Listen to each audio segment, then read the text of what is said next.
Chapter 103. Hey friend, are you adventuring alone in the dark forest? The swordsman called out softly when he was still some distance away from Han-Shoror. Han-Shoror had long since discovered the six and put away the little skull. He didn't want to reveal his identity as a necromancer, so he lifted his head upon hearing the voice and nodded at the swordsman. That's right.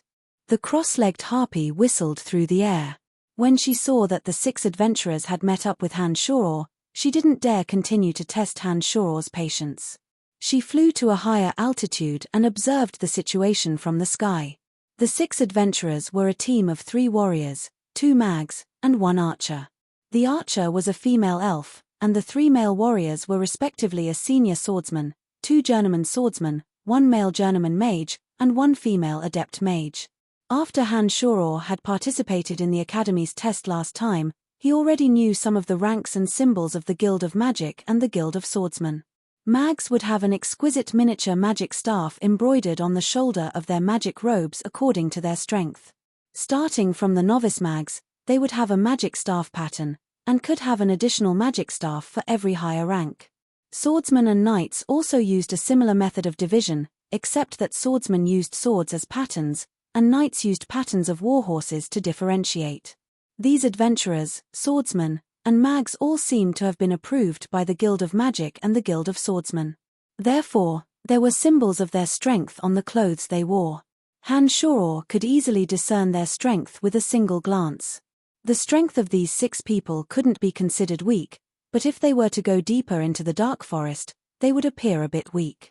This was why the harpy dared to keep following them after discovering that they were 6 people. If there was an archmage among them who could fly, then the harpy would definitely run as far away as possible and wouldn't dare follow them in search of an opportunity. I'm called Odysseus, and they are all my companions. I think you saw the harpy's movements just now. I'm sorry to tell you that the harpy's target was us, but she found that you were walking alone, so she shifted her target to you. The harpy is a level 3 magical beast, and can fly in the sky. It is indeed difficult to deal with. If you don't mind, you can come with us. If the 7 of us are together, the harpy shouldn't dare to come down and cause trouble. Senior swordsman Odysseus looked sincerely at Han-Shoror. Shaking his head, Han-Shoror declined with a smile. No, I see that you want to go deeper into the dark forest, but I want to return to the outskirts. We're not on the same path, so I won't trouble you. How can that be? If you walk alone, the harpy will definitely not let you go. I think you should stay with us, otherwise you'll be in great danger and may even lose your life. The female adept mage, Aphrodite, exclaimed softly. After Aphrodite's words, the others also tried to persuade Han-Shoror, but Han-Shoror didn't agree to leave with them. Although the strength of these 6 people wasn't weak, only the archer's arrows could cause some trouble to the harpy. Once the harpy flew into the air, the swordsman wouldn't be a threat to her at all. Magic might not be effective due to distance.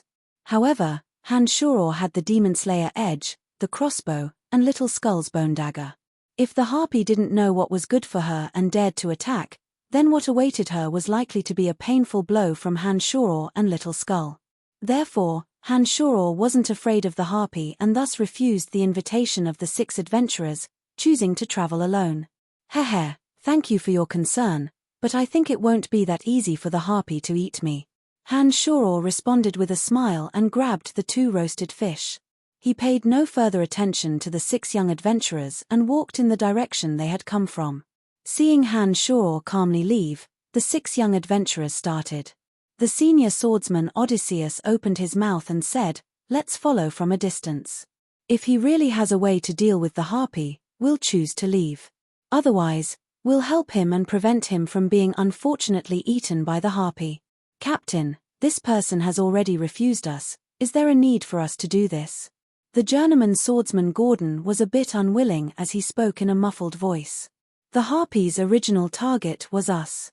We brought trouble to others because we rushed in this direction. I think we should bear this responsibility. Odysseus lectured Gordon and commanded the others to follow him, trailing far behind Han-Shoror. After walking for 5 minutes, the harpy circling around Han-Shoror finally moved again.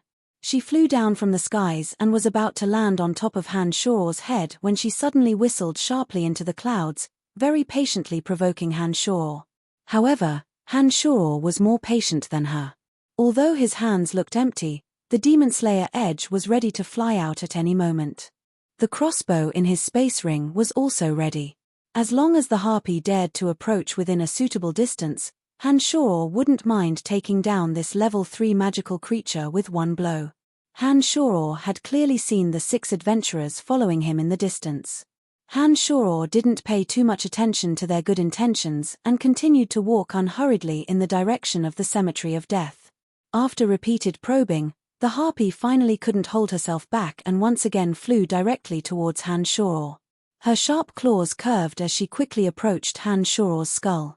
A foul stench assailed the nostrils and instantly spread around Han Shuo's body. An ordinary person would experience a short period of dizziness when they were hit by this stench. However, Han Shuo, whose body had been tempered to who knew how strong it was, wasn't affected at all. He still pretended to sway his body according to the harpy's will, as if he would fall to the ground if he wasn't careful. Oh, he's been hit by the stench from the harpy's body. He's in danger now, we should save him now. That senior mage Aphrodite suddenly cried out in alarm. Afterwards, the 6 adventurers no longer cared about hiding their bodies and had already walked out from the shrubbery behind them. The archers were even more flustered as they planned to shoot the harpies with their bows.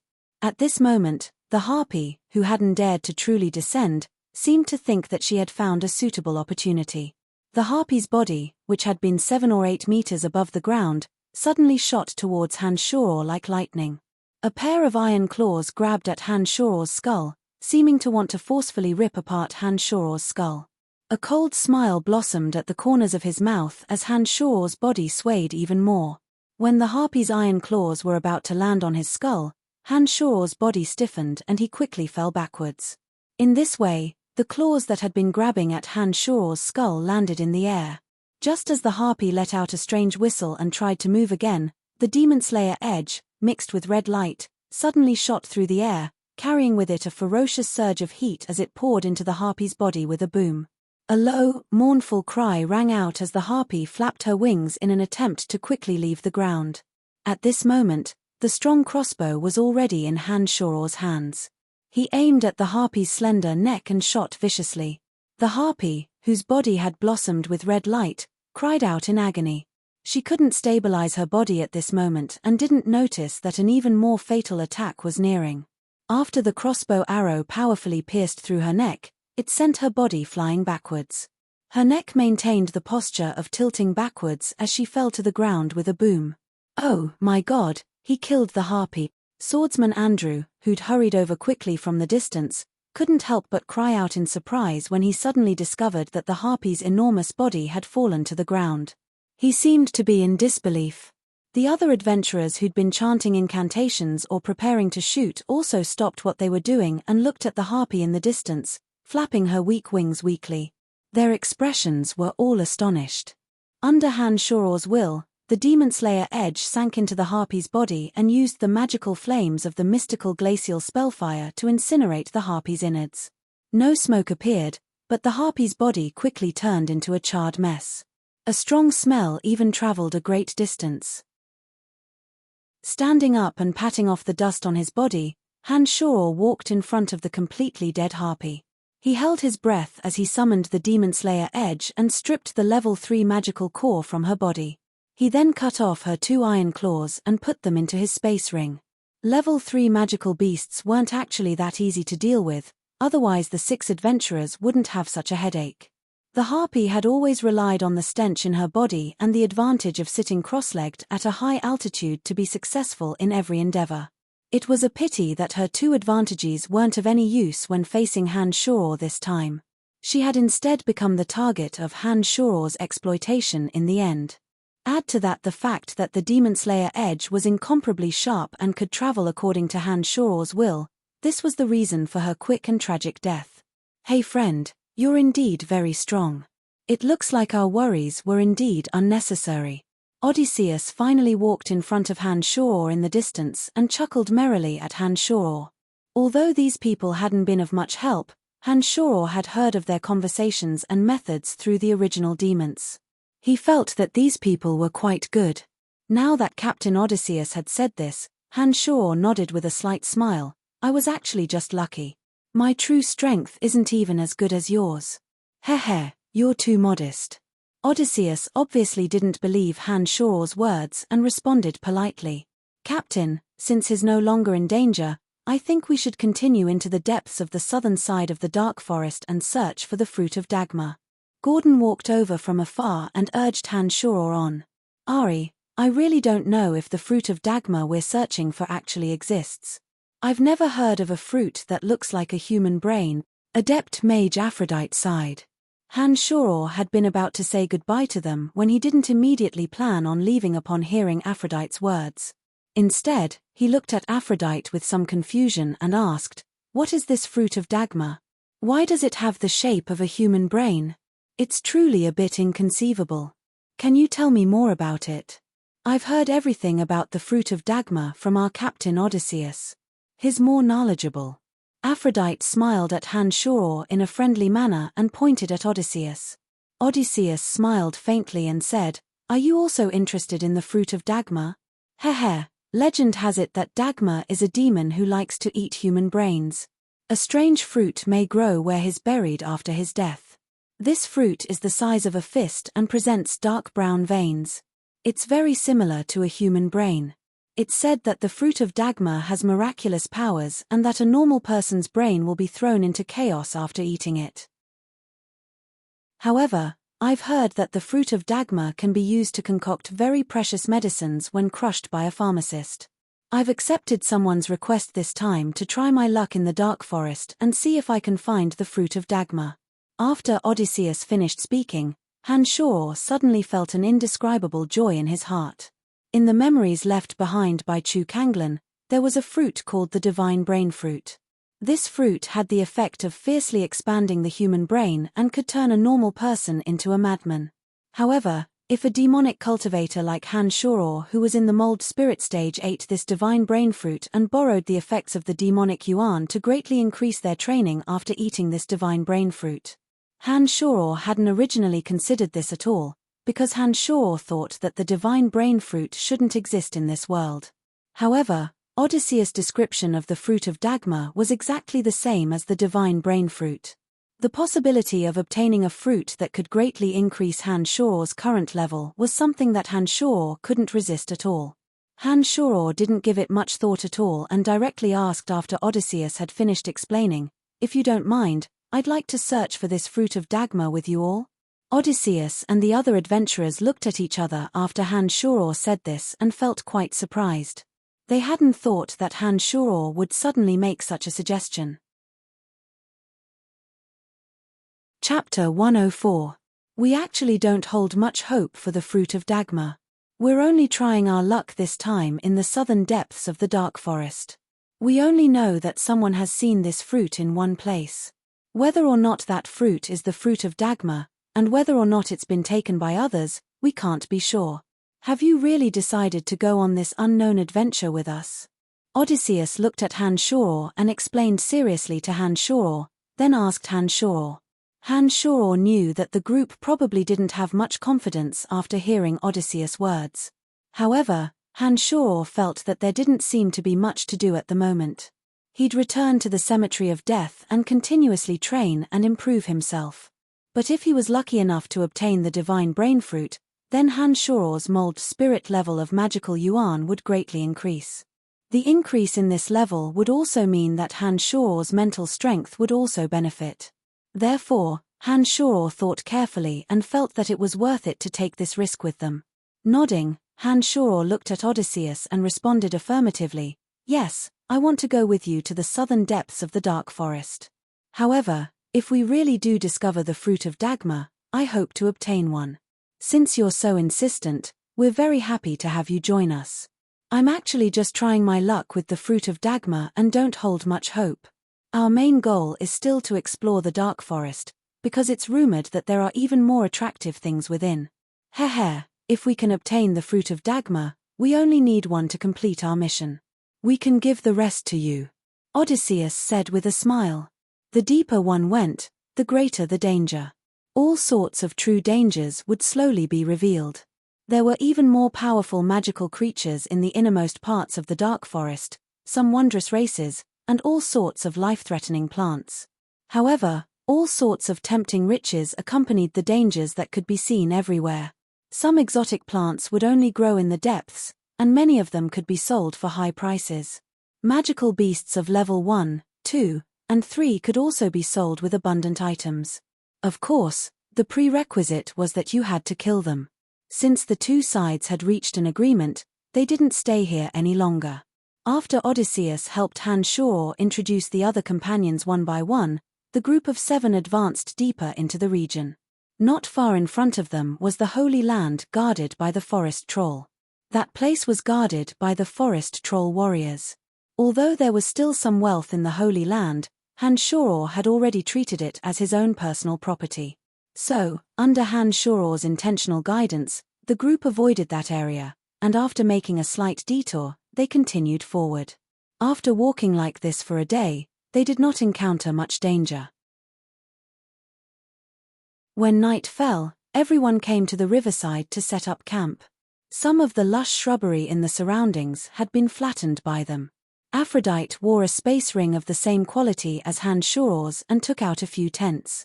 Everyone propped up the tents one by one and set up a bonfire to cook food. There were plump, tender fish swimming in the clear river next to them. As an adept water mage, Aphrodite cast a bit of water magic and caught a dozen or so fish. The group used their homemade wooden forks to skewer the plump fish and roast them. When the fish were thoroughly cooked and everyone finished eating, they chatted merrily around the bonfire for a short while before going to their own tents to sleep. The female elven archer and the water mage Aphrodite slept in one tent, while the 4 males slept in 2 tents. Han-Shor volunteered to take on the role of guard and waited for them to enter their tents to sleep before he went to an isolated area to practice magic by himself. With the 3 original demons around him, Han-Shor did not need to pay special attention at all. However, the practice of magic was the foundation of Han-Shor's future development, so he could not relax for even a moment. Forcefully enduring the baptism of pain in his head, Han-Shor silently sank into the practice of magic. It wasn't until the latter half of the night that a strange sound startled Han-Shor awake from his training. Casually wiping away the sweat on his forehead, Han-Shor's 3 original demons' vision all fell into the bottom of his heart. Following the direction of the sound, one of the original demons left the area and flew out, swiftly approaching the place where the sound had come from in the dark night. A twin-headed dragon swayed as it approached from the distance. One of its necks was dripping with green blood, seeming to have suffered a serious injury. It flew rapidly towards Han-Shor's direction without knowing which direction it was going. Although the twin-headed dragon couldn't be called a true dragon, it was still a powerful level 2 magical creature. No one knew why it was in such a sorry state and had fallen to the point where it had to flee for its life. One of the original demons paid attention to the twin-headed dragon's movements, and the other split off to fly in the direction that the twin-headed dragon had fled from, attempting to see just what had forced the twin-headed dragon to flee with injuries. It was a pity that Han-Shor did not discover anything out of the ordinary after the original demon had flown a certain distance. Seeing the twin-headed dragon fly in his direction without knowing which direction, Han-Shor immediately stood up and quickly rushed towards the tents. He shook the tent poles and called out loudly, "Wake up, there's a situation." The sleeping adventurers groggily heard Han-Shor's call and quickly put on their clothes, walking out of their tents after a dozen or so seconds.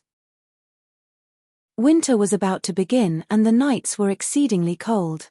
The 6 adventurers were all wrapped up tightly with only their faces exposed. Because Han-Shor's spying was through the original demons, the 6 people were still unable to detect any activity even though the twin-headed dragon was quickly approaching. Odysseus looked around in confusion and said to Han-Shor, "Everything seems normal. What's the situation?" "A twin-headed dragon is 500 meters to the north and is currently approaching. I think it may pose a danger to us. We need to make preparations immediately." Han-Shor didn't have time to explain much to them and directly spoke the truth. Gordon didn't seem to quite believe Han Shoror's words and was about to open his mouth to question when Odysseus suddenly said lowly, "Since this is the case, let's make preparations immediately. The twin-headed dragon has a violent temper and doesn't have a good impression of humans. I think it'll bring us trouble if it discovers us." The female elven archer Nia took out her bow and said with a bit of worry, "The twin-headed dragon is a rank 2 magical creature. Not only can it spray poison, but its 2 heads can also attack with sharp teeth. It won't be easy for us to deal with it." Han Shoror took out his crossbow and climbed into a nearby large tree. He spoke quickly, "Don't worry, this twin-headed dragon has already been injured and can't even fly. If we prepare properly, it won't be able to escape at all." The group looked at each other after Han Shoror's words and all revealed expressions of pleasant surprise. If the twin-headed dragon wasn't injured, it would be a bit troublesome for the adventurer group to deal with it. But if it couldn't even fly after being injured, this meant that the twin-headed dragon's injuries weren't light. This was an opportunity bestowed by the heavens and they couldn't let it go easily. The group with faces full of pleasant surprise were either climbing into tall trees like Han Shoror or hiding in the shadows of the trees. They all took out their weapons and focused their attention on dealing with the twin-headed dragon that had an extremely poor sense of direction. The shrubs rustled as they were swept over and the wounded twin-headed dragon slowly appeared in everyone's line of sight amidst everyone's anticipation. Gordon, who'd been a bit skeptical of Han Shoror's judgment just now, revealed an expression of admiration towards Han Shoror from afar. He grasped the long sword in his pocket excitedly, planning to give the twin-headed dragon a swift and violent attack at any moment. The twin-headed dragon that had no sense of direction finally collided head-on with Aphrodite's water barrier. The enormous force of impact caused the water barrier that Aphrodite had set up to suddenly scatter into droplets of water in the air. At the same time, Han Shoror and Nia's attacks were released at almost the same time. Han Shoror couldn't continuously fire a crossbow bolt and shot one at the back of the twin-headed dragon's neck. Nia had shot a total of 3 arrows. Apart from the first arrow that was dodged, the other 2 all nailed into its forehead. The Thunder Journeyman mage in the group shot out a ring of lightning that struck the twin-headed dragon's back. The 3 warriors that had long since been prepared took advantage of this moment to charge out and fly towards the twin-headed dragon from behind, releasing their fighting aura to attack it fiercely. Up ahead, Aphrodite formed 2 more water people to help attract the twin-headed dragon's attention and create another opportunity for Han Shoror and the archer Nia to attack. In this way, the level 2 magical creature didn't even have time to spray its poison a few times after being repeatedly injured. It finally collapsed weakly in a pool of its own blood after being injured to begin with. The adventurers were all ineffably excited when they saw that they'd killed the twin-headed dragon. They walked out of their hiding places with cheers and started preparing to harvest the spoils of war from the twin-headed dragon's body. At this moment, Han Shoror's expression suddenly changed drastically as he abruptly yelled out, "Hurry up and leave this place, the fellow chasing the twin-headed dragon is coming. We have no chance of victory."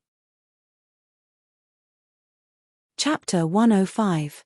The 6 had been intending to wantonly enjoy the fruits of victory when they heard Han Shoror's explosive yell and immediately started. They then all reacted and very sensibly gave up on plundering the spoils of war from the twin-headed dragon's body. Their inquiring gazes swooped towards Han Shoror. After Han Shoror had repeatedly displayed exceptional senses and corresponding strength, they had unwittingly treated Han Shoror as their new leader.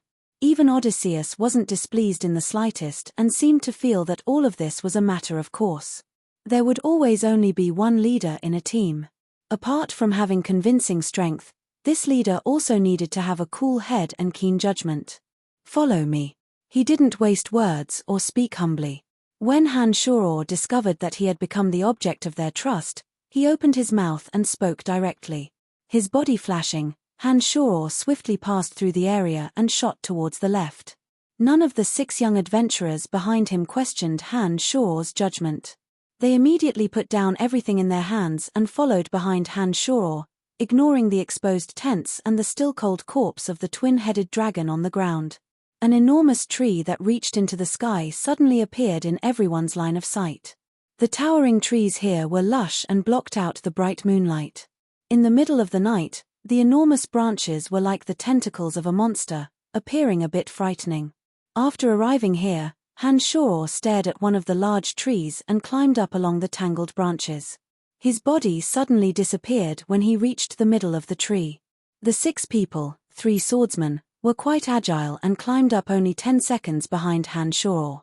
Then, with their assistance, the 2 mags and 1 archer also climbed up the branches. The group suddenly discovered that there was a gap here after climbing halfway up the tree. This seemingly sturdy tree was actually hollow inside. After the 7 people entered through the gap, 4 of them landed at the base of the tree. Hanshor, Odysseus, and Aphrodite stuck half their heads out to look into the distance. What is that? Only now did everyone let out a sigh of relief. Odysseus stopped and looked suspiciously at Hanshor. It's a unicorn among the super-rank magical creatures. This unicorn seemed to have been chasing the twin-headed dragon all this time. No wonder it ran for its life. Hanshor frowned and explained. The unicorn was as fast as lightning, and its body had magical anti-magic properties. The horn on its forehead contained a mysterious power that could cure hundreds of poisons, bring the dead back to life, and purify some dirty places. Legend has it that unicorns would only get close to pure young girls and hate human males. As long as they weren't angry, unicorns wouldn't do anything inappropriate. However, Hanshor could sense the wrath of this unicorn through the original demons. It was as if the 2-headed dragon had done something that made it lose its mind. The body of a super-rank magical creature was very hard and resistant to magic. Magic and physical attacks wouldn't have much effect on it, especially since the strength of Hanshor's group wasn't particularly high. It would be very difficult for them to harm the unicorn. It was also rumored that unicorns had received the blessings of the gods. If someone harmed or killed a unicorn, then that person would be cursed and have bad luck in the future. Therefore, although the unicorn's body was full of treasures, very few people would throw caution to the wind and attack a unicorn. Odysseus and Aphrodite both inhaled sharply when they heard that the creature chasing the twin-headed dragon was an enraged super-rank magical creature. They rejoiced that their group had escaped in time. Otherwise, it was very likely that they would have immediately suffered painful blows from the unicorn's wrath. As Odysseus and Aphrodite rejoiced, a snow-white unicorn with a horn on its forehead and a pair of beautiful blue eyes appeared with graceful steps next to the twin-headed dragon's corpse. Hanshor's group waited at the mouth of the tree hole in the distance, purposefully concealing their presence. Add to that the fact that they were some distance away from the unicorn, they weren't afraid of being discovered.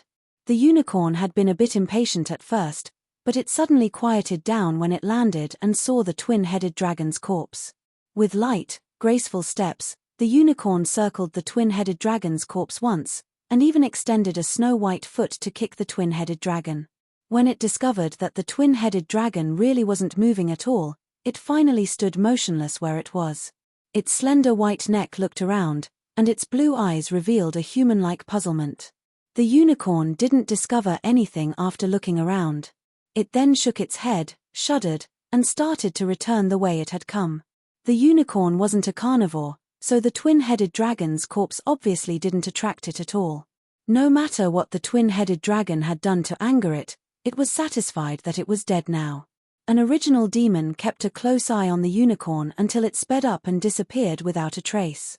Hanshor finally recalled the original demon and said to the group, "The unicorn has left. We can dig out the twin-headed dragon's magical core this time." At this point, everyone was sincerely convinced of Hanshor's judgment and leadership. Gordon, who hadn't trusted Hanshor at the start, now looked at Hanshor with a gaze full of sincere admiration. Everyone finally cheered happily after Hanshor's words and slowly climbed out of the tree hole, planning on harvesting the twin-headed dragon's spoils of war. A strange sound suddenly traveled in, and a manticore suddenly appeared next to the twin-headed dragon, carrying a determined, silver-haired youth on its back. The manticore's tail had a numbing poison, and its claws were incomparably ferocious in tearing flesh. Add to that its nimble movements and powerful leaps, it was a level 1 magical creature that was even harder to deal with than the twin-headed dragon. Within the dark forest, the manticore was already a headache-inducing existence. Who would have thought that such a magical creature would have been tamed by someone? The Manticore's master was a young man around 27 or 8 years old. The young man was dressed casually, with a space ring on his left hand and a broadsword in his right.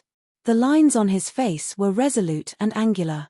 Although he wasn't a stunningly beautiful man, he had a different kind of moving grace.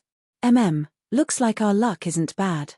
We've actually run into a twin-headed dragon that just died. The young man murmured to himself and spurred the Manticore to descend in front of the twin-headed dragon, seeming to plan on collecting the spoils of war from Hanshoro and the others. At this moment, Hanshoro jumped down from the tree hole a few steps ahead of Odysseus and the others. When he saw that the young man was treating the twin-headed dragon as his prey, he immediately felt his heart burn with anger. He chuckled coldly from afar, "Friend, we hunted the twin-headed dragon with great difficulty. It doesn't seem appropriate to collect the spoils of war without the owner's permission." The young man lifted his head to look at Hanshoro and said disdainfully, "All magical creatures in the dark forest, whether alive or dead, have no master. Since I've discovered this dead twin-headed dragon, then it should be mine." The young man paid no more attention to Hanshoro after saying this and took out a dagger from his calf, attempting to pull out the poisonous fangs from the twin-headed dragon's mouth. Hanshoro wasn't a good-tempered person. When he saw that the young man had ignored his advice, he immediately took out his crossbow and aimed at the young man. He smiled coldly, "If you dare move, I'll kill you right here and now." "Oh, then I'll move for you to see." The young man looked at Hanshoro with great interest and said faintly. He immediately moved his dagger and pried open the poisonous fangs from the twin-headed dragon's mouth. Hanshoro nodded and didn't say anything else. He immediately planned on shooting the fellow who wouldn't listen to his advice. At this moment, Odysseus suddenly called out loudly, "No." Odysseus then quickly rushed towards Hanshoro and explained anxiously, "He should be the legendary Trunks. This is a demon riding a manticore. Anyone who provokes him will be in great trouble. If he wants the twin-headed dragon, then let him have it." Hanshoro's face changed and he looked at the young man with surprise. He finally remembered that this person was the magical creature hunter Trunks of the Dark Forest. This person's origins were mysterious. He had appeared in the Dark Forest as a swordmaster, and his temper was strange and callous. It was said that not only did he hunt magical creatures, but he also hunted some adventurers in the Dark Forest. He was very adept at fighting in the Dark Forest. It was said that he'd once killed a great swordmaster. He was a cold-blooded killer feared by all in the Dark Forest. "Your friend's advice is not bad, you should listen to him." The young man reached out to take out the poisonous fangs from the twin-headed dragon's other mouth as he spoke to Hanshoro from afar. He seemed to be certain that Hanshoro wouldn't dare make a move. However, what responded to him was the shrill whistle of the crossbow tearing through the air. Hanshoro's expression was ice-cold and he didn't listen to Odysseus' advice at all. The crossbow in his hand aimed at Trunks and shot out violently. Trunks had been planning on taking out the other poisonous fangs when he saw that Hanshoro had actually shot out the crossbow. His expression was quite flabbergasted, and his figure had already retreated a step like a ghost by the time his expression of surprise appeared. At the place where he had been standing, the crossbow's fierce force forcefully stabbed the crossbow arrow into the ground. Only half of the arrow was exposed, and it was still swaying continuously. If Trunks hadn't dodged in time, his body would have been pierced through by this bolt. Chapter 106. After hearing that this person was Hanshoro, the other 5 adventurers who had rushed over didn't dare make any rash moves and only looked cautiously at Hanshoro. They hadn't thought that what they feared would come true. Hanshoro had really made his move. Having dodged the crossbow bolt, Trunks' face abruptly chilled. His sharp eyes instantly focused on Hanshoro and he nodded, "You've got gut." He didn't continue to make a move to retrieve the other poisonous fang from the twin-headed dragon's mouth. He hugged his broadsword in his right hand and walked unhurriedly towards Hanshoro. His expression was obviously unfriendly. "Misunderstanding. This must be a misunderstanding. I think my friend must have shot that crossbow bolt because he was nervous." Odysseus suddenly called out loudly and explained to Trunks with a face full of wry smiles. At this moment, The crossbow that had paused for a moment was suddenly loaded with another bolt. Just as Odysseus was hurriedly explaining, Hanshaw took aim at the slowly walking Trunks and shot out another bolt. It was as if he'd been slapped in the face on the spot. Odysseus' expression was stunned and the explanation in his mouth was weak and pale as he forcibly stopped himself. Trunks' footsteps swayed as he miraculously dodged the crossbow bolt attack once again. He still walked slowly towards Hanshaw, his eyes locked tightly onto Hanshaw and not relaxing in the slightest. Taking a deep breath, Hanshaw put away the crossbow bolt after putting it away and took out the Demon Slayer edge, ready to deal with Trunks' attack at any moment. "You will have to pay the price." Trunks, who was walking over, suddenly stopped and said coldly, we. Water Adept Mage Aphrodite's face grew cold as she murmured, "It looks like we've run into trouble. Since this is the case, we won't hold back." Odysseus, who'd been avoiding making an enemy out of Trunks, sighed lightly and spoke after seeing that it would be difficult to extricate himself from the situation. As soon as Odysseus spoke, the 5 adventurers who had been a bit hesitant immediately got into position and readied their weapons, planning to deal with this fellow who was notoriously difficult to deal with in the dark forest. As he neared Hanshaw, Trunks abruptly unsheathed the broadsword he'd been holding in his hands. Milky white fighting aura wrapped around the broadsword as a streak of white light shot towards Hanshaw's direction. The shrubs on the ground suddenly shattered into dust. Wherever the white dochi passed, the ground seemed to split open. The power contained in the dochi was enough to make one's heart tremble. As a fellow swordmaster, Hanshaw had fought alongside Phoebe several times. Hanshaw could clearly feel that Trunks' fighting aura seemed to be even more lethal. When the mystical glacial spellfire was activated, the surging magical yuan was completely poured into the Demon Slayer edge. After absorbing the surging magical yuan, the Demon Slayer edge instantly radiated a scorching red light into its surroundings. Hanshaw tightly gripped the Demon Slayer edge tightly as the white fighting aura rushed over. He suddenly chopped down at his feet. There was an explosion as the milky white fighting aura collided with the Demon Slayer edge that was blooming with red light. Suddenly, a 1-meter-deep crater appeared out of thin air. Some of the shrubbery inside the crater gave off thick, burnt smoke. Trunks stood where he was without moving, his sharp eyes still looking forward. Hanshaw, holding the Demon Slayer edge, abruptly sat down after retreating 5 or 6 steps. His right arm that held the Demon Slayer edge was a bloody mess, looking quite frightening. "You're not dead, you even have the capital to be arrogant." Trunks looked at Hanshaw and said with a bit of confusion. Hanshaw shook his right arm, causing beads of blood to spray out. He moved his body numbly as magical yuan circulated through his body at an unprecedented speed. He then pushed off the ground with both feet and finally stood up again. When he'd faced Lawrence last time, Hanshaw had tested that his strength was indeed higher than that of a journeyman swordsman. When facing Trunks, who was rumored to have reached the level of a swordmaster, Hanshaw had used his full strength from the start. He'd poured all of his magical yuan into the Demon Slayer edge and forcefully received Trunks' blow. Reality had proven that the strength of a swordmaster had indeed far exceeded Hanshaw's expectations. Trunks may not have used his full strength in this blow, but it had already caused significant damage to Hanshaw. If it wasn't for Hanshaw's miraculous magical yuan and strong physical body, it was likely that an ordinary person's entire right arm would have been shattered by this blow, and it would be difficult for them to recover for the rest of their lives. "Protect our companions," Odysseus called out calmly, and the group of 6 adventurer companions instantly surrounded Hanshaw.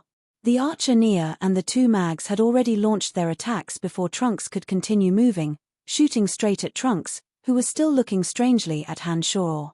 The 3 warriors didn't take a step away from Hanshaw as they surrounded Hanshaw from 3 different directions, firmly protecting Hanshaw.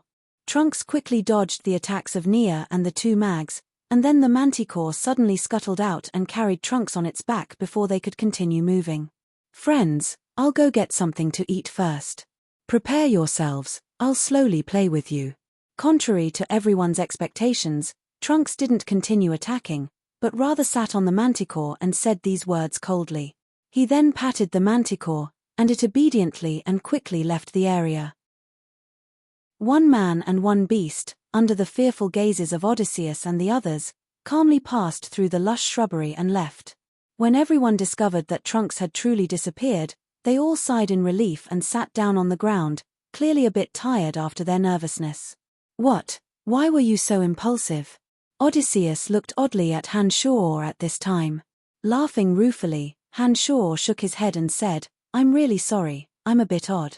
Sometimes even I can't control what I do.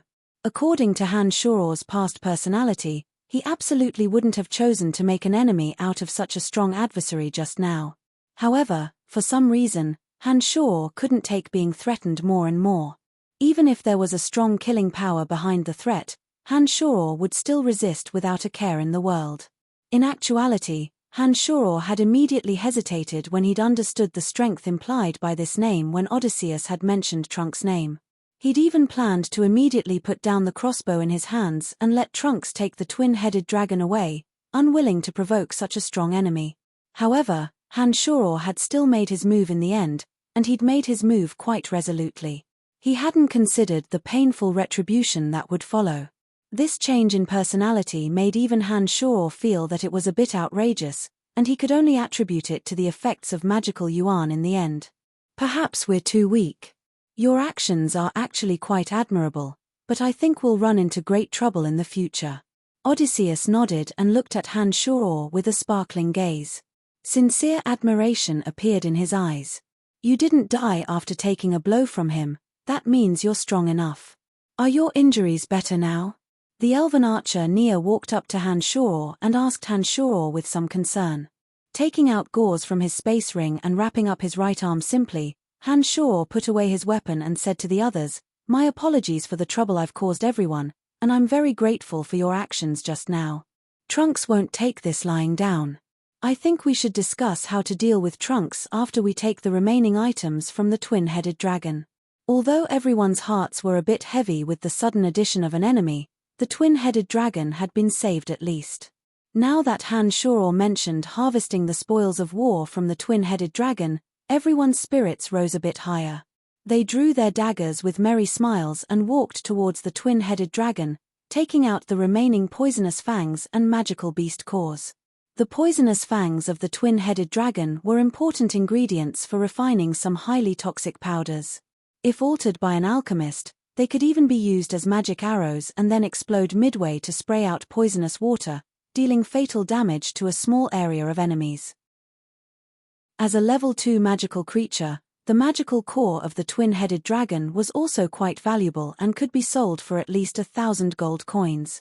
Under Hanshaw's insistence, Hanshaw gave the magical core to Odysseus as repayment for their help just now. Hanshaw stored the 2 poisonous fangs into his space ring. He planned on putting them to good use if he had the chance in the future.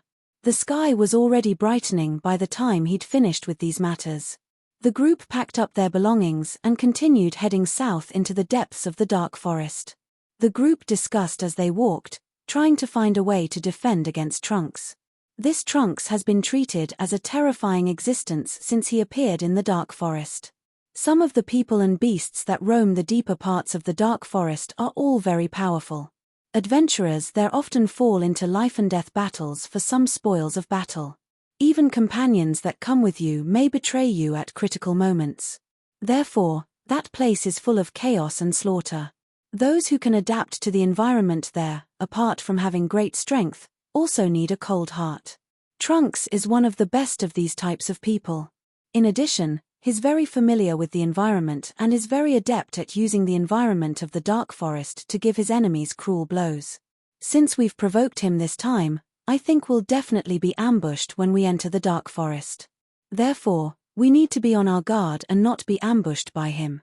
Odysseus described the chaos in the deeper parts of the forest and how terrifying Trunks was, telling everyone to be cautious. Don't worry, he won't have the chance to ambush us. Hanshaw smiled confidently after Odysseus had finished speaking. Everyone's expressions were stunned when these words were spoken. However, those who'd seen Hanshaw's miraculous abilities didn't immediately doubt Hanshaw's words. Gordon looked at Hanshaw with interest and asked, "Why?" Hanshaw smiled enigmatically and swept his gaze over the group. The twin-headed dragon is 500 meters away from us, but I can still detect his tracks. It's impossible for Trunks to ambush us. Don't worry, there's absolutely no possibility for Trunks to rely on his familiarity with the dark forest to ambush us. With the existence of the 3 original demons, Hanshoro would be able to clearly detect any human or magical creature that approached. No matter how familiar Trunks was with the environment, he wouldn't be able to successfully ambush them with the existence of the original demons. Hanshoro wasn't exaggerating on this point. I think the reason he chose to suddenly leave earlier was because he wasn't completely confident that he could take us all out in one fell swoop. He must be planning on using the methods he's familiar with to slowly deal with us. If he can't ambush us, then with the combined strength of the 7 of us, Trunks and the Manticore may not be able to completely gain the upper hand. We really don't need to be afraid of him. Odysseus' expression was a bit joyful when he saw that Hanshoro was so certain. I promise. Hanshoro said affirmatively. Everyone continued to advance south of the dark forest for the next 2 days. Under the astonished gazes of Odysseus and the others, Hanshoro took off the gauze on his right arm. The open wound had completely healed and no traces of injury could be seen. This is too miraculous, it's already healed.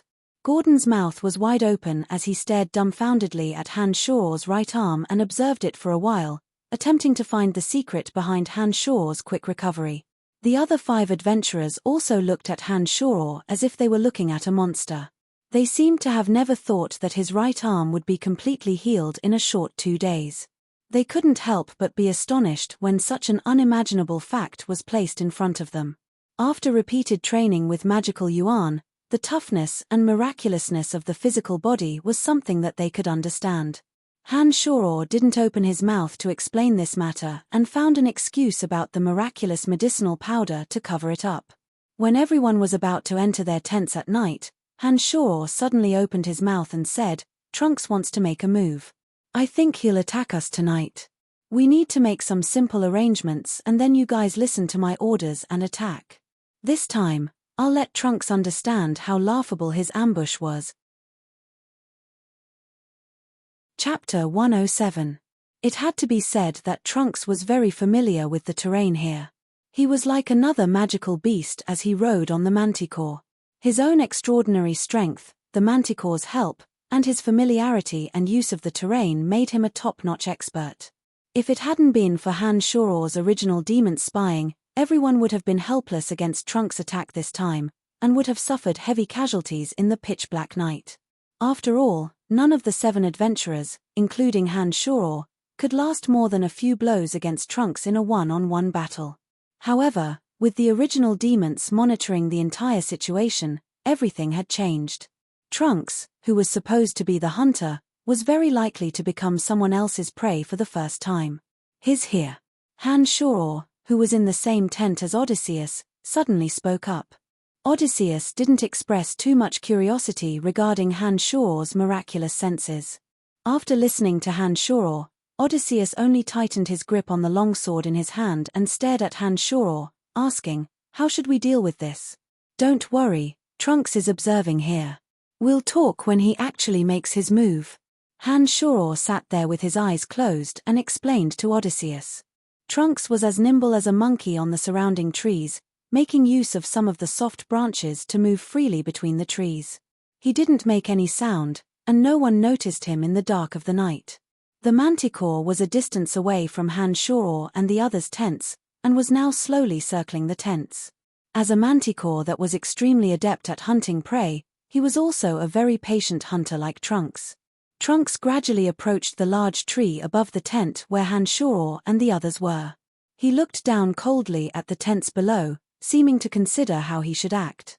He held a few small stones in his hand, and 2 of them whistled towards the tent, while the other landed softly in the surrounding underbrush. A few panicked shouts came from within the tent, and then Hanshoro and Odysseus suddenly walked out of the tent and looked towards the direction where Trunks had made the sound with the stones. On the other side, the Manticore also purposely made noises. After Gordon and the other swordsmen walked out of the tent, they looked at each other and walked towards the direction of the Manticore. The 2 magicians and the archer remained in place, observing the surroundings with bright eyes, guarding the area to provide support for the parties. When Hanshor and Odysseus arrived in the direction the rock had come from, and Gordon and Myers had similarly left, Trunks suddenly swung towards Gordon and Myers with the help of a soft tree branch. It looked like he intended to take care of Gordon and Myers first. Go!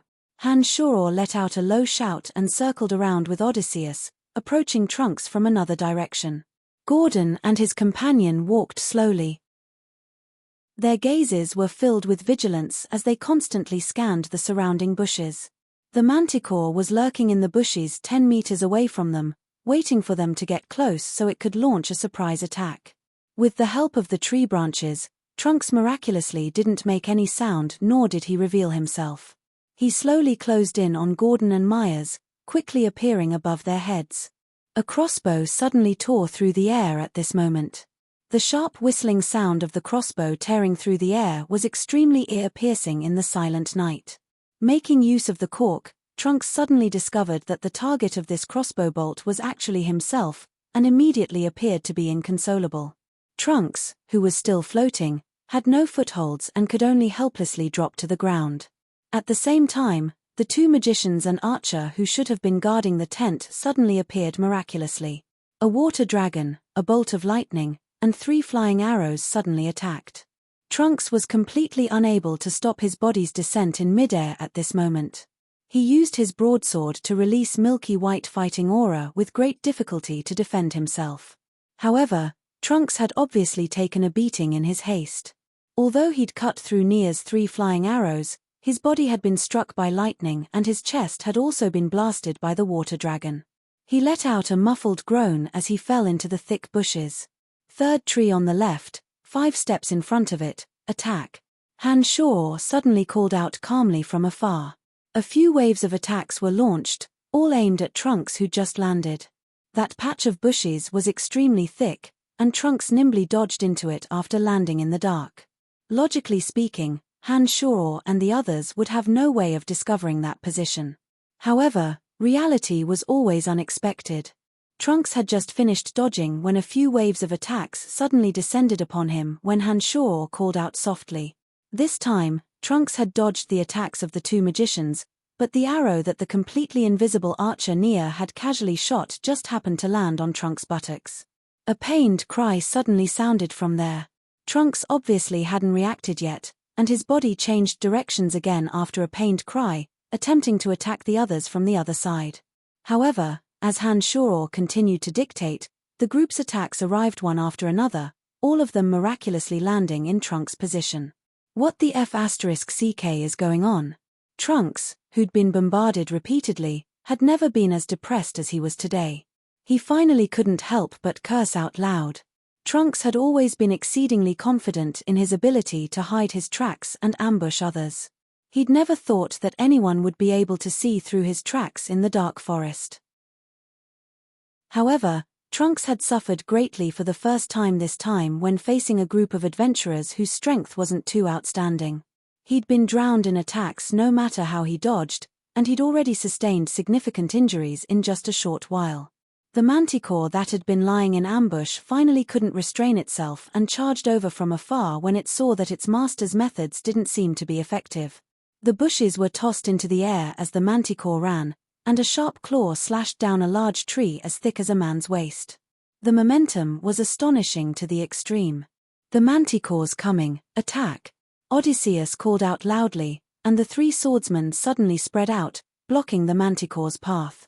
They'd originally been targeting Trunks, but they suddenly diverted some of their attention to the manticore that was swiftly flying over. However, the manticore's body was tough, and its speed was as fast as lightning. Everyone's attacks suddenly missed, and only the archer Nia's flying arrows landed on the manticore's body, but didn't cause much damage. At this moment, Hanshor's face was grim as he started manipulating the Demon Slayer edge with the art of magic control. A long purple line suddenly shot out from the dark sky and suddenly stabbed towards the manticore's back after drawing a beautiful arc in the air. As a level 1 magical creature, the manticore clearly sensed the impending danger and nimbly dodged the Demon Slayer edge's first attack. At the same time, Trunks limped into view from afar, raising his broadsword as he furiously approached the 2 mags and Nia. He attempted to combine the manticore's strength and kill them on the spot without a care for anything else. Ignore the manticore, attack Trunks with all your might. Han Shoror suddenly called out loudly, causing the two Mags and Nia to abruptly turn around and continue attacking the rapidly approaching Trunks. Odysseus and the two swordsmen split up, with Gordon heading towards Nia and the other two charging towards the manticore, using fighting aura to attack it. When Odysseus neared the manticore, he was struck by the manticore's claws. The fighting aura that had been gathered to its peak was destroyed with a bang, and Odysseus himself was also sent flying far away. One of the swordsmen took the opportunity to stab the manticore, but only left a small wound, which instead made the manticore even angrier. The enraged manticore raised a claw, attempting to cleave the approaching swordsman to death. At this moment, the purple light that had just disappeared suddenly reappeared and abruptly stabbed towards the manticore's tail. When it sensed the danger, the manticore leapt backwards and quickly rushed out. The swordsman who was extremely close to it managed to save his life by a hair's breadth. However, although the manticore had dodged in time, the Demon Slayer edge had already sliced through its back, and the cold mystical aura of mystical ice had already surged into its body. An enraged roar suddenly sounded from the manticore's mouth. Han Shoror, who was controlling the Demon Slayer edge, felt the manticore's fury and immediately focused all his attention on manipulating the Demon Slayer edge, attempting to kill the manticore here and now. Damn it, you dare hurt my companion. The limping Trunks had an arrow sticking out of his butt, and his chest had been blasted by the water dragon. His entire body was drenched, and his hair had been charred black because he'd suffered an electric shock. His original aura had long since vanished, and blood continued to flow out of his mouth. He appeared to be in an unspeakable sorry state. I'm going to hurt even you and me, much less your pet. Han Shoror chuckled coldly as he spoke. The Demon Slayer edge was still following closely behind the manticore like a ghost. A sharp howl suddenly sounded from Trunks' mouth. The originally enraged manticore immediately retreated when it heard the howl, fleeing into the distance. Trunks looked hatefully at the crowd after the howl, and then also quickly fled in the opposite direction from the manticore. You guys stay where you are, I'll go kill him. Strike while he's down. Now that Trunks was obviously heavily injured, Han Shoror naturally knew how to grasp the opportunity. When he saw that Odysseus, who had been sent flying by the manticore, crawled up from the ground while spitting up blood, and that his life wasn't in danger, Han Shoror immediately chased after Trunks. Chapter 108. Even though he was injured, his speed was still swift. Some broken old tree roots and lush shrubbery didn't seem to have any effect on him. However, the injured Trunks was still unable to utilize his speed to its fullest. Han Shoror, whose physical strength was at its peak, followed Trunks like a haunting ghost with the aid of the original demon's surveillance. The distance between the two also continued to shrink. The arrow in his hip had long since been pulled out by Trunks as he ran. He'd originally planned on treating his wound, but when he sensed Han Shoror's pursuit, he could only helplessly give up on the idea of treating his wound.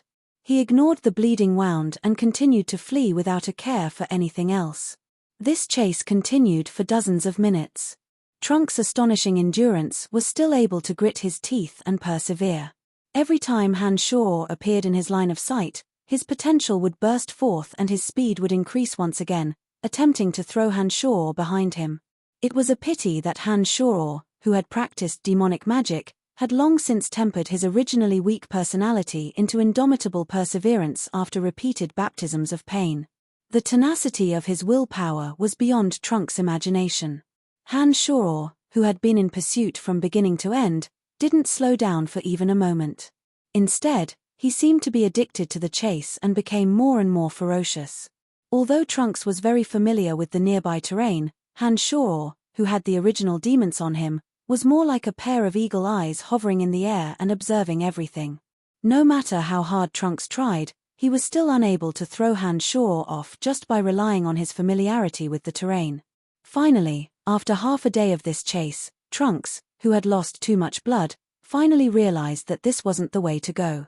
Unable to throw Han Shoror off, and unable to treat his body's injuries in time, his blood flowed faster and caused Trunks to experience a short period of dizziness.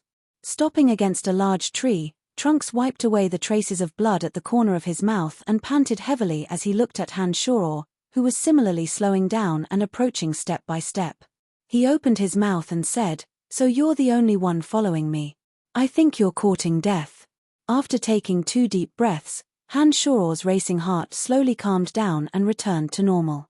The Demon Slayer edge was already in Hanshoro's hands, his face devoid of emotion as he calmly stared at Trunks.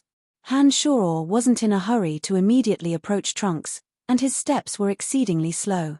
Although Hanshoro knew that Trunks had been seriously injured, a swordsman was still an extremely dangerous existence no matter how heavily injured he was. A moment of carelessness could result in a fatal blow to himself. It was precisely because Hanshoro wasn't sure how serious Trunks' injuries were that Hanshoro didn't dare to make a move immediately after his prey stopped.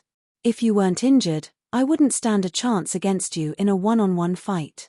However, given the current situation, we'll have to see if you have the ability to do anything to me." Hanshoro suddenly stopped when he was still 15 meters away from Trunks, his gaze roaming over Trunks' body as he spoke faintly. Hanshoro once again took out his crossbow after he'd finished speaking, inserted an arrow, and took precise aim at Trunks. He planned on using the arrow to test Trunks' current physical condition. "Do you only dare test me from afar?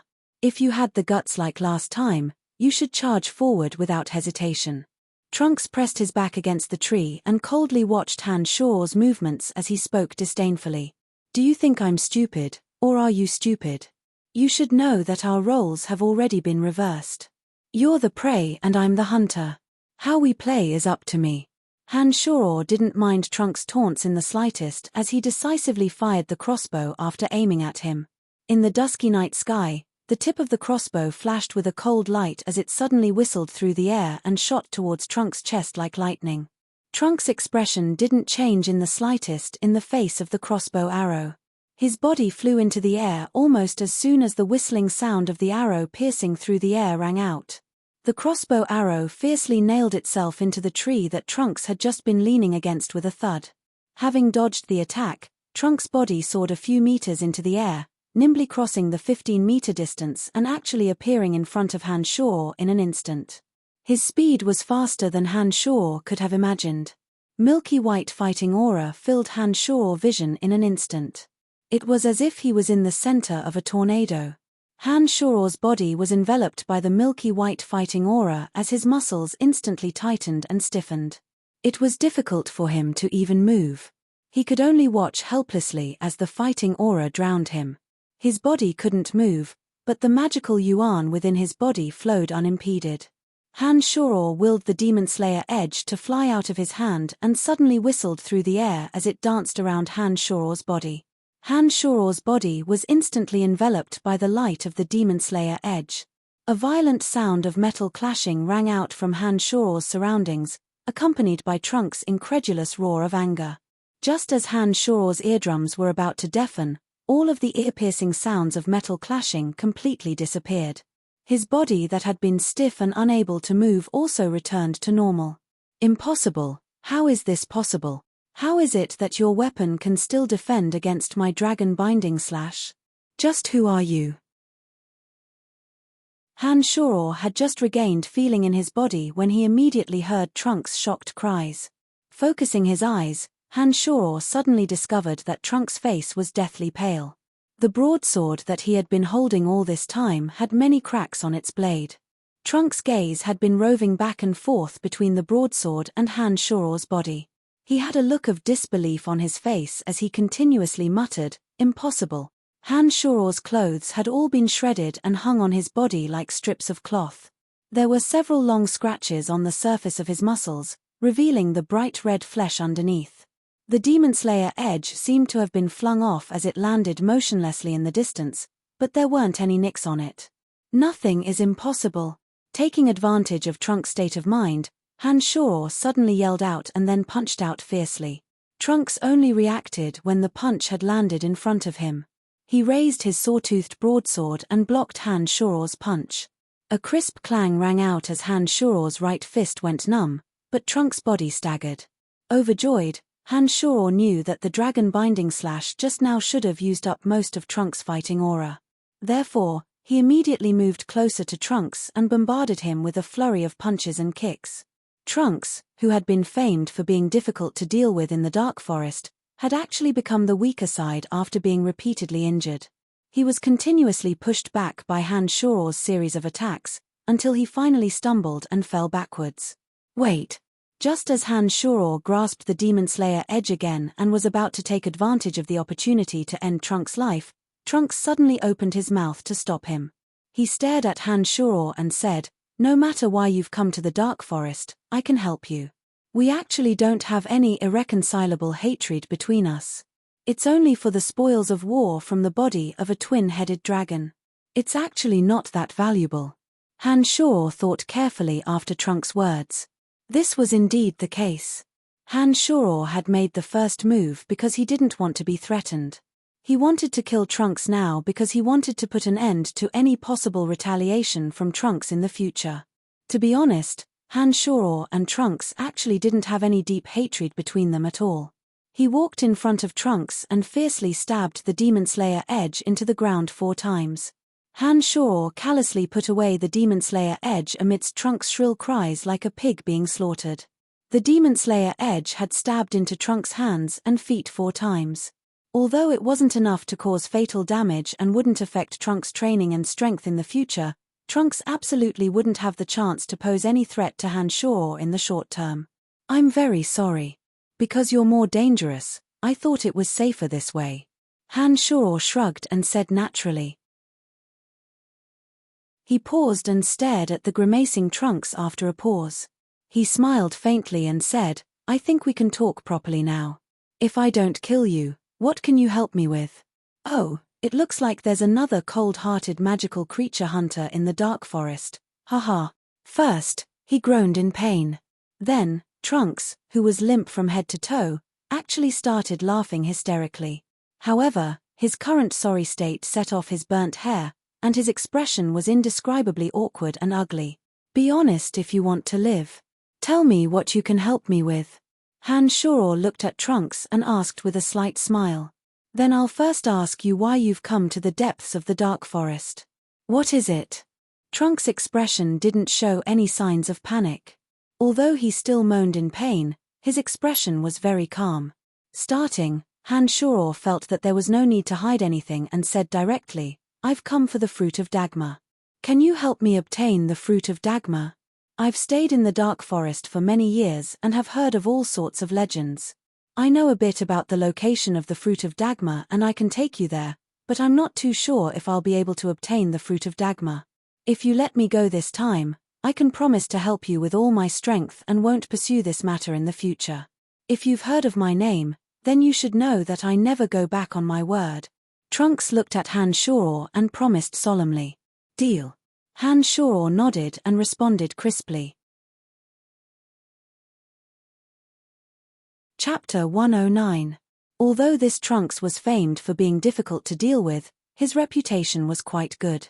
After receiving his guarantee and making him swear an oath, Hanshoro didn't make things difficult for him anymore. The heavily injured Trunks didn't pay any more attention to Hanshoro. He struggled to take out some gauze and medicine from his space ring and smeared it on his wounds with trembling hands. He grimaced in pain as he bandaged his wounds. "Your injuries seem to be quite serious. How long will it take for you to recover?" Hanshoro frowned when he saw Trunks' appearance. Snorting exasperatedly, Trunks said, "You're the one who caused my injuries, and you have the nerve to say that. But don't worry, although my injuries look serious right now, they'll recover easily as long as they don't injure my muscles or bones. Not to mention that the medicine I just smeared was ground from the wondrous herbs I gathered in the Dark Forest. It's very effective in healing scabs. I won't be a burden to you when my fighting aura recovers." Nodding, Hanshoro said, "That's good, let's go back now." "Wait." Trunks called out and then focused his gaze on Hanshoro's face. He asked with extreme puzzlement, "Can you tell me why you were able to discover me as soon as I came to your tent, and why you were able to detect me no matter where I hid? Also, my dragon binding slash can first use fighting aura to immobilize the enemy. As long as their strength isn't higher than mine, they can only be slaughtered by me. Why would your weapon automatically fly up and protect your entire body? I'm sorry, I can't tell you these two things. The only thing I can say is that don't try to ambush me in the future. That will only make you suffer. Han Shoror shrugged and said to Trunks. Trunks hadn't thought that Han Shoror would reveal his secrets. In fact, he'd only needed Han Shoror's confirmation when he'd asked Trunks. As long as Han Shoror didn't deny the truth of the two matters, this meant that there was indeed something miraculous hidden on Han Shoror's body. This was what Trunks needed to know.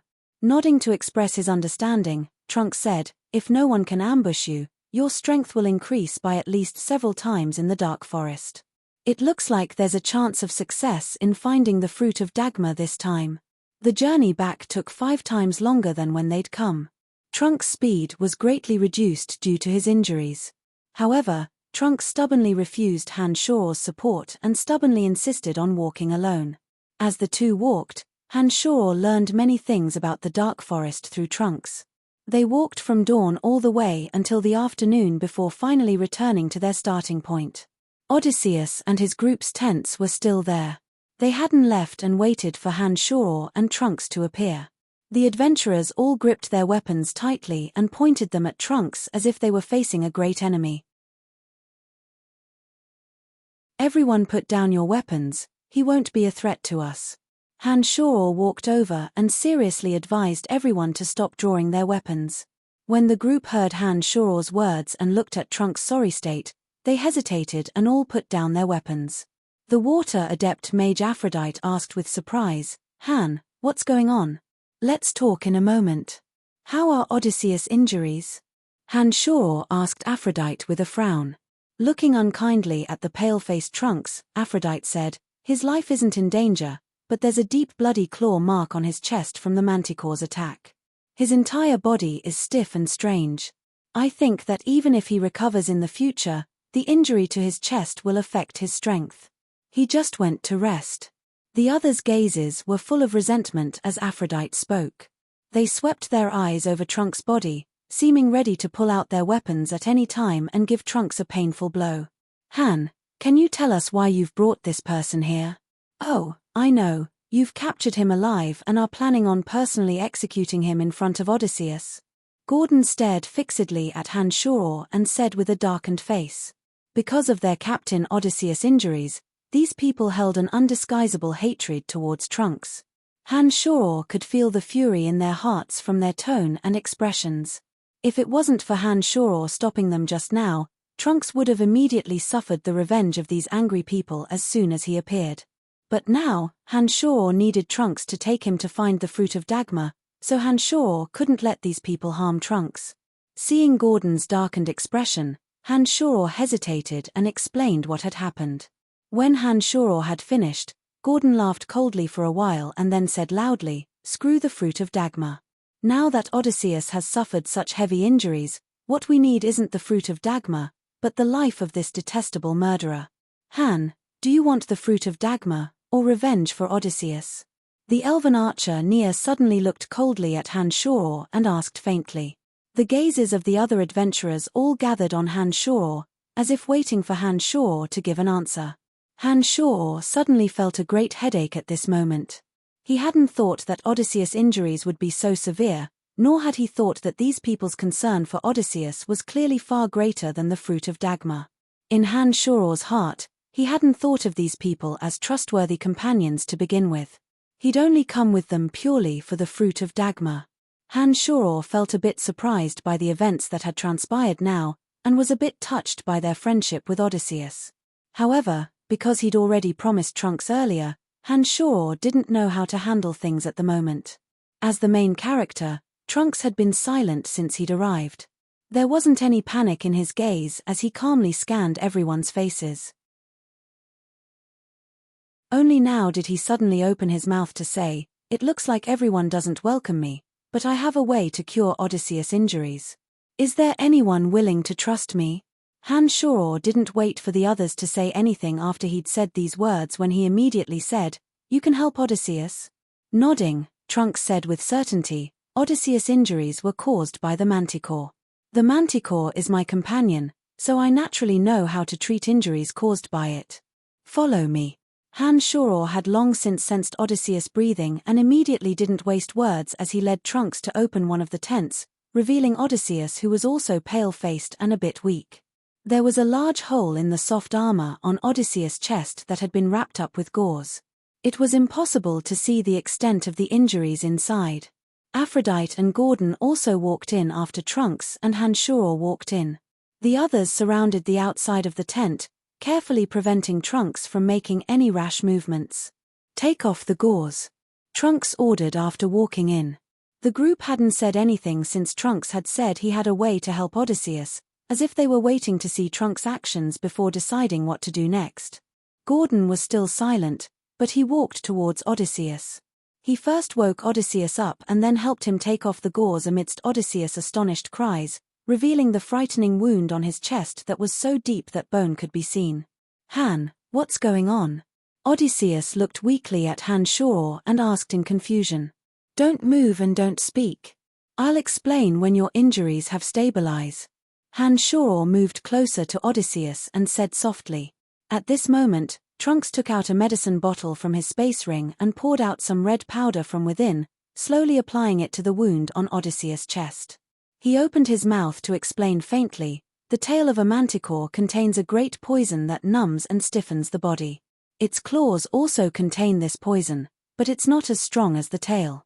The powder I've applied to him can remove the poison from the manticore's claws and speed up the formation of scabs.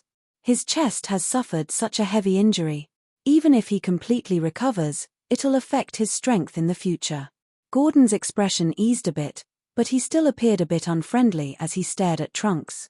If he still wants to obtain the fruit of Dagmar, he'll definitely run into the Medusa in the swamp. The blood of the level 1 magical creature Medusa has a miraculous effect on wounds.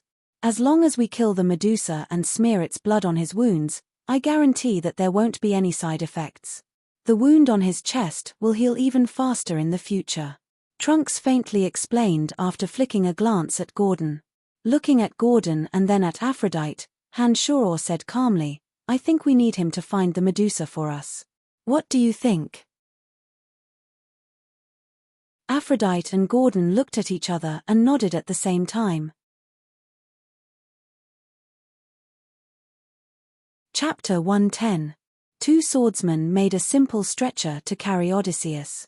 After understanding what had happened, Odysseus tried to dispel everyone's hostility towards Trunks. It was a pity that although everyone didn't continue to call for Trunks to be killed, no one gave him a friendly look either. Trunks himself was quite open to everyone's hostility. Han Shoror even felt that he didn't care at all. Han Shoror asked Trunks in surprise, but Trunks only responded very coldly, "If you hadn't miraculously discovered my tracks, none of them would have left alive. I've never paid attention to people who pose no threat to me." Han Shoror had understood some of the rules of the Dark Forest from Trunks in the days he'd spent with Trunks. In the depths of the Dark Forest, everything depended on one's strength. Everything else was secondary. Indecisiveness and kindness were signs of weakness, and would often cost one their life. Everyone followed Trunks' directions and continued to explore deeper into the Dark Forest for 3 days in a row. Odysseus' injuries had been brought under control after these 3 days. His wounds had started to slowly scab over, but his movements were still a bit impeded. Trunks' physical injuries also quickly recovered after being treated. However, because of Han Shoror's Demon Slayer edge stabs, his hands and feet still appeared to be a bit sluggish. However, his originally pale face once again revealed rosy color. Everyone arrived at the edge of a pond at noon. They first found a large tree to put Odysseus down, and then planned on fetching some water from the pond to drink. However, before everyone could move, Trunks, who'd been with Han Shoror, suddenly frowned and said to Han Shoror, "Tell them to be careful. Look at the seaweed growing in the pond. These seaweed roots have sharp thorns. They'll pull people into the pond if they detect them approaching. If they're not careful, they'll lose their lives." Han Shoror hastily called out when he heard this, "Gordon, you guys stand there and don't move. If you hold a torch in your hands, the scorching heat will make the seaweed hesitate." Trunks faintly suggested a solution when he saw Han Shoror staring at him. "Thank you." Han said softly before walking towards Gordon and the others.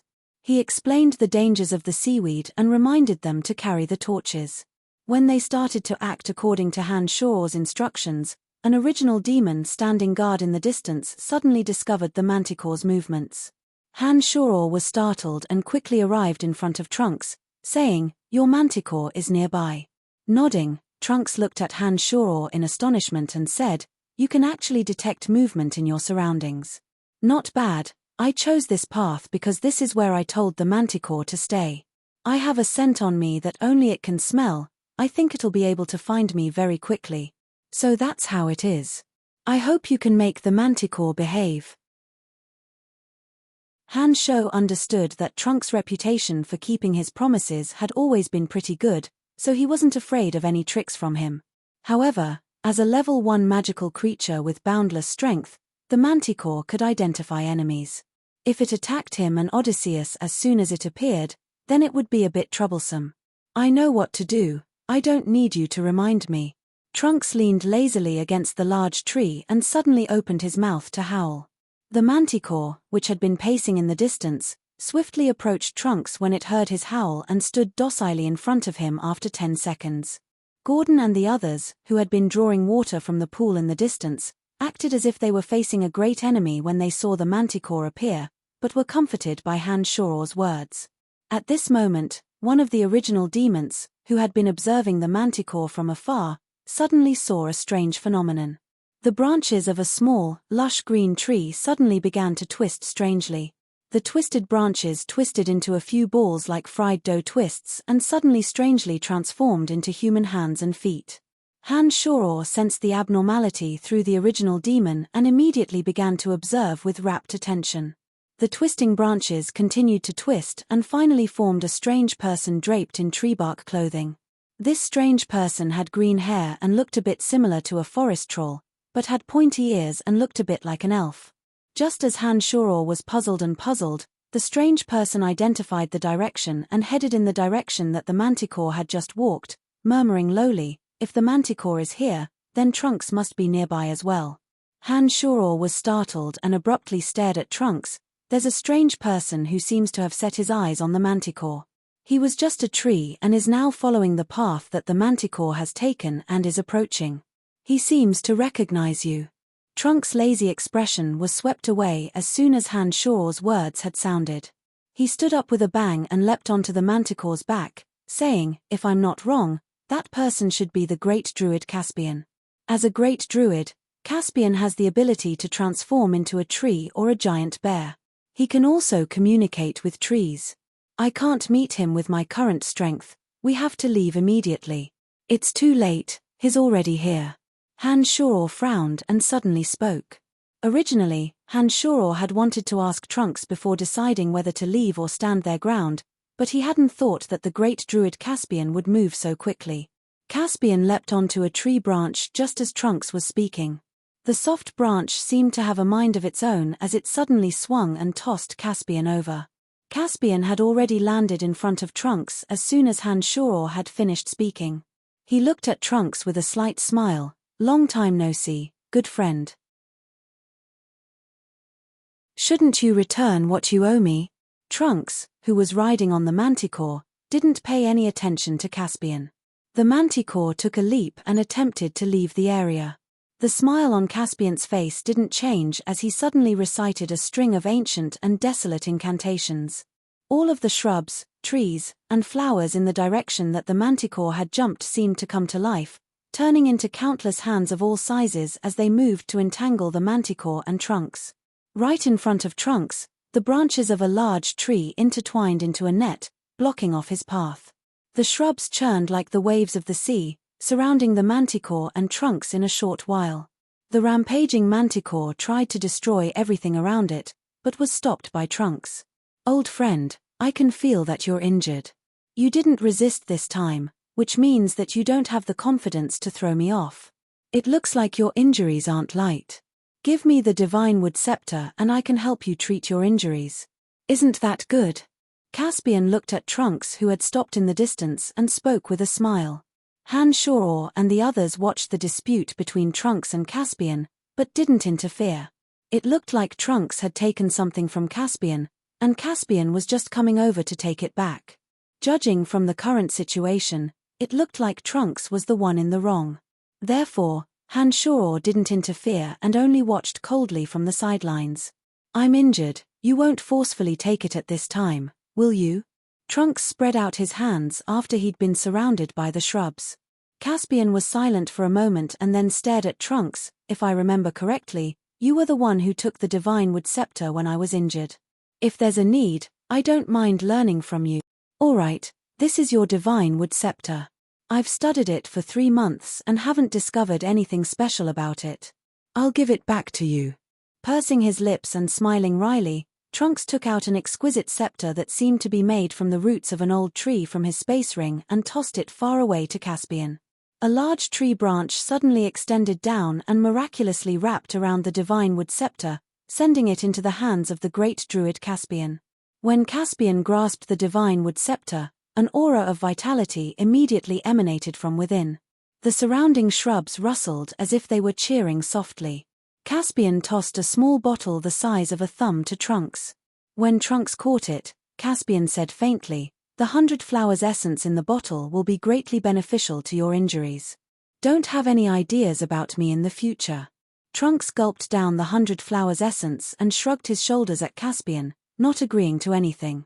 Judging from his appearance, he seemed to have ulterior motives towards what was on Caspian's body. "Honored Great Druid, could you please treat my friend?" The elven archer Nia suddenly walked in front of Caspian at this moment and spoke with great sincerity. Caspian smiled as he looked at Nia and nodded, saying amiably, "Adorable child, I cannot refuse your request." Druids and elves were both worshippers of the goddess of nature. Only the most devout worshippers of the goddess of nature had the right to become a druid. This druid had pointy ears and was obviously a druid that had been converted from an elf. No wonder he'd agreed without hesitation when he heard Nia's request. The great druid Caspian walked in front of Odysseus on the stretcher and glanced at Odysseus' wounds. He couldn't help but frown. Caspian then chanted an incantation and dripped 3 drops of green liquid into the wound on Odysseus' chest. He then said apologetically to Nia, "Your friend's injuries are very serious. My nature's blessing and 3 drops of vitality water will speed up the recovery of his wounds and he won't have to worry about infection. However, he can't do any strenuous exercise after his injuries have healed, otherwise he may develop dizziness or even directly faint. I can't do anything about this, I'm truly sorry. Many thanks to your benevolence, Caspian." Nia expressed her thanks and then said, "Trunks says that the Medusa's blood can help Odysseus recover completely. We'll find the Medusa." Caspian looked at Trunks with surprise and then said to Nia, "He's right, there's some magical blue blood in the area where the magical core is in the Medusa's brain. This blood can indeed help him recover completely. However, this old friend of mine isn't someone who loves to help others. Why would he tell you this? You've taken the divine wood scepter and healed him. I think you've chased me for a few months, shouldn't you report back to the Druidic Order as soon as possible?" Trunks glared at Caspian and said with a bit of displeasure. Nodding with a smile, Caspian explained to Nia, "It looks like this old friend of mine is angry. Heh, he's actually not as bad as you think. If he's willing to help you, you have a great chance of obtaining the Medusa's blood. I'm very sorry that I have other matters to attend to and can't accompany you. You're too kind." Nia was obviously a bit overwhelmed by the favor and hurriedly said sincerely. Caspian looked at Trunks from afar and left with a slight smile, disappearing from everyone's line of sight after a while. "Come, let's continue on our way. We'll be there in 2 more days." Trunks snorted slightly with a cold face after Caspian left and then urged everyone to continue on their way. The group didn't encounter any danger under Caspian's lead and arrived at a swamp with a heavy stench after 2 days. A few enormous man-eating flowers repeatedly attacked Hanshoro and the others in the surroundings of the swamp. It was a good thing that Trunks had warned them beforehand and everyone had gathered together to defend against the attacks of the man-eating flowers. It's said that the fruit of Dagmar that you need grows in a piece of sludge in the middle of this enormous swamp, including a Medusa hiding within. We've arrived at our destination. Trunks pointed at the expansive swamp in front of them and said.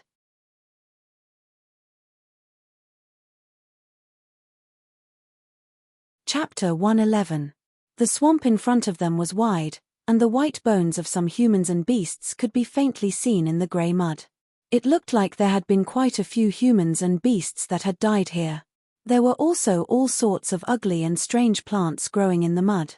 These plants had sharp thorns on their branches and swayed aimlessly in all directions, making one's heart tremble.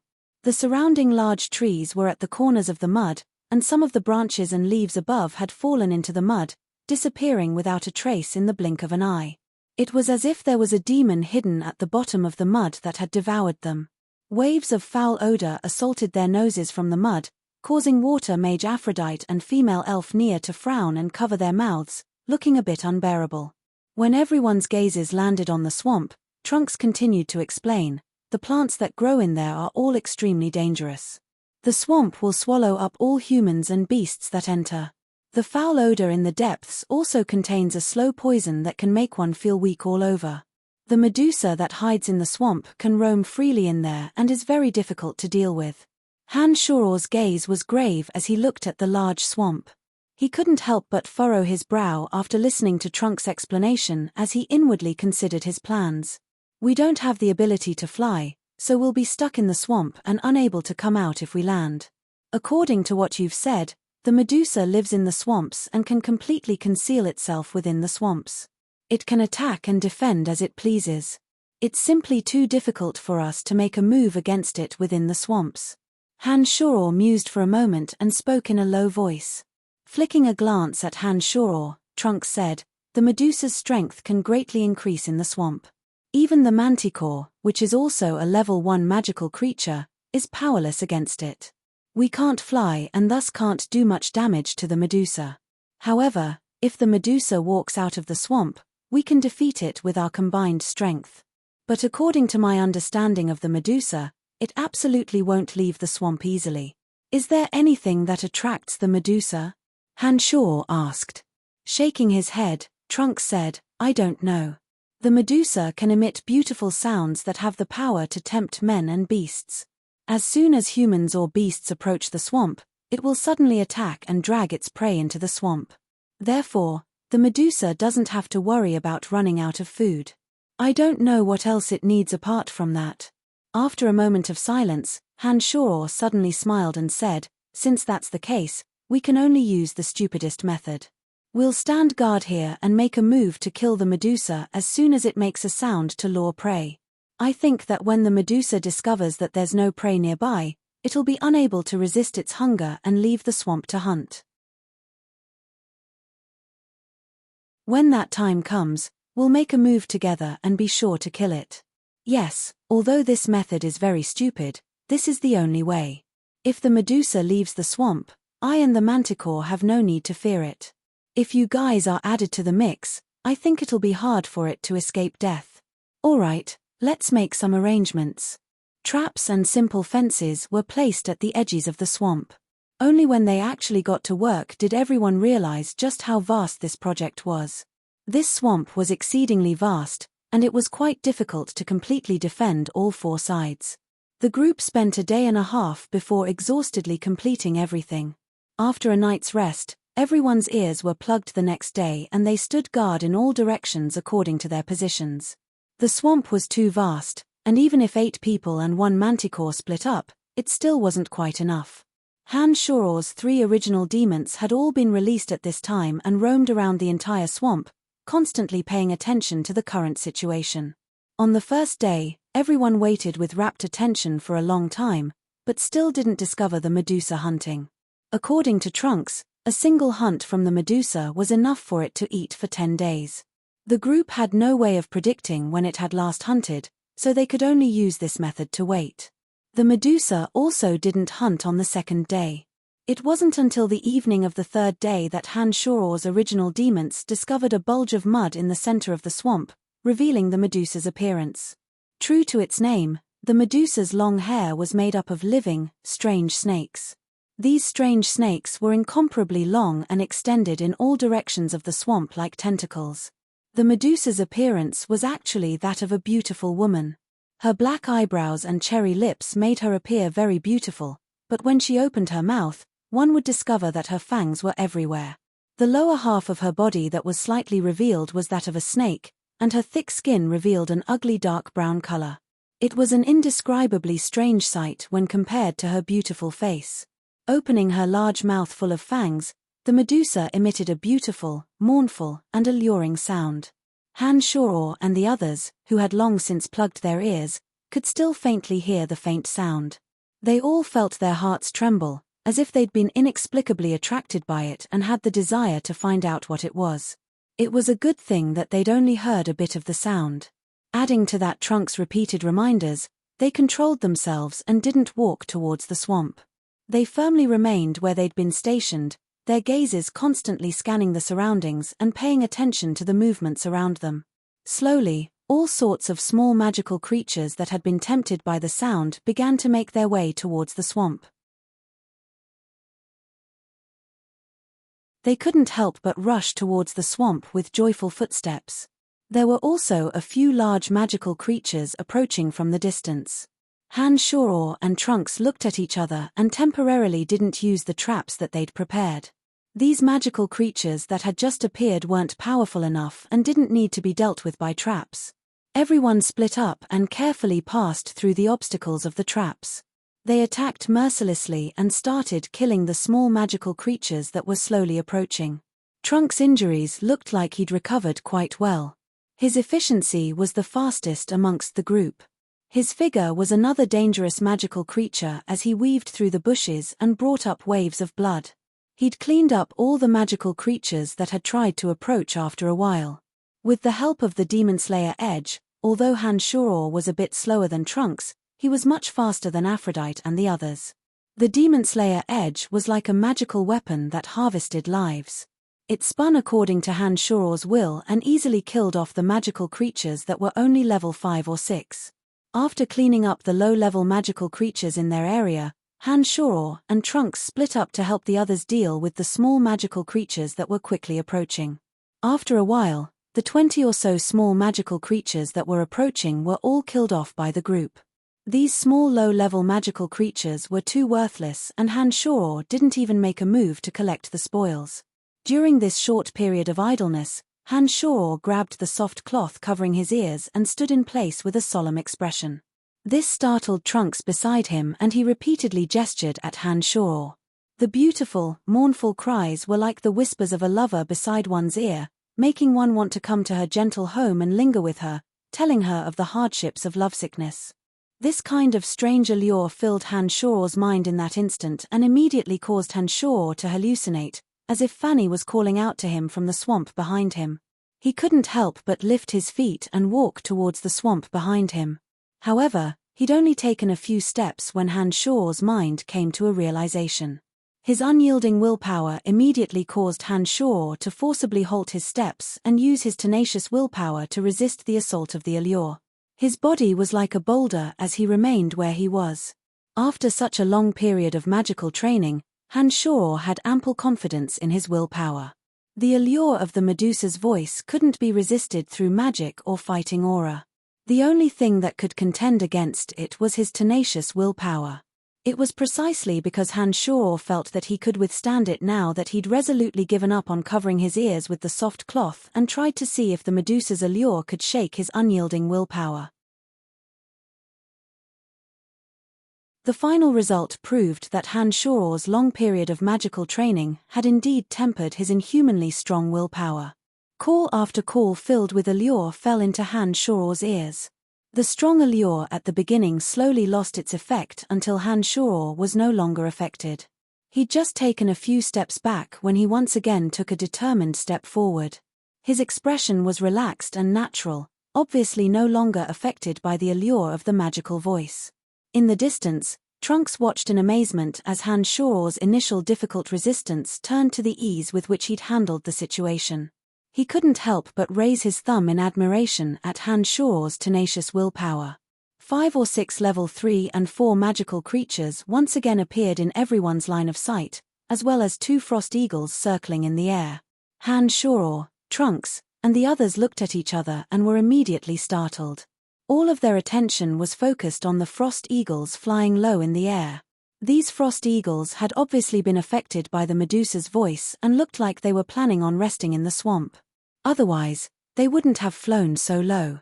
Han-Shoror grasped the powerful crossbow in his hand and took aim at the extended throat of one of the frost eagles. An accurate arrow whistled through the air. At the same time, Nia and the two mags made their moves at the same time, targeting the other frost eagle. This frost eagle wasn't small. Once it landed in the swamp, the Medusa wouldn't be able to come out for at least 5 or 6 days. Then, all of their previous preparations would be for naught. Therefore, the group absolutely couldn't allow the frost eagle to land in the swamp. The confused frost eagle was obviously less vigilant than before. Han-Shoror's crossbow arrow stabbed into the Han-Shoror eagle's neck and shot it down from the air. On the other side, the attacks of Nia and the two mags seemed a bit weak due to the distance. A few of Nia's arrows stuck into the frost eagle's body, but didn't seem to cause much damage. Han-Shoror was a bit anxious when he saw the wounded frost eagle fly over the group's heads and land in the swamp. The crossbow needed to be reloaded and readied before it could be used. There was no way they could make it in time. Just as Han-Shoror was about to bring out the Demon Slayer edge, Trunks suddenly flung out a short sword.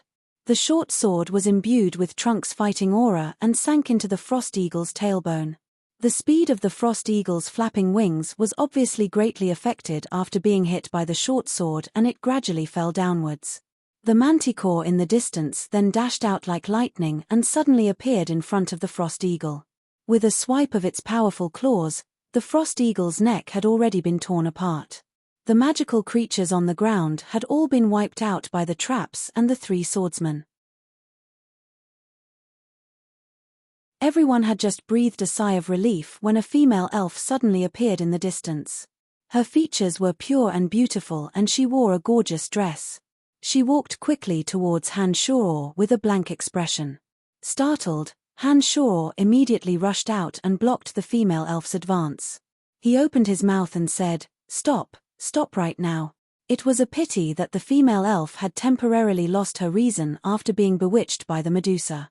She turned a deaf ear to Han-Shoror's words of advice and walked straight towards the swamp.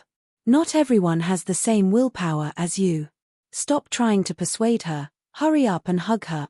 Trunks finally couldn't help but yell out when he saw the female elf approach the swamp step by step and Han-Shoror continue to persuade her.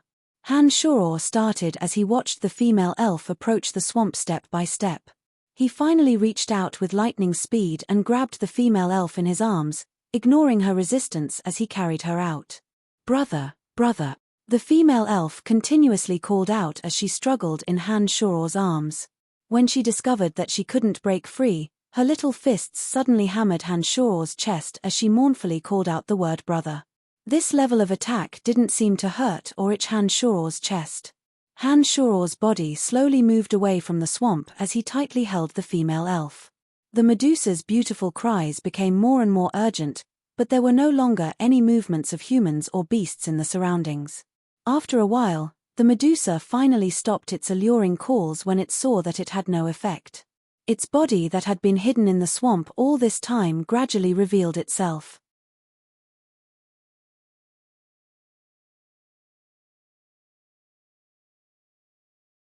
Chapter 112. When the Medusa's body slowly emerged from the swamp, Han-Shoror finally discovered that the Medusa was even larger than he'd imagined. The Medusa's head was filled with little snakes that continuously extended and danced. Its snake-like lower limbs were as thick as water buckets, and its body was 5 or 6 meters long when fully extended. "Everyone pay attention. I think the Medusa is planning on leaving the swamp to hunt." Through the observation of the original demons, Han-Shoror clearly saw the Medusa's movements and immediately warned everyone. Bad guy, big bad guy." After Han-Shoror's startled cry sounded, a shriek sounded from within his arms. The pure and beautiful female elf suddenly became violent and had a panicked expression on her face. Her little fists continuously pounded on Han-Shoror's chest. When he saw that the female elf had returned to normal, Han-Shoror immediately let go of her and the Demon Slayer edge abruptly appeared in his hand. His eyes calmly scanned the surroundings, planning on finding a suitable place to deal with the Medusa. What are you doing? The female elf was greatly startled and thought that Hanshuro wanted to silence her. She frantically retreated 2 steps and a magic staff suddenly appeared in her hand. She chanted an incantation and a sharp wind blade shot towards Hanshuro's head. Damn it, why are you attacking me? Hanshuro immediately glared angrily at the elf after dodging the attack. However, it looked like this female elf was even angrier than Hanshuro. She looked at Hanshuro with great enmity and snorted angrily, "What did you do to me just now?" The hungry Medusa was obviously growing impatient when it saw that no prey had entered the swamp. Its enormous body quickly moved through the swamp and started approaching Hanshuro's group. Hanshuro didn't have the time to tangle with this female elf at this moment. When he saw the female elf archer Nia walk over, Hanshuro abruptly beckoned her over and pointed at the female elf who didn't understand the situation. Hanshuro said, "You explain to her." Hanshuro immediately left after he'd spoken and arrived next to Trunks, Aphrodite, and the others. He said urgently, "It looks like the Medusa can't endure its hunger and is trying to leave the swamp in search of prey. It's coming in this direction, everyone pay attention. You 2 mags leave quickly and stay on the large tree behind the trap. You 2 swordsmen split up and don't let the Medusa discover your tracks. Han, you and I will leave temporarily and will block off its path of retreat when the Medusa appears. The Medusa is very difficult to deal with in the swamp, but if it leaves the swamp, it may not be a match for my manticore in a one-on-one fight. Therefore, we have a great chance of killing it. The only thing we need to pay attention to is to not let it discover our tracks. Otherwise, it'll be very difficult for us to deal with it once it returns to the swamp." Trunks suddenly called out loudly at this moment and quickly commanded everyone to get into position. At such a critical moment, even the other adventurers who had originally harbored enmity towards Trunks didn't continue to say anything for the sake of the Medusa. They all nodded and began to move according to Trunks' instructions. Hanshuro nodded towards Trunks and suddenly retreated, making a detour and leaving the path that the Medusa would definitely take. Through the observations of the original demons, Hanshuro's grasp of the overall situation was far greater than the others. The Medusa appeared to be quite cautious and didn't immediately leave the swamp after carefully coming ashore. Instead, it seemed to be thinking as it stayed by the side of the swamp. The magical creatures that had just appeared had all been stripped of their valuables and their corpses thrown into the enormous trap that had been prepared beforehand. The Medusa's head spun a few times and her watery eyes appeared a bit confused. She didn't seem to understand why no one had approached after hearing the sound. After a while, the Medusa finally left the swamp and walked towards the location where Aphrodite and the others were lying in ambush. Through the observations of the original demons, Hanshuro discovered that the elf, who'd been quite enraged just now, had finally calmed down after Nia's persuasion. He looked over with interest, and only retreated a bit unwillingly under Nia's repeated persuasions. However, he didn't want to stay too far away from them. After leaving the swamp, the Medusa slowly advanced with a heart full of caution. Hanshuro and Trunks, who had just circled around, appeared at the edge of the swamp from another direction and completely blocked off the Medusa's path of retreat. Hanshuro and Trunks exchanged a knowing look and silently approached the Medusa from behind at the same time, ready to act at a moment's notice.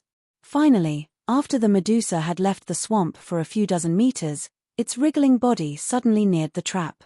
The Medusa's body was long and slender, and when its upper body sensed the existence of the trap, it relied on the strength of its lower limbs to keep its slanted body from falling into the trap. Instead, it moved step by step towards the outside of the trap as its serpentine body twisted.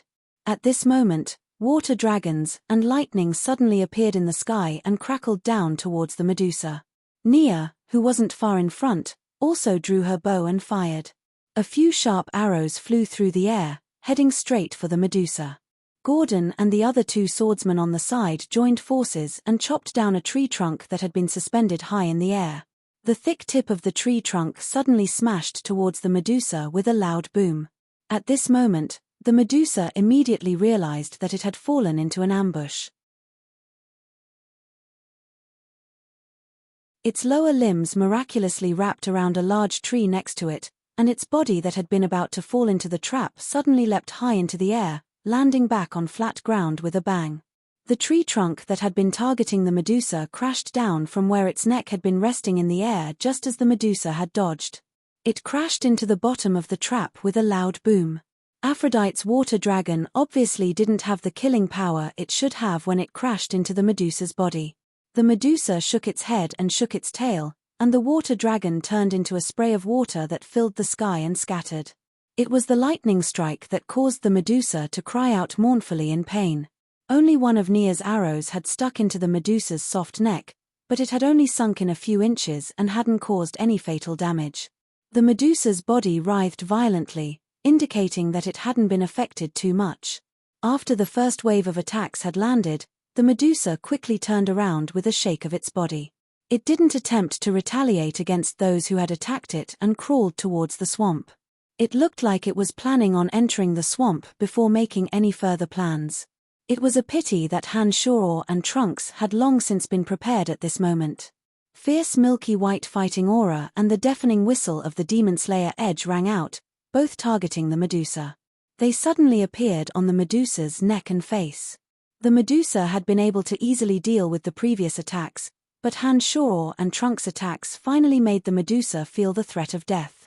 These two waves of attacks were ferocious and contained a domineering killing intent that caused the high-level magical creature to burst forth with all of its energy. Its enormous body suddenly became exceedingly nimble as the snake hair that filled the sky suddenly danced. Hundreds and thousands of little snakes danced wildly in the air, turning into a sky full of tentacles that obstructed Trunks and Hanshoro's attacks. Trunks' milky white fighting aura and Hanshoro's Demon Slayer Edge's attacks suddenly surged into the sky full of flying snakes. Bloody mist instantly scattered through the air, and chunks of blood from the little snakes were continuously thrown into the air, landing on the ground with a thud.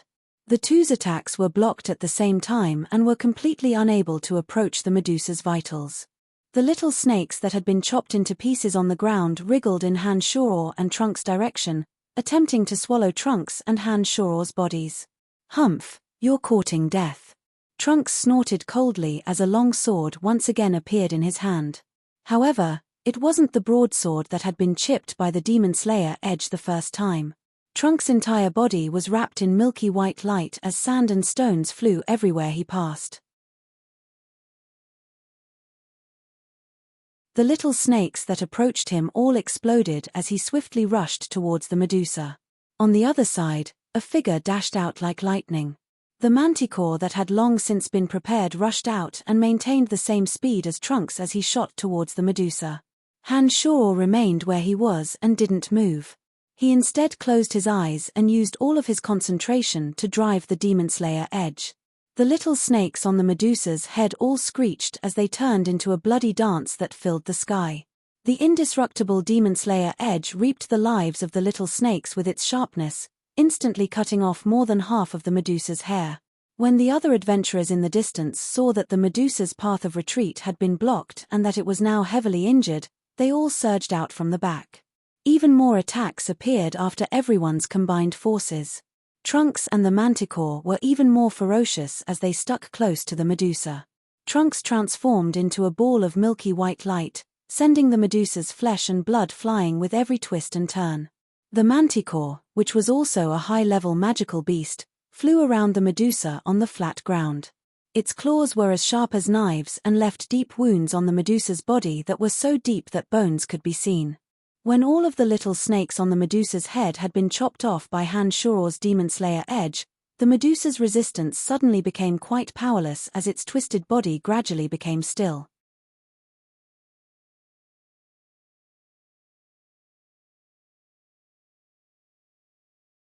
Chapter 113.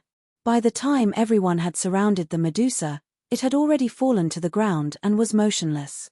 Trunks leapt onto the Medusa's body with his sword and sliced open the Medusa's head. He took out the most precious item on the Medusa's body with a face full of joy. Trunks dug out the crystal core of a level 1 magical beast, along with the blue blood that was wrapped around the crystal core. By the time Hanshoro had arrived from afar, everything had already been completed. Even the Medusa's body had been pushed into the depths of the trap. The elf in the distance walked over behind Nia and stuck her head out to look at the Medusa in the trap. She exclaimed softly, "How can this ugly fellow have such a pleasant voice? Angelica, you should hurry back, we still have other things to do." Nia frowned involuntarily when she saw the little female elf's face full of curiosity. "I'm not going back, Sister Nia, let me stay with you guys. This place is much more fun than Grandpa's." Angelica smiled sweetly at Nia and shook her head as she spoke tenderly. When Han-Shoror arrived, Trunks took out the magical core and the most precious blood from the Medusa's brain. He handed them over to Han-Shoror and said, "I'll keep 10 drops of the Medusa's blue blood, you can distribute the rest." A translucent white bottle filled with the Medusa's blue blood was shoved into Han-Shoror's hands, along with the Medusa's magical core. Grasping the items that Trunks had handed over, Han-Shoror asked, "How many drops of blood does Odysseus need to completely recover?" "I think 5 drops of the Medusa's essence blood should be enough to help Odysseus recover. This essence blood has miraculous effects. Not only can it speed up the recovery of injuries, but it can also reattach severed limbs. If someone has a severed limb, they can regrow it as long as they have the Medusa's essence blood. It won't affect their movements in the future, so the Medusa's essence blood is extremely valuable."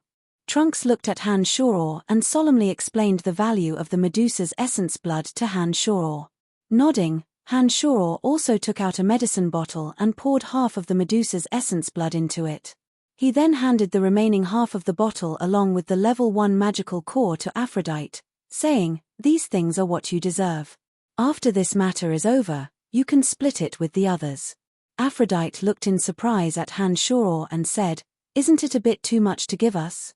I feel that we only need one of the Medusa's essence blood and magical beast core. After all, the two of you put in the most effort in this operation against the Medusa. We only acted as a distraction. Take it for now, we still have other matters to attend to. If you have any doubts, why don't you wait until you see Odysseus? Odysseus previously told you to temporarily listen to me, I think you should remember that." The Medusa's magical beast core could be made into some mysterious musical instruments and could also have the effect of bewitching people's hearts. If it was sold, it would absolutely fetch a very high price. But to Han-Shoror, his goal this time wasn't the Medusa, but the fruit of Dagmar that would be of great use to Han-Shoror. As valuable as the items on the Medusa's body were, they didn't have any direct use to Han-Shoror. Therefore, Han-Shoror was quite generous in splitting the spoils from the Medusa's body. Han-Shoror did this in the hopes that he'd have a greater chance of obtaining the most fruits of Dagmar after obtaining the fruit of Dagmar. This was what Han-Shoror needed the most right now. The Medusa in the swamp has already been cleared out. There are only some man-eating plants and spreading poisonous gas left in the swamp. It's rumored that the fruit of Dagmar grows in those man-eating plants. We can think of a way to search for the fruit of Dagmar. Trunks looked at Han-Shoror and suggested. Nodding, Han-Shoror didn't say anything else and walked towards the swamp on his own. When he arrived at the edge of the swamp, Han-Shoror randomly picked up a small rock from the shore and threw it towards the swamp in the distance. The rock sank into the swamp in the blink of an eye and disappeared without a trace. There wasn't a single person in this group who could fly. Only Han-Shoror's 3 original demons could patrol the surroundings of the swamp. When they arrived, Han-Shoror sat down cross-legged with a dark expression and focused his attention on controlling the 3 original demons. They danced around the wide swamp and attempted to search for the fruit of Dagmar. Trunks and the others rushed over and saw Han-Shoror sitting down cross-legged without a word. Even his eyes were closed. They all felt that it was rather baffling. "Sister Nia, what's wrong with this bad guy?" The pure and beautiful female elf Angelica looked at Han-Shoror with surprise and asked Nia in a sweet voice. Nia also didn't know what Han-Shoror was doing and shook her head when she heard Angelica's question. She said oddly, "I don't know either, but Han is an amazing person. I think he must be doing some amazing things again." Trunks understood that Han-Shoror was hiding some unknown secrets on his body. These secrets could even make a powerful swordmaster like him feel extremely wary of Han-Shoror. When he saw Han-Shoror's strange behavior this time, His heart immediately raced and he guessed that Hanshor must be doing some amazing things again. He immediately focused all of his attention on observing Hanshor's body, including some of the abnormalities in his surroundings, in an attempt to find the mysteries surrounding him. It was a pity that despite Trunk's extraordinary strength and extraordinary insight into fighting aura and magical power, the original demons that didn't have any fighting aura within their bodies and didn't rely on magical power to support themselves made Trunk's observation fruitless. He couldn't figure out what Hanshor was doing at all. One of the original demons landed in the middle of the most flourishing man-eating plants. It suddenly discovered a plant that looked like a person in the shape of a human in a patch of red mud. This plant was the same as a normal person and also had arms, legs, a waist, and a cheeks. However, the area below its waist was like a root that was buried in the mud. The exposed neck had 3 heads that didn't seem to be covered in skin and flesh. The shape of these 3 heads was exactly the same as the fruit of Dagmar that everyone had described. Taking a deep breath, Hanshor suddenly opened his eyes, which sparkled with the light of excitement. He said, "I've found it. The fruit of Dagmar is in the middle of the man-eating plants. It has the body of a person, but it has a fruit that looks like 3 heads. But the fruit of Dagmar is in the middle of the mud. How should we get there?" Aphrodite was first overjoyed when she heard this, but then couldn't help but frown as she spoke. "Yeah, none of us here are archmages. We have no way of flying to the surface of the swamp." Gordon frowned and also spoke powerlessly. Trunks looked at Hanshor, who was deep in thought, and thought for a moment. "Han, the swamp is filled with all kinds of poisonous vermin. There's also a slow-acting poisonous mist in the air. If we accidentally fall into the swamp, it's very unrealistic to think of leaving alive." I thought for a moment, and the only way is to use some of the towering trees on the side. If we borrow the slender branches of the trees and suddenly float out, we can fly across the center of the swamp for a short period of time. However, I can't guarantee that the floating power of those branches will be enough to send people directly to the other side. In addition, it'll only take the blink of an eye to float across the center of the swamp. I think it's impossible to get close to the fruit of Dagmar in that amount of time and obtain the fruit of Dagmar under the attacks of the man-eating plants. Hanshor continued to furrow his brow in silence after Trunks had spoken. After a while, Hanshor suddenly revealed a faint smile and stared at the female elf Angelica with a face full of smiles. He spoke amiably, like a big bad wolf asking a little white rabbit, "Beautiful and adorable elf, did you cast a wind blade spell on me just now?" Pulling the slightly panicked Angelica behind her, Nia looked a bit oddly at Hanshor like a mother hen protecting her chicks. "Han, don't tell me you've taken what happened just now to heart and are planning to take revenge on Angelica."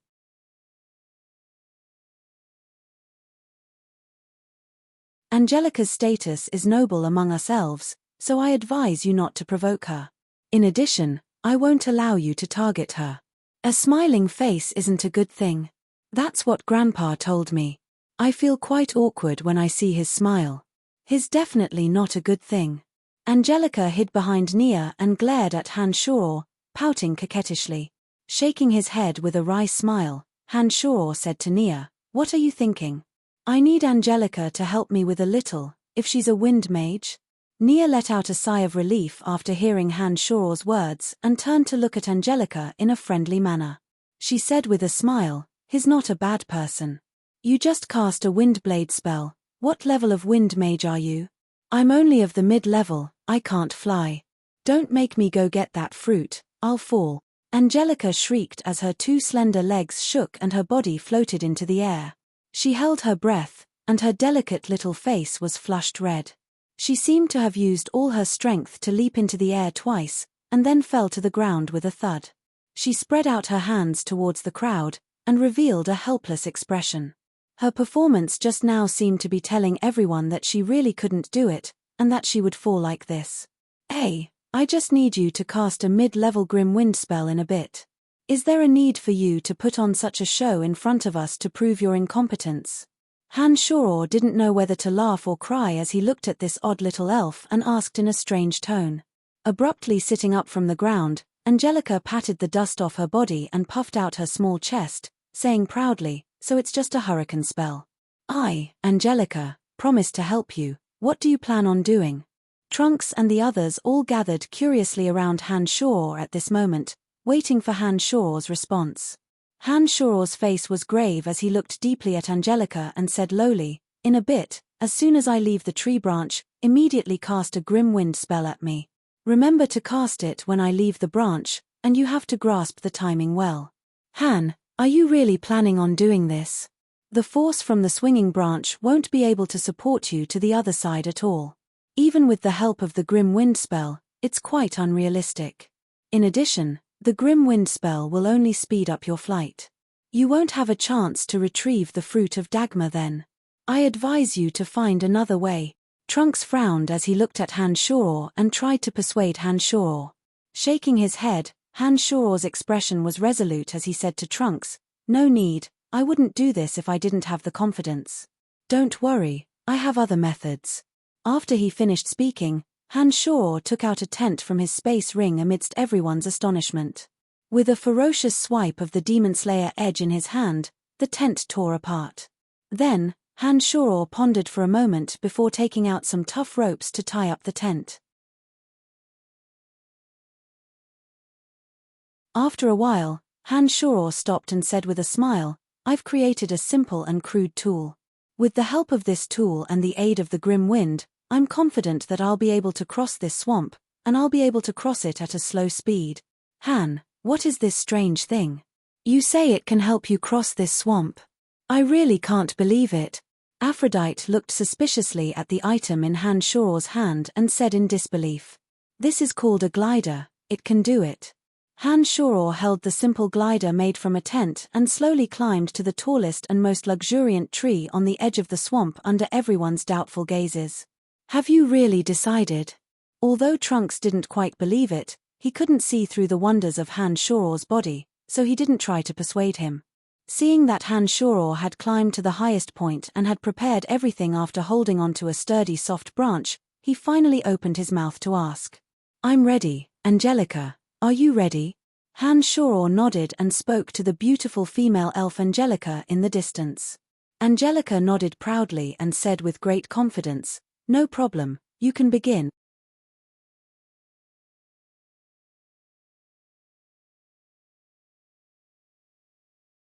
Chapter 114.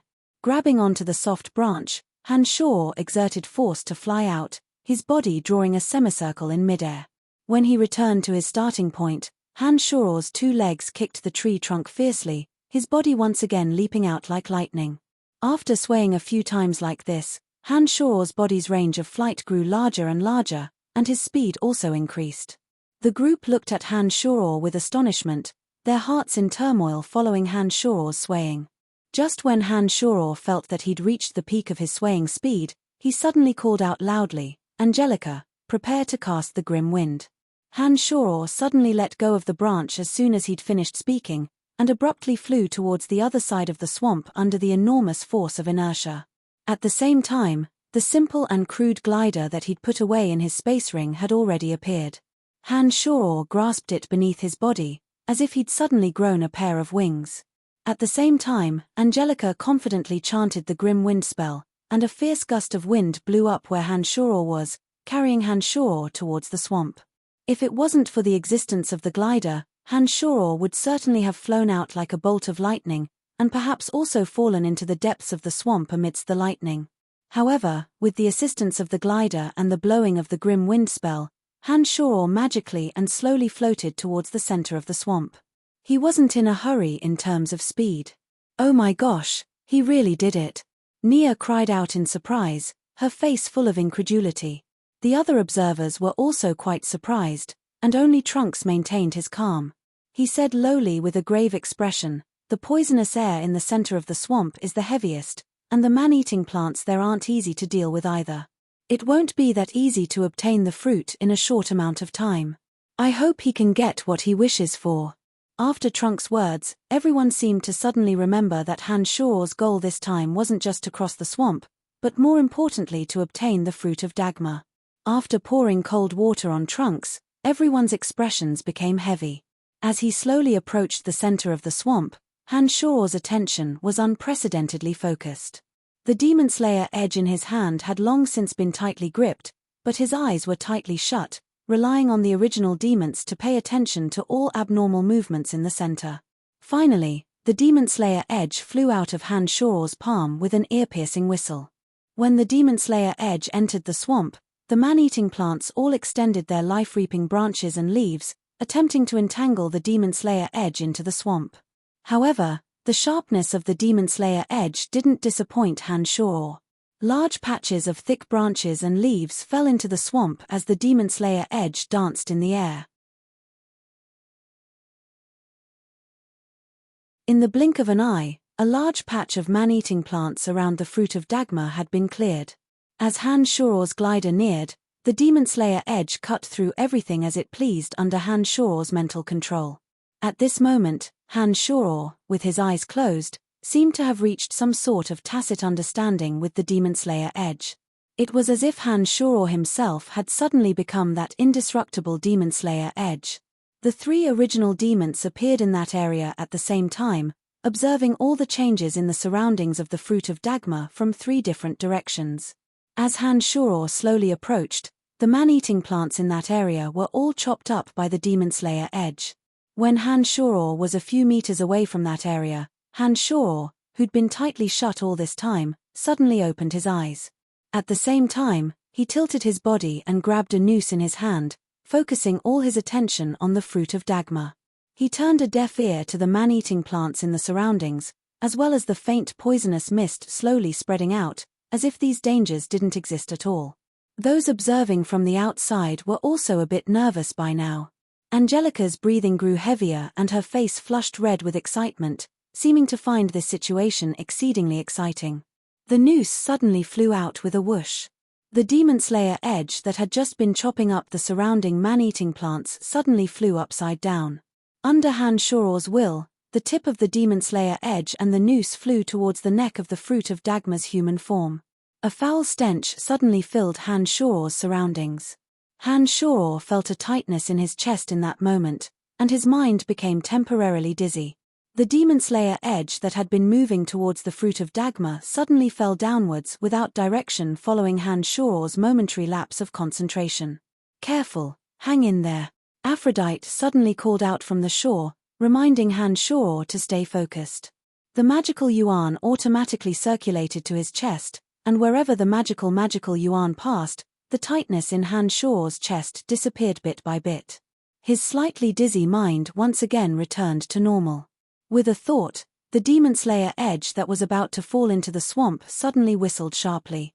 The sharp edge trembled and flew towards the fruit of Dagmar like lightning, bringing the noose with the tail of the Demon Slayer edge towards the neck of the fruit of Dagmar's human form. Delighted, Han Shoro took a deep breath and pulled forcefully with his large hands, tightening the noose. Branches and leaves of the man-eating plants that had come over once again were chopped off by the Demon Slayer edge that had completed its mission. Some of the branches and leaves even had colorful fluids flowing out of them. The fruit of Dagmar slowly left the swamp amidst everyone's trepidation.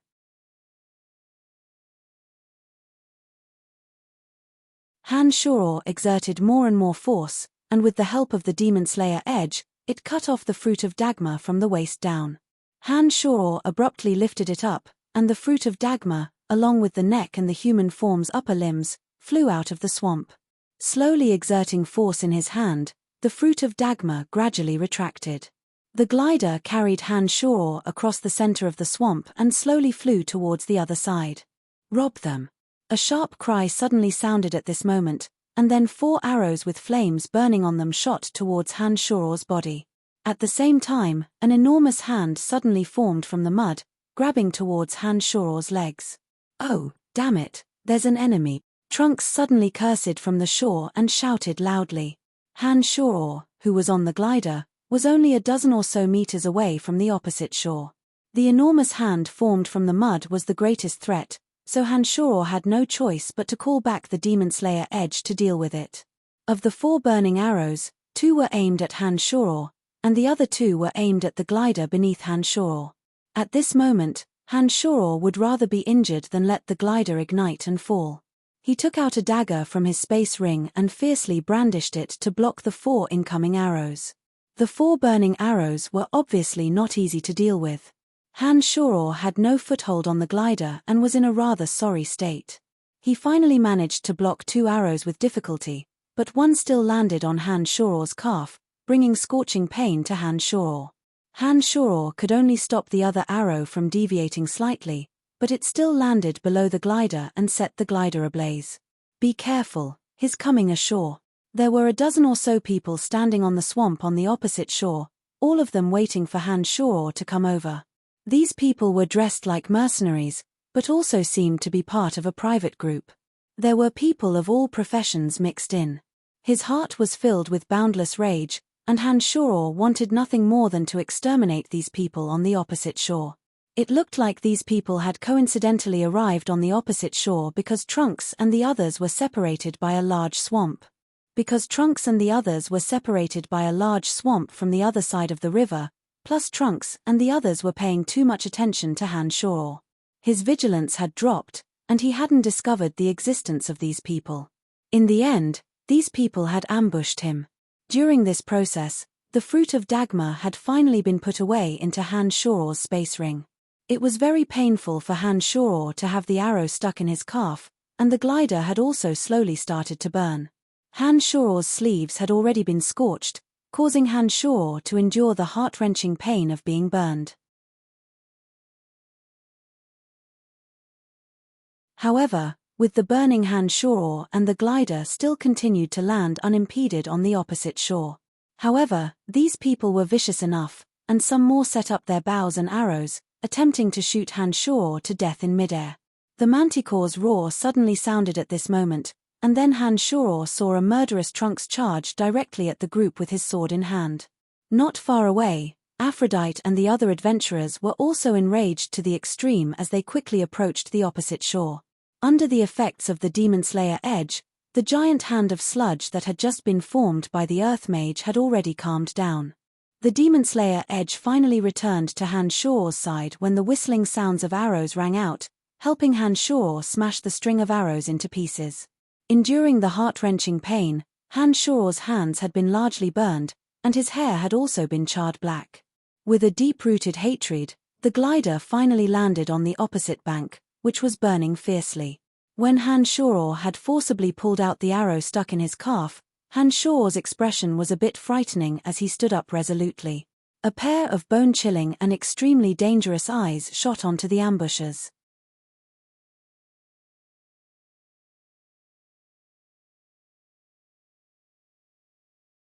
Chapter 115. Who are you people? Trunks first breathed a sigh of relief when he saw that Han Shoror was fine, and then looked coldly at the strangers. Don't care who we are. Leave behind the Medusa's core and blood, as well as the fruit of Dagmar, and we can spare your lives. An adept mage in the front held a staff in his hand and spoke with a dark face. Leon, it can't be that simple. Heh, look, there's 3 beautiful girls running over. We haven't touched women in a long time. These 3 girls need to stay behind and let us have some fun. Another adept swordsman with a body as sturdy as an orangutan carried a broadsword on his shoulder and smiled obscenely. Angelo, your words make a bit of sense. I didn't see these 3 girls just now. Haha, leave behind the 3 beautiful girls and everything else. Strength reigns supreme in the dark forest. If you want to live, then get the hell out of here. Adept Mage Leon also looked with great interest at Nia, Aphrodite, and Angelica running over from afar and spoke merrily. There were more than 10 people in this group. Not only were there mags and swordsmen, there were also archers, priests, and thieves. All of them were experienced men with extraordinary strength. Do you think you're worthy? Han Shoror walked over from afar at this moment. Han Shoror's body exuded an exceedingly dangerous presence without any restraint. Han Shoror's features were savage and terrifying after his body had been set aflame. These people were a bit frightened as he walked over step by step. Han, are you all right? Trunks couldn't help but ask when he saw Han Shoror's exaggerated appearance. This ugly thing is an eyesore, but his life force is quite tenacious. He hasn't died yet. Brothers, let's get rid of him first. Angelo called out with a cold face and spoke directly. Gordon, Aphrodite, and the others had finally arrived at this time. Hanshoro didn't say another word as his body suddenly flashed out at high speed, heading straight for Angelo. A faint black magical aura slowly seeped out from Hanshoro's body. Due to the unprecedented rise in killing intent and anger, Hanshoro's mold spirit realm mind had become unstable. His body instantly changed. The dark demonic aura spilled out under the influence of the demonic yuan. Hanshoro's mind instantly became muddled, and all that was left in his heart was the violent desire to kill and destroy everything. His pupils turned a frighteningly ghastly white, with no more black pupils. This kid is a bit odd, everyone be careful. Angelo was startled by Hanshoro's demonic appearance and immediately cried out in alarm. Although Trunks and the others couldn't see Hanshoro's expression from behind, they could feel that something was wrong with Hanshoro. The wisps of black demonic aura that were overflowing from Hanshoro's body were mixed with an evil and terrifying aura. This aura made everyone instinctively feel fear from the bottom of their hearts. Let's go, help Hanshoro kill these fellows who are taking advantage of his misfortune. Gaiden roared and took the lead to rush out. When the people behind him saw that Gaiden had moved, they did not hesitate at all and began to attack. Only Angelica stood there, seeming a bit at a loss as to what to do. She said to Nia, who was looking for a large tree to hide behind, "Hey, Sister Nia, do you need my help? Just protect yourself, the situation is too dangerous right now." Nia called out lightly with impatience. She had already narked an arrow and aimed at a human archer in the distance. A shrill, soul-sucking shriek, like the despairing cry of a demon from the depths of hell, filled the entire battlefield in an instant. Everyone's minds trembled as they felt a chill on their skin.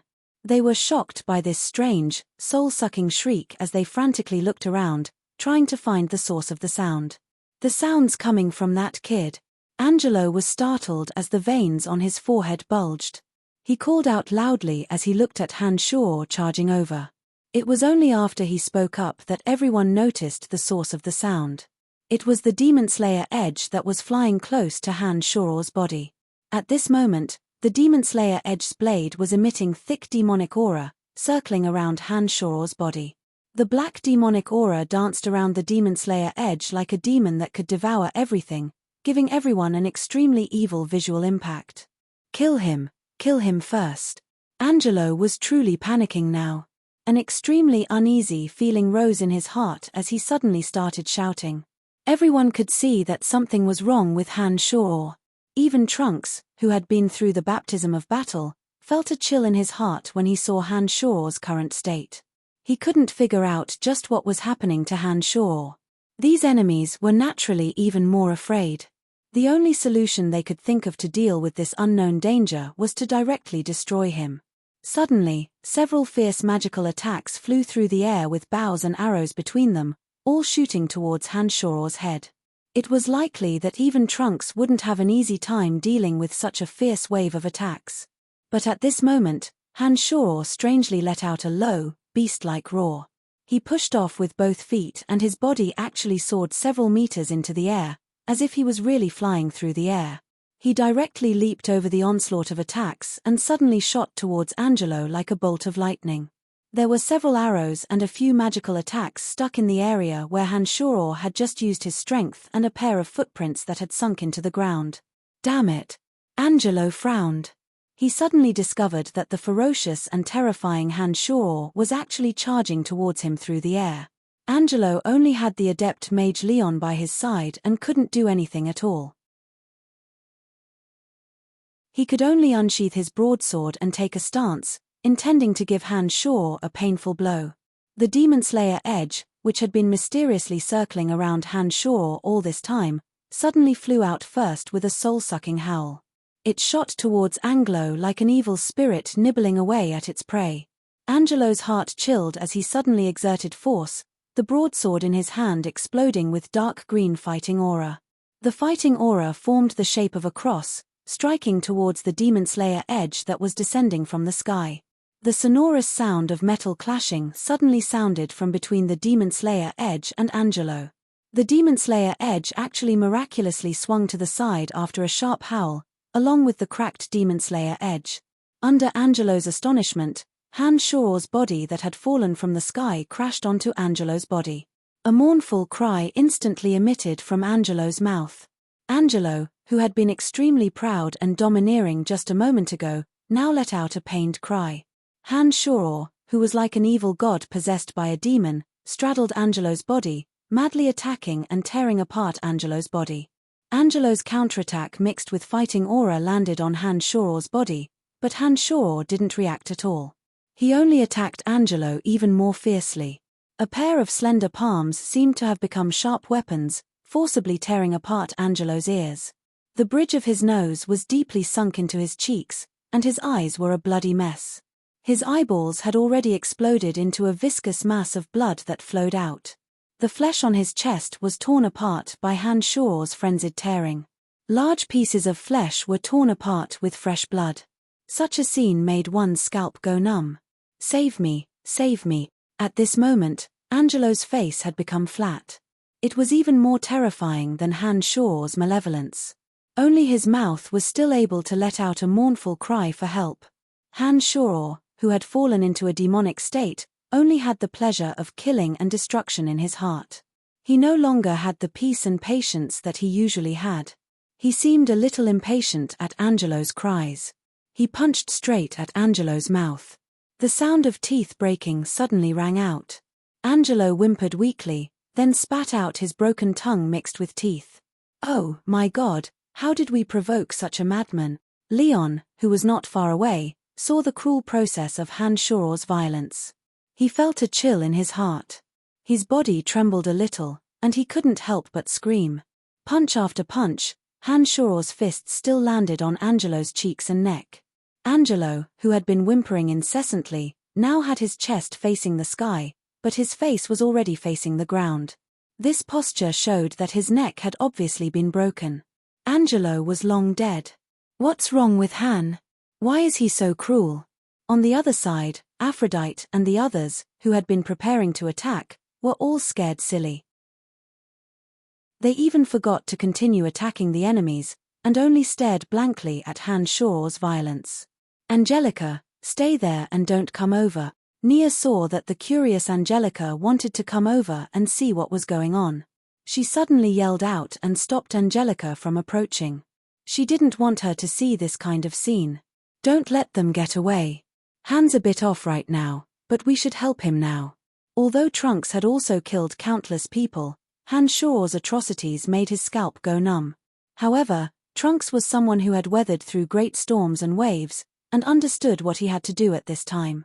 After Trunks charged over with the manticore, milky white fighting aura blossomed from his long sword and immediately killed an enemy thief and archer. The milky white fighting aura represented the identity of a swordmaster, and the appearance of the manticore signified Trunks' status.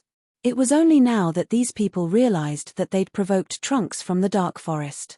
Leon groaned and said painfully, "Damn it, why are we so unlucky? It's one thing to run into a terrifying madman, but we've also run into this kind of infamous malefic star. Damn it, why is it Trunks? Everyone hurry and run." Another swordsman also called out with a bit of fear. There were more than 10 people in the group, and 4 of them were senior swordsmen and adept mags. Add to that the balance of the various professions, this kind of strength was actually quite tyrannical. Even with the addition of Trunks, they still wouldn't necessarily have absolute confidence in winning against them. But because of Trunks' reputation on one hand, and Han Shuo's exaggerated actions on the other, these people were finally shocked enough to make the decision to retreat. "You guys stay here, I'll give chase." Trunks suddenly called out when he saw that Aphrodite and the others were attempting to chase after them. Just as his voice left his mouth, before he could finish speaking, the demonized Han Shuo had already leapt up from Anglo's corpse and flew out with the Demon Slayer edge. His speed was like a bolt of lightning as he charged towards the escaping Leon. "That demon has caught up.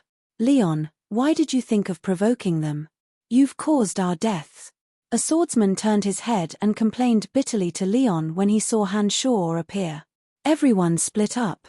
Although I can't see through that demon's strength, it looks like he's not much weaker than Trunks if he was able to kill Anglo like this. You better hope you don't run into him or you'll surely be tortured to death." Leon immediately changed directions after shouting. Everyone had just witnessed Han Shuo's brutality and didn't need Leon's reminder at this time. All of them suddenly changed directions and gathered in twos and threes, fleeing in different directions. Although they'd heard of Trunks' strength, they knew that Trunks had never killed someone so cruelly before. Therefore, they would rather run into Trunks than the extremely sinister and cruel demon Han Shuo, whose strength and identity were unknown. With a whoosh, Han Shuo appeared in this place and didn't stop, directly charging forward. In front of a river, 2 journeyman swordsmen and a lightning adept mage were finally caught up by Han Shuo. When the 3 saw that the newcomer was actually Han Shuo, they all revealed expressions of fear, their bodies trembling uncontrollably. Seeing that Han Shuo was rapidly approaching, the adept mage finally couldn't help but yell, "Mother ****, fight him to the death, or we'll definitely be tortured to death by him." As soon as the lightning adept mage said so, a magic incantation came out of his mouth. 5 bolts of lightning slithered through the air like dragons and snakes, winding and entangling towards Han Shuo. The 2 journeyman swordsmen held their longswords, appearing somewhat nervous due to fear. It wasn't until Han Shuo arrived in front of the 3, dodging 3 bolts of lightning and being struck by 2 bolts, that the 2 swordsmen and the mage were overjoyed. The 2 swordsmen moved forward while the mage followed behind, intending to kill Han Shuo. Unfortunately, they just couldn't understand the toughness of Han Shuo's body. After being struck by 2 bolts of lightning, Han Shuo's body was even more injured, but he didn't feel any pain due to his demonization. After demonization, Han Shuo suddenly rushed into the middle of the 2 swordsmen and the mage, immediately launching a life and death struggle. After a few breaths, relying on a crazy fighting spirit, Han Shuo forcefully endured 2 waves of sword light from the 2 swordsmen and killed the lightning adept mage who had miscalculated Han Shuo's physical condition. Afterwards, he used the last of his magical yuan to severely injure a swordsman. Finally, his body completely lost all strength and collapsed weakly to the ground. "He can't hold on anymore, help me kill him, quickly," the heavily injured journeyman swordsman shouted to the other person as he lay in a pool of blood. The only remaining journeyman swordsman had a gloomy face and excited eyes as he raised his sword and walked step by step towards the paralyzed Han Shuo, who no longer had any magical yuan or physical strength left in his body.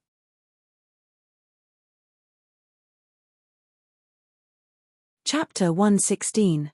Hurry up and kill that madman. Another fallen swordsman abruptly yelled out harshly, "Shut your mouth." The swordsman who'd been walking towards Han Shuo suddenly turned his head and glared coldly at the person behind him. He said stiffly, "If you dare speak any more nonsense, I'll kill you as well." The person suddenly froze in place when these words were spoken and looked at him with a completely unfamiliar gaze. He opened his mouth and asked in confusion, "Francis, what's wrong with you?" Francis' face was full of excitement and greed as he walked towards Han Shuo with his sword in hand. His gaze was focused on Han Shuo as he said agitatedly, "I'm going to make a fortune. You better not block my way, or I'll make you die with him." The person finally understood what was going on at this moment. Francis had been drowned in greed by now, and there were no longer any companions in his mind. All that was left was the desire to make a fortune. Han Shuo slowly awoke from his demonic state under the stabbing pain in his head. After a brief moment of confusion, Han Shuo remembered everything that had just happened and immediately realized the urgency of the situation. "The spoils of war on the Medusa and the fruit of Dagmar will all be mine soon. You evil madman, go die." Francis' gaze was fixed on the space ring on Han Shuo's hand as he spoke with a darkened face and excitement. Francis raised the long sword in his hand as soon as he'd finished speaking and stabbed towards the powerless Han Shuo's chest. It looked like Francis was planning on taking Han Shuo's life first, and then taking the space ring to study its contents. Han Shuo quickly chanted a necromancy incantation, and a bone dagger suddenly appeared to block the sword in Francis's hand as it stabbed towards Han Shuo's chest. "Actually, I'm a necromancer." Han Shuo looked oddly at the shocked Francis and said coldly. In the midst of Phelant's terror, the little bone knife pushed and Phelant's body involuntarily retreated. Then, a little skull with a huge eye patch on one eye swiftly approached Ference with a bone knife in hand. Amidst the sounds of metal clashing, the heroic little skull beheaded the already injured Ferenc with his little bone knife. The other heavily injured swordsman who had been yelling to kill Han Shoror was naturally mercilessly killed by the little skull after Han Shoror gave the order. From the moment this group of people appeared, they had used despicable means to deal with him. From the beginning to the end, they had not shown any mercy. Han Shoror was not a naive person. He naturally understood that an eye for an eye was the most suitable ending for them. The little skull's appearance had saved Han Shoror, who was about to be killed, and had completely reversed the situation that should have been happening. Wielding the bone knife, the little skull skillfully arranged the corpses of the three, collecting all the valuable items on them and giving them to Han Shoror to store in his space ring. Of the three, only the Thunder Adept Mage had some belongings, including an expensive magic staff, a few hundred gold coins, and 2 or 3 level 3 and 4 magical creature cores. The two swordsmen had nothing but a poor quality sword and some scraps of gold coins. Lying limply on the ground, Han Shoror understood that his mind would immediately sink into a murderous frenzy after entering demonhood. He would never wake up until his magical yuan and stamina were completely exhausted. Not only was Han Shoror's magical yuan and stamina depleted after entering demonhood, but his body had also suffered all kinds of blows. This was the most serious injury he had ever suffered, even more serious than Odysseus' attack from the Manticore. It was a good thing that Han Shoror's physical strength was far superior to Odysseus. Therefore, even though Han Shoror was so weak that he couldn't even stand up, he was well aware of his body's condition. He would be able to recover in a short amount of time even without the aid of any medicine. All this time, Han Shoror hadn't revealed his identity as a necromancer. This was because he was hiding some secrets that could save his life at critical moments. If it wasn't for the fact that Han Shoror still had mental strength to use when facing the ambushes this time, he would have been hard-pressed to escape death. If these people had known beforehand that Han Shoror was also a necromancer, the current outcome would likely have been different. Lines of magical incantations appeared from his mouth as several zombie warriors and skeletal warriors suddenly appeared around Han Shoror's body. They all raised their weapons and surrounded Han Shoror, planning to deal with any changes that might occur at any time. Han Shoror, who had awakened, immediately made contact with the original demons. Through the original demon's observation, Han Shoror saw that Trunks had already met up with Aphrodite and the others. They were currently searching for traces of him in this area. The physically weak Han Shoror was not only unable to move or speak loudly, but he had a large number of dark creatures at his disposal. After the order was given, the little skull made a huge ruckus in the area, sending shrubbery flying everywhere. "There's movement over there, let's go take a look." Trunks' ears were quite sharp and immediately detected the commotion. After pointing out the direction, he led the group towards Han Shoror's location. The dark creatures that had just been summoned were immediately sent back to the other dimension by Han Shoror's mental strength. It didn't take long before the group led by Trunks finally arrived in front of Han Shoror. "How is it?" Trunks exclaimed and immediately ran towards Han Shoror with large strides. Han Shoror was in an extremely sorry state now. His entire body was scorched, and there were many places on his body that had been burned by the fire. His face was so black that it was almost impossible to make out his original appearance. It was rather difficult for Trunks to still recognize Han Shoror at a glance. "I'm fine, I didn't think that I would run into this group of people on the way." Han Shoror's voice was a bit weak as he laughed wryly and said softly, "I was careless this time. I was surprised by your novel actions and let down my guard for a moment, resulting in this situation. But it's no big deal, these things happen every day in the Dark Forest. I've long since grown used to everything here." Trunks breathed a sigh of relief when he saw that Han Shoror was still alive and shrugged his shoulders. Aphra, Gordon, and the others came over and greeted Han Shoror one by one. Aphra then said with a bit of emotion, "It looks like it's as Caspian said, Trunks is a good person. At least last time, Trunks only wanted the spoils of war from the twin-headed dragon and didn't ambush us from the start.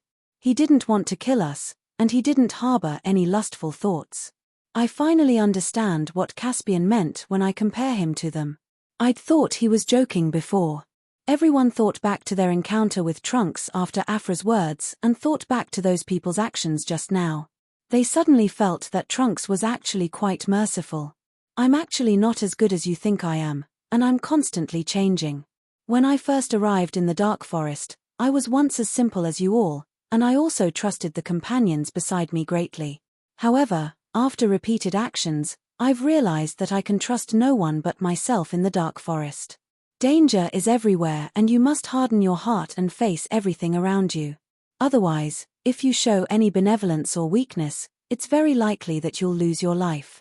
Trunks shrugged and explained dashingly. What happened to you just now? After hesitating for a moment, Nia looked at Han Shoror and asked with a bit of lingering fear. Everyone's gazes all focused on Han Shoror when Nia's words left her mouth, seeming to wait for Han Shoror to give a reasonable explanation. After all, Han Shoror's methods had been a bit brutal just now, and his expression was also vastly different from usual. Everyone couldn't help but have this question. Because the martial arts techniques I've trained in are a bit incomplete, I may fall into a terrifying situation that even I can't control once I'm strongly stimulated. I'm very sorry that my anger just now has caused everyone some confusion. I didn't want this to happen either, but this isn't something I can control. Han Shoror couldn't explain anything to them at all regarding the situation of him falling into a demonic trance and could only say this. So that's how it is. Your performance just now was very frightening. If you can't control this kind of martial arts technique, then it's best if you give up early, because if you continue like this, it may lead to unpredictable consequences. Afra looked sincerely at Han Shoror and advised kindly. Han Shoror naturally wouldn't take Afra's advice to heart. If the situation of him falling into a demonic trance could be effectively controlled, then it wouldn't be called falling into a demonic trance. This kind of falling into a demonic trance didn't happen so easily. This was all caused when one's realm reached a certain level due to their state of mind and other reasons. For Han Shoror, he could only be vigilant and on guard, but he wouldn't give up training in demonic magic because of this. Alright, we should first get rid of Han Shoror and meet up with Odysseus before discussing other matters. Trunks first looked strangely at Han Shoror and then opened his mouth to speak to Afra. Trunks' suggestion was unanimously agreed upon by everyone. Gordon and the other two swordsmen then made a simple stretcher and lifted Han Shoror up, walking towards Odysseus' location. Along the way, Han Shoror learned from Trunks that this group of people seemed to be the private guards of the McGrady Guild. Trunks had chased after them and killed quite a few people in a row, until he discovered that they had met up with even more guards. He sensed that the other party's strength wasn't something that he could deal with alone and returned because he was worried about Han Shoror's situation. Han Shoror had heard of the McGrady Guild before. It was a large guild that existed on the same level as the Boot Guild. Phoebe had been vexed for a while because of this guild last time. It was said that this guild specialized in smuggling and sold all kinds of contraband goods between countries. They had close relationships with the nobles of various countries. The McGrady Guild didn't belong to the Lancelot Empire, but rather belonged to the Brut Merchant Alliance established by mercenary merchants. They seemed to have quite a reputation in the Brut Merchant Alliance, and had only recently entered and exited the Lancelot Empire frequently, causing quite a bit of damage to Phoebe's Boot Merchant Alliance. The injuries on Han Shoror's body could be said to be too severe to look at. If such heavy injuries had landed on an ordinary person's body, in addition to the constant bumpy journey, any normal person would absolutely have cried out in pain. But after half an hour of bumpy travel, Han Shoror's wounds had been treated simply and he hadn't let out a single cry of pain from beginning to end as he lay on the stretcher. This made everyone ineffably admire Han Shoror's astonishing endurance. Not only that, but Han Shoror actually still had the energy to converse continuously with Trunks, asking him about the McGrady Guild situation. It was as if the scalp-numbing injuries on his body weren't something he was enduring at all. When they arrived at a cave that everyone had worked together to dig and moved away the layers of rocks, Gordon finally couldn't hold it in any longer and looked at Han Shoror with an unbearable expression, voicing everyone's thoughts. Han Shoror, what kind of monster are you? Laughing involuntarily, Han Shoror, whose tolerance for pain had already reached a monstrous level, really didn't know how to respond to Gordon. He could only smile wryly and shake his head, saying, "I'm just a bit more thick-skinned than you guys." When Odysseus came out, Nia recounted the course of events. Having recovered a lot, Odysseus felt his heart skip a beat as he listened. He was extremely shocked at his encounter with the group. "Sister Nia, I think I should go back. My grandfather must be worried." Angelica tilted her head in thought when she saw that no one was paying attention to her. She seemed a bit bored as she spoke. Nia abruptly slapped her head when she heard Angelica's words and said with sudden realization, "I almost forgot about you. Let's go. I'll immediately send you to your grandfather's. The dark forest is too dangerous, don't sneak off next time." Nodding, Angelica smiled sweetly as she bid farewell to everyone. She waved her hand when she reached Hanshor and said, "Goodbye bad guys. Nia, you'll be fine by yourself, right? Gordon, go with her." Odysseus creased his brow and said to Nia. Shaking her head, Nia smiled faintly, "No need, Captain. Her grandfather is nearby. I'll yell out if anything happens." Nia quickly left with Angelica after saying these words, disappearing without a trace in the blink of an eye. "I think I've fulfilled my promise to you. It's time to leave now." Trunks looked at Hanshor and opened his mouth to speak to Hanshor. After spending some time together, Hanshor discovered that Trunks wasn't as unbearable as the rumors said. At least, Trunks' actions during this time didn't make Hanshor feel any discomfort. In Hanshor's heart, he'd even unconsciously treated Trunks as a companion. He wasn't quite used to hearing that Trunks was about to leave immediately. "Let's do a good deed to the end. Look at me now that I've suffered such heavy injuries. You should stay and take care of me for a while no matter what. It won't be too late for you to leave after we leave this dangerous place." Hanshor looked at Trunks and said with a cheeky smile, "This isn't what I promised you earlier. Actually, I've fulfilled my promise from the moment I obtained the fruit.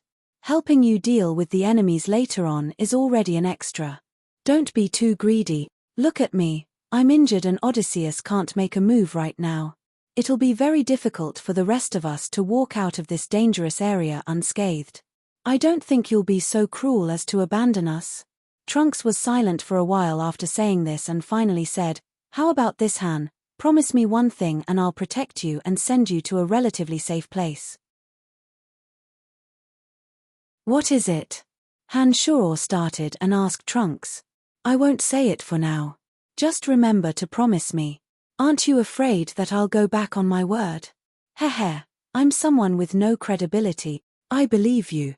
Trunks stared deeply into Hanshor's eyes as he spoke word by word. Hanshor suddenly grew silent and met Trunks' gaze. Hanshor was still smiling cheekily, but he nodded and said, "All right, I promise you." Odysseus looked at the two with a face full of gratification. He suddenly felt that the two of them were quite similar in this moment. Both had mysterious origins, both were strong, and both had tenacious personalities. They were calm and collected in the face of trouble, and showed no mercy when they needed to act. As Odysseus stared at Hanshor, Hanshor also looked at Odysseus. Hanshor thought for a moment and then spoke to Odysseus with a serious expression, "Your goal in coming to the dark forest this time is for the fruit of Dagmar. I know that you didn't hold much hope in the beginning and didn't seem to value the fruit of Dagmar as much as I'd imagined. As a friend, I'd like to ask you, Odysseus, do you really need the fruit of Dagmar?" "Not really. Our main goal in coming to the dark forest is to train our own strength. Of course, if we're lucky, we hope to obtain some valuable items. I think we've completely achieved our goals now. The fruit of Dagmar was just an empty goal to begin with, and we didn't really think we'd be able to obtain it. Ordinary people will go crazy if they eat this fruit, so we have no use for it. We just casually promised someone else and came here to try our luck." Odysseus explained seriously when he saw Hanshor's grave expression. He then looked questioningly at Hanshor and asked, "Han, why are you asking this?" Heaving a sigh of relief, Hanshor nodded with a faint smile and said, "Because I want to take the fruit of Dagmar for myself. The martial arts technique I practice will cause my mind to become muddled, just like they said just now. But if I have the fruit of Dagmar, I can improve this situation. So if you don't really need it, I'd like to take all 3 pieces of the fruit of Dagmar, but I can compensate you with gold coins. Then you can take it all for yourself. Heh, we've already gotten too much. You've given us all the cores of the twin-headed dragon and the Medusa. These can be exchanged for enough gold coins. If you want the fruit of Dagmar, then take it all. There's no point in bringing up gold coins. Odysseus smiled freely and spoke sincerely to Hanshaw. Aphrodite, Gordon, and the others indicated that Hanshaw absolutely didn't need the fruit of Dagmar. They all said things like they didn't really need the fruit of Dagmar anyways. Alright, since this is the case, I won't hold back. Hanshaw really did need the fruit of Dagmar for this level of mold spirit. Therefore, he didn't put on too many false pretenses and readily agreed. In the next few days, Hanshaw's original demons scouted all around and Trunk's protection allowed the group to return the way they'd come, planning on leaving the depths of the dark forest as soon as possible. In just a few days, Hanshaw, who'd been so weak that he could only be carried by the group, had actually gotten off the stretcher. A pair of slender arms and jade-white cheeks were once again revealed after a layer of old skin had retreated from his severely burned arms and cheeks. There wasn't the slightest trace of being burned. The charred skin on his body and his hair had also returned to normal in the span of a few days, miraculously causing Odysseus and the others to once again wonder, what kind of monster are you? His magical yuan was also rapidly recovering. Hanshaw carefully stored the fruit of Dagmar during this process and prepared to eat it when he was alone and quiet after returning to the cemetery of death. The injuries within his body also quickly healed as the magical yuan circulated. As the days passed, Hanshaw's injuries quickly healed. On this day, Hanshaw's original demons spied a large group of people walking with earth dragons in the distance. They actually discovered traces of adept mage Leon, and suddenly realized that those people should be from the McGrady Guild. After calculating the days and distance, Hanshaw discovered that they were almost close to where the forest troll lived. He suddenly remembered that these infamous bandits were still waiting for their great goddess Dodara's instructions. When he thought of the despicable things that the guards of the McGrady Guild had done to him, Hanshaw's lips couldn't help but blossom into a cold, vicious smile. Chapter 117. Odysseus, we met here, so let's part here as well. Hanshaw smiled faintly at Odysseus and the others at the place where he'd met Odysseus and the others. This place was close to where the forest troll lived, and Odysseus could guarantee a full recovery from his injuries after experiencing the Medusa's essence blood. Hanshaw's injuries had more or less healed after these days of recovery. It wasn't too dangerous to leave at this time, so Hanshaw brought up the suggestion of parting. All good things must come to an end, and Odysseus and the others also knew that this place was relatively safer. Odysseus nodded helplessly after Hanshaw's suggestion and said, "Since this is the case, then let's part ways here. I hope we can meet again in the future." The group bid farewell to Hanshaw and Trunks with some reluctance and finally gradually left this place after Hanshaw and Trunks waved their hands, heading towards the outskirts of the dark forest. Trunks finally spoke up when Odysseus and the others had disappeared. "With your current condition, I don't think you need my protection anymore. It looks like it's time for me to leave." Seeing Trunks shake his head, Hanshaw smiled and said, "You can't leave yet." "Why?" "I'm quite angry at the harm the McGrady Guild has done to me. My anger won't die until that Earth Adept Mage Leon has died in my hands. Heh. I've discovered that your manticore often disappears for a period of time recently. Have you already discovered traces of the McGrady Guild and are planning on slowly making a move against them?" Trunks said with astonishment when these words were spoken, "It looks like there's something mysterious on you, as if nothing can be hidden from you." "That's right, I'm planning on making a move against the McGrady Guild, but there's an archmage holding down the fort and many other helpers. I can only move stealthily and absolutely don't dare face them head-on. You're still injured, so you won't be of much use if you really do fight. That's why I've excluded you." Looking deeply at Trunks, Hanshaw mused for a moment and then said, "I have a way to deal with the McGrady Guild. I also know they'll pass through here, and it'll be difficult for me to deal with the archmage. As long as you help me deal with the archmage, I'll take care of the rest." "Are you crazy? The McGrady Guild uses earth dragons to travel, and there are more than 100 attendants and guards of all sizes.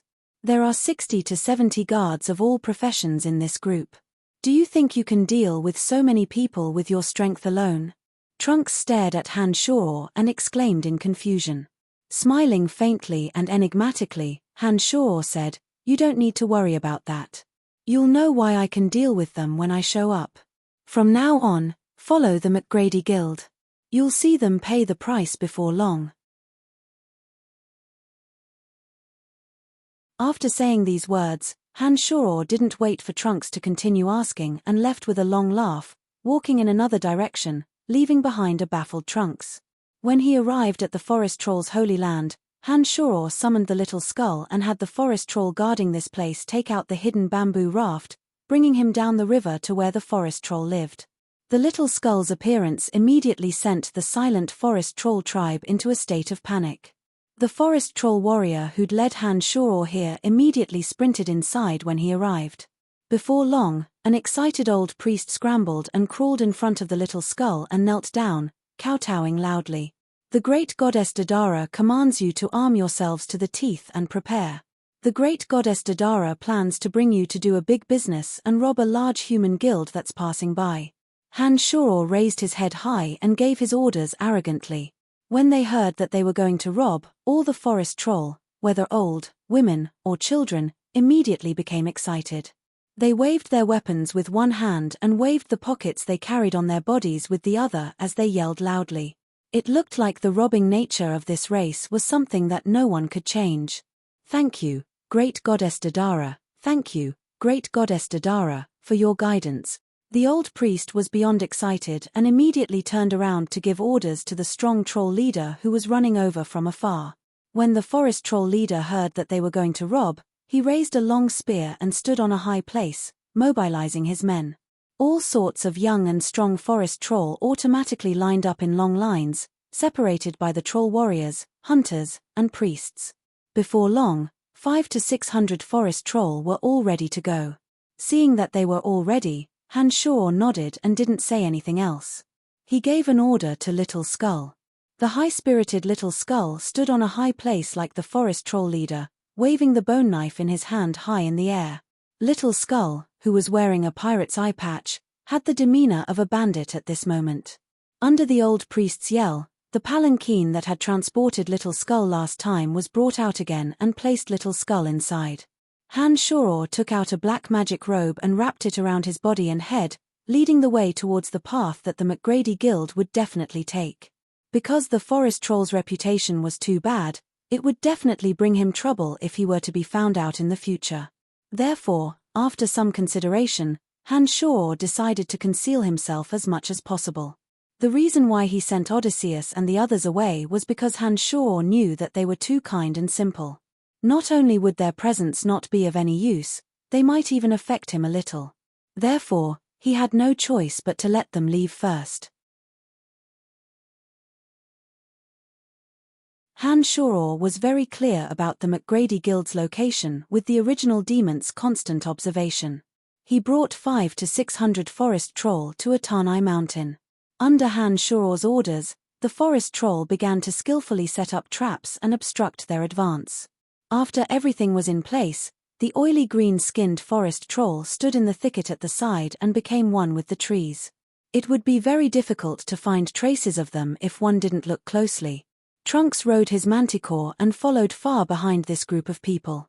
Because there were archmages present, Trunks didn't dare make any rash movements and only followed according to Han Shor's previous orders. After half an hour, the group of people led by the enormous earth dragons gradually appeared. The earth dragons huffed and puffed as they moved forward, the goods on their bodies swaying continuously. Guards of all professions walked at the very front, their vigilant gazes patrolling all around. Han Shor was quite familiar with two of them and recognized them as the ones who had attacked him in the swamp.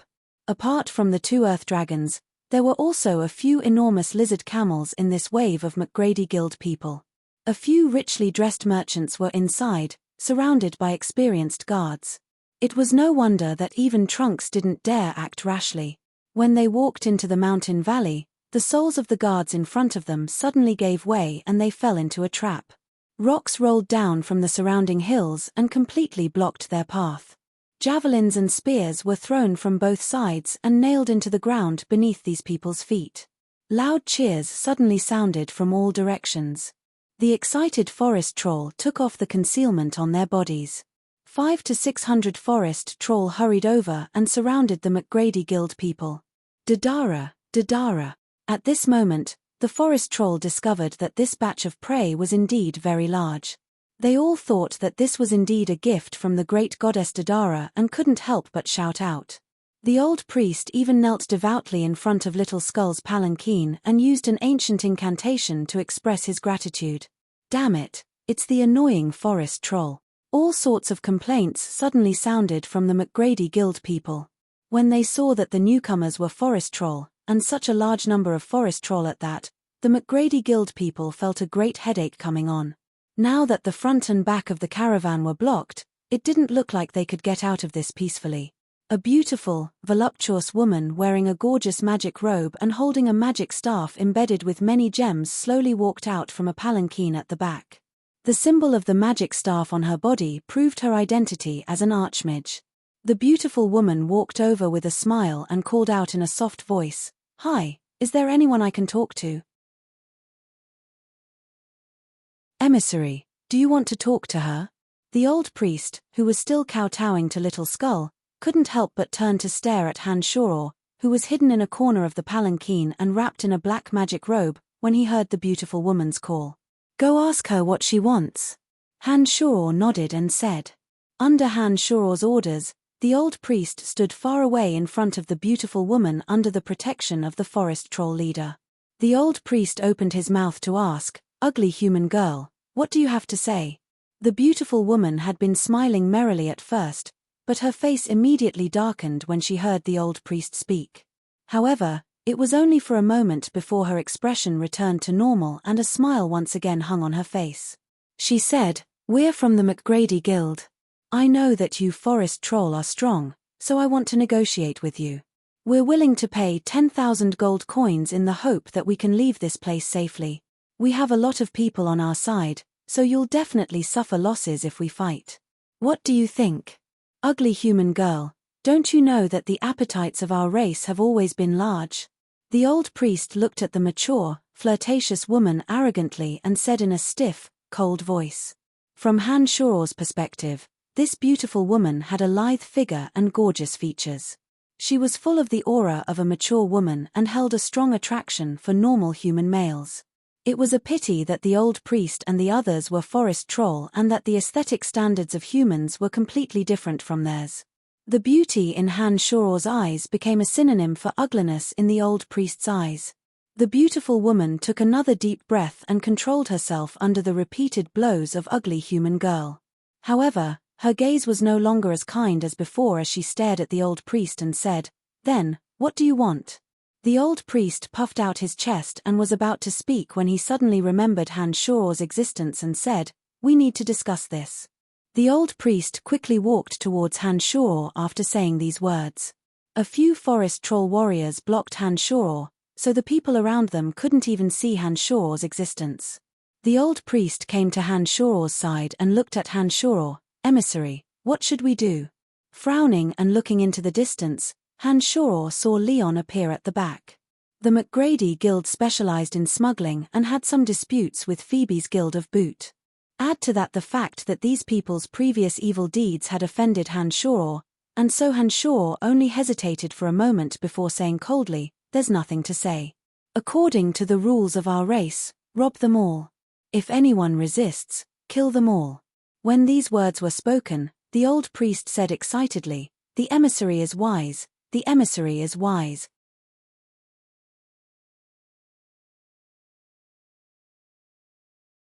The old priest didn't say anything else and walked out from the encirclement of the forest troll warriors, nodding towards the forest troll leader in the distance.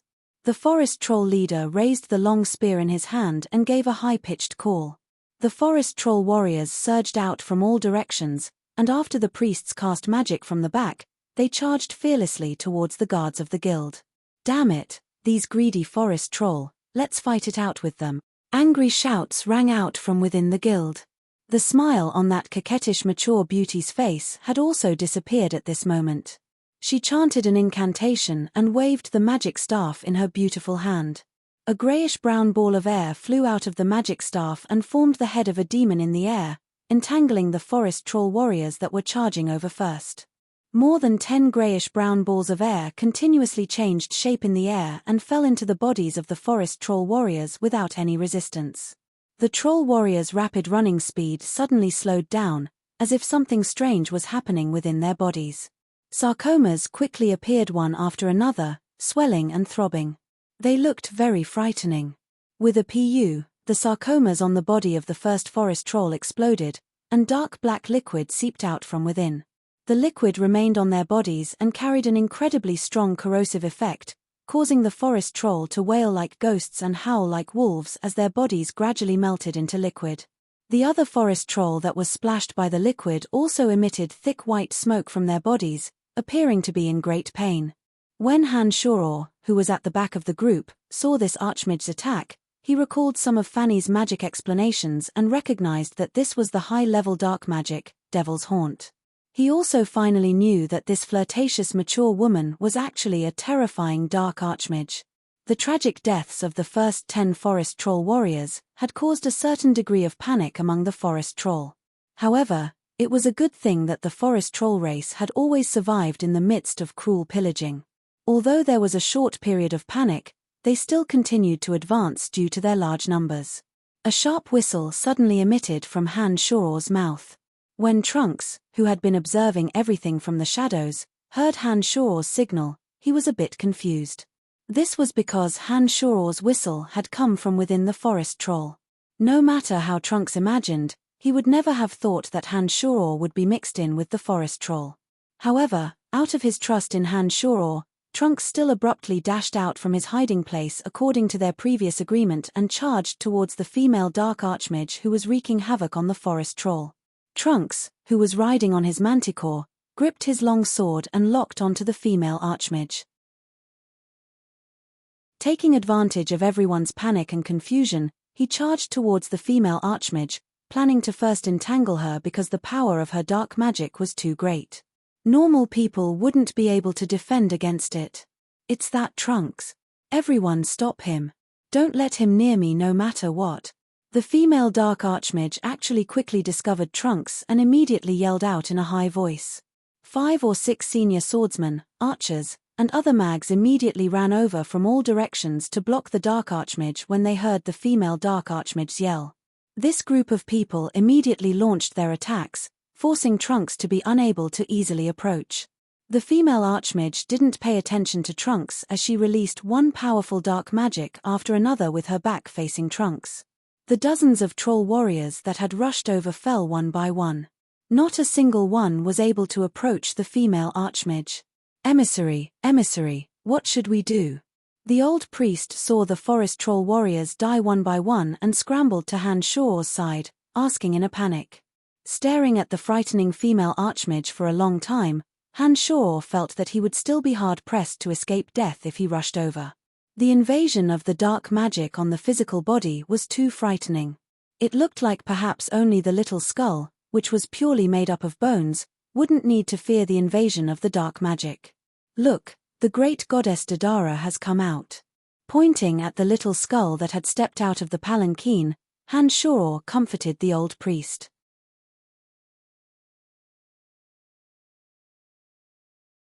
Chapter 118. Seeing the little skull walk out of the palanquin, the old priest let out a sigh of relief and shouted excitedly, "Dadara, Dadara." Amidst the old priest's excited shouts, the originally timid forest troll once again blossomed with fighting spirit and followed behind the little skull, once again rushing towards the female dark archmage. The little skull, with a bone knife in his hand and a single eye patch on his smooth skull, nimbly rushed towards the coquettish female archmage. Oh hee, so it's just a funny skeleton warrior. When the female archmage saw the forest troll's courage rise, she thought that she had some strong reinforcements. When she realized that the one rushing towards her was only a low-level dark creature, the skeleton warrior, she immediately began to laugh. When the little skull arrived in front of her, she then said to the journeyman swordsman beside her, Take care of that funny little skull. Yes, Madam Emily. The swordsman replied respectfully in a low voice and strode towards the little skull with a sinister smile on his face.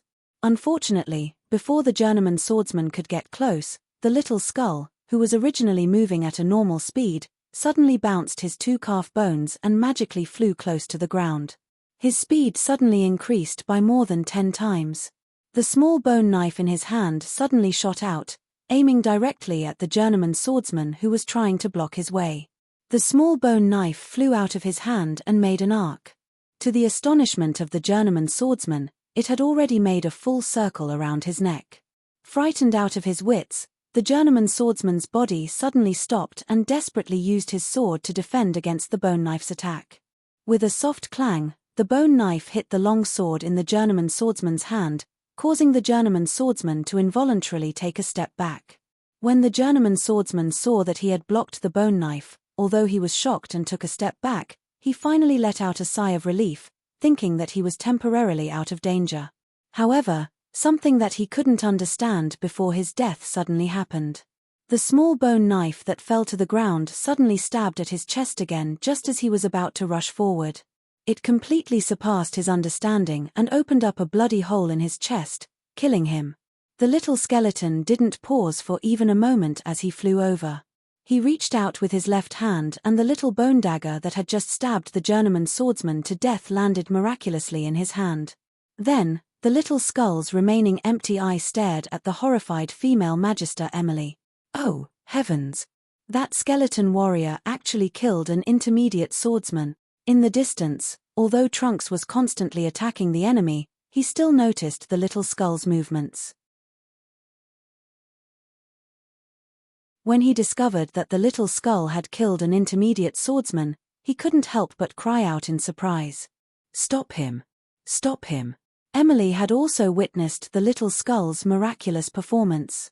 The mocking smile that had just bloomed on her face had long since disappeared, and her heart was in a mess as she cried out delicately. Several intermediate and advanced dark magic spells were suddenly chanted by her quickly. These dark magic spells directly fell on the little skull's body. However, the little skull, whose body was completely composed of bones and had been repeatedly forged by Han Shuo's magical arts, didn't react at all. It just stood there in a daze and looked at Emily in confusion, as if wondering why Emily's attacks were so powerless. Goddess Dadara has already shown her might. What are you all still standing there for? Han Shuo, who had been hiding in the distance, suddenly yelled out coldly at this moment and gave the little skull another order to attack the female Magister Emily. A burst of gibberish suddenly came from the mouths of the old priest and the troll leader. When the troll warriors behind the little skull saw that the terrifying Emily couldn't do anything to the little skull, they all shouted Dadara in excitement and once again charged at them without fear of death. The troll hunters in the distance shot out a dense barrage of javelins and spears at the McGrady Guild's guards. Some of the archers and priests who had their bows drawn were hit by the row of javelins and spears. Their bodies were riddled with holes as they fell to the ground, foaming with blood. Block that damned skeletal warrior for me. Emily was a bit flustered when she saw that the little skull was chasing after her. After a few dark spells had no effect on the little skull, Emily finally realized that this strange little skull had an extremely strong defense against dark spells. As she yelled, Emily held onto her magic robe with her hands and fled in a sorry state. Her plump buttocks swayed continuously, and she no longer had time to cast the powerful and terrifying dark spells. Because of Emily's retreat, the pressure on the troll warriors was greatly reduced. Coupled with the strong morale boosted by the little skull, these faithful religious believers didn't care about the casualties around them as they charged at the McGrady Guild's guards like a tide. At this moment, the troll warriors who hadn't approached them all this time finally surged towards the McGrady Guild after paying the price of a few dozen troll warriors. They were entangled with the guards of various professions. The low roars of the earth dragons, the stomping of the lizard beasts, the panicked shouts of the merchants, and the sounds of fighting between the troll warriors and the guards filled the entire field in an instant. The advantage in numbers quickly showed itself. Although the forest troll couldn't compare to the guards in terms of individual strength, the forest troll were more disciplined than the messy guards. They didn't seem to panic after charging over, and each of them was fierce and unafraid of death. In just an instant, the forest troll, which was made up of pure young warriors and more than 5 times the number, had already gained the upper hand. Han Shoror stayed at the back and used the little skull to chase after the female archmage Emily as he commanded the troll hunters behind him to shoot. The rows of spears and javelins then bombarded the bodies of the earth dragons and lizard beasts, causing the deaths of the merchants on them one by one. The earth dragons and lizard beasts, which were mainly used to transport goods, ran around as if they'd gone mad after being injured. Their huge hooves trampled down, causing the deaths of many guards. Finally, seeing that they couldn't obtain victory, the merchants in the McGrady Guild took the lead and chose to break out of the encirclement in fear. With a few personal guards protecting them, the merchants shouted loudly and said that they would give up on their goods as they split into several directions to break out of the encirclement. Now that the situation was under control, Han Shoror no longer deliberately hid his tracks. He walked out from the middle rank group of forest troll warriors and stared at the earth adept mage Leon who had attacked him earlier. The female dark archmage Emily was frightened out of her wits by the little skull's continuous pursuit. She tried to fly in the air earlier, but under Han Shoror's command, the female archmage Emily had become the target of a multitude of attacks. She'd immediately suffered the attacks of dozens of javelins and spears. Even though she'd put up a dark barrier magic barrier at the critical moment, being a live target Emily didn't seem to have it easy. The magic barrier had blocked this wave of attacks, but it had also greatly depleted her mental strength, even causing her to spit out blood. Having learned her lesson, Emily didn't dare fly in the air again within such a short distance. She could only try her best to hide among the McGrady guards, calling out continuously for help and asking others to help her fend off the little skull. It was a pity that the entire scene was in chaos at this moment. No one would care about the life or death of others in a situation where they couldn't even protect themselves. This directly caused her to run for her life. "Who are you?" The Earth Adept Mage Leon suddenly discovered that someone had blocked his way in the middle of his escape. Han Shoror was wearing a black magic robe, and even his head was covered, making it impossible to see his true appearance. He appeared quite mysterious and strange. After a low growl, Trunks also arrived at Han Shoror's side on his manticore. Trunks stared oddly at Han Shoror and said, "Han, why are you dressed like this?" "Hey, how did you know it would be me?" After revealing his head, Han Shoror looked at Trunks in surprise and asked, "I didn't completely recognize you, but it could." Trunks shrugged with a smile and pointed at the manticore beneath him. Nodding, Han Shoror said, "So that's how it is. It's you guys, what do you want?" Leon immediately recognized the Han Shoror that was still fresh in his memory when he saw Han Shoror reveal his appearance. He called out with a bit of fear in his voice, "Of course I want you to die. A debt of blood must be paid in blood. The harm you've done to me should be repaid now, right?"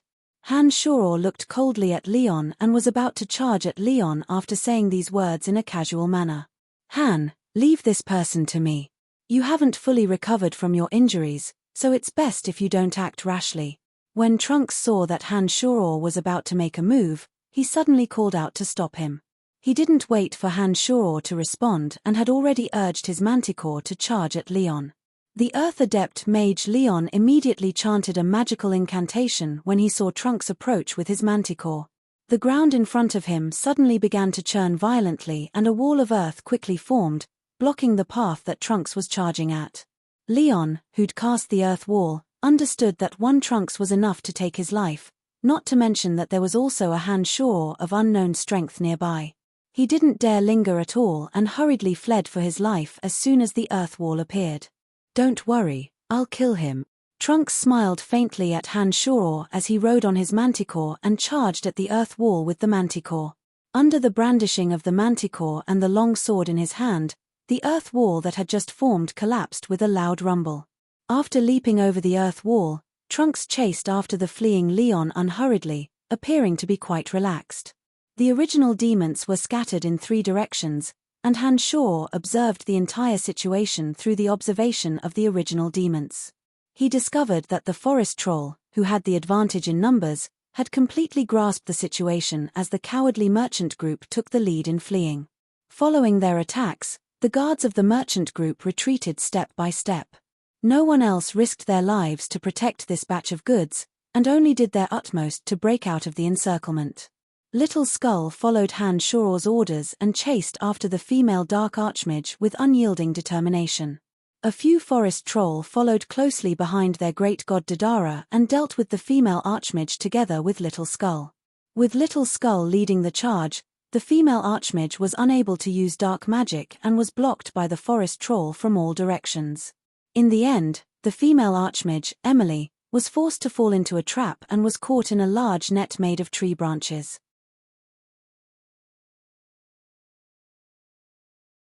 "I have something you need, you can't kill me, you can't," Emily suddenly yelled just as the javelins and spears were about to fire at the female Archmage. Han Shoror's heart skipped a beat and he immediately gave an order to Little Skull. After Little Skull received the order, he raised his empty left hand and made a pause gesture to the surrounding forest troll. Then, under Emily's horrified gaze, Little Skull walked towards her with a bone dagger in hand. He casually tore the clothes off the corpse of a nearby guard and arrived in front of Emily. He stuffed the cloth strip into her mouth and tied Emily's hands and feet with rope at the same time. After this female Dark Archmage's bright red mouth was stuffed, she continuously let out woo-woo sounds, but no one paid any attention to her. Little Skull held the bone dagger and stood guard on the side. Han Shoror made use of the inspection of the original demons to continuously give orders to the forest troll, pointing them in the direction of the escapees and allowing them to spread the spoils of battle to the greatest extent. The scattered sounds of fighting in the surroundings all ceased after half an hour. When the manticore in the distance approached, the forest troll tried to kill Trunks, but stopped under Han Shoror's orders. When Trunks spurred the manticore to Han Shoror's side, he suddenly understood something when he saw the forest troll on the side looking at Han Shoror with a humble and respectful expression. "I'll explain it to you in detail in a moment, Trunks, you must believe me." Han Shoror also saw the odd look in Trunks' eyes and opened his mouth to speak apologetically. Trunks smiled and nodded, saying, "I'll wait for you to explain when I have time." Looking gratefully at Trunks, Han Shoror walked towards the female Dark Archmage and roughly tore off the cloth in her mouth. He lowered his body to look at Emily and said coldly, "Give me a reason not to kill you."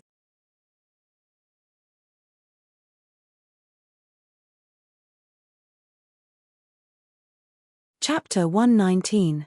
Emily, with her hands and feet bound, suddenly moved with all her might when Han Shoror approached her. Her bright red lips left a red mark on Han Shoror's left cheek with a pu sound. "Oh he, you've been hit by my curse. If I die, you'll be cursed until your entire body rots away and you die." Emily immediately looked at Han Shoror calmly and said with a smile. A strange energy instantly flowed into Han Shoror's body from the place where Emily had kissed him. When Han Shoror wanted to investigate the location of the energy, he suddenly discovered that the strange energy had already disappeared without a trace. Curse magic was the most bizarre and mysterious magic of the Dark Major. Many ancient legends had described the terror and mysteriousness of curse magic. When that strange energy had flowed into Han Shoror's body just now, Han Shoror had clearly felt it. He understood that this Dark Archmage Emily wasn't just shooting at random. Han Shoror's expression wavered as he looked at Emily, who was extraordinarily pleased with herself. He seemed to be hesitating on whether or not to kill her. With magical Yuan protecting him, Han Shoror didn't think that this kind of curse magic would be able to stop him, but he still didn't dare take the risk.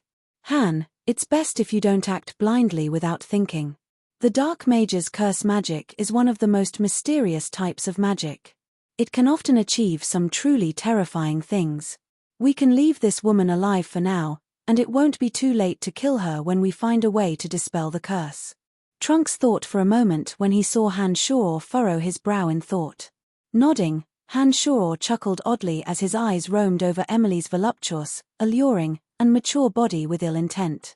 Emily's figure was lithe and graceful, especially the pair of heavy, full breasts that looked like they would burst out of her clothes at any moment. Her sexy lips were bright red, and the corners of her mouth hooked up into a slutty smile. It was full of naked carnal temptation to men. Emily giggled delicately under Han Shoror's odd gaze as her body swayed within the net. The sturdy tree branches tightened around her body, making her curves appear even more wonderful and exuding a strong sense of temptation. Not bad, not bad. I won't let you die, but I still have many ways to slowly make you help me dispel the curse. Han Shoror stared deeply at Emily and said evilly to the old priest, I think this beautiful and mature woman should be shared with our strong forest troll warriors. When these words were said, Emily, who had been giggling in delight, immediately screamed, You can't do this. Heh, why can't I? I'll have the forest troll be careful when they rape you, they definitely won't kill you, don't worry. Smirking evilly as he looked at the shocked Emily, it was now Han Shoror's turn to be calm and unruffled in the midst of chaos. Emily was inconsolably shocked, her eyes fearfully looking at the extremely ugly forest troll around her, but each and every one of them had extremely valiant bodies. She didn't dare say anything more. Emissary, I beg you, don't let us do this. This human woman is so ugly, the children will definitely have nightmares if they enjoy her.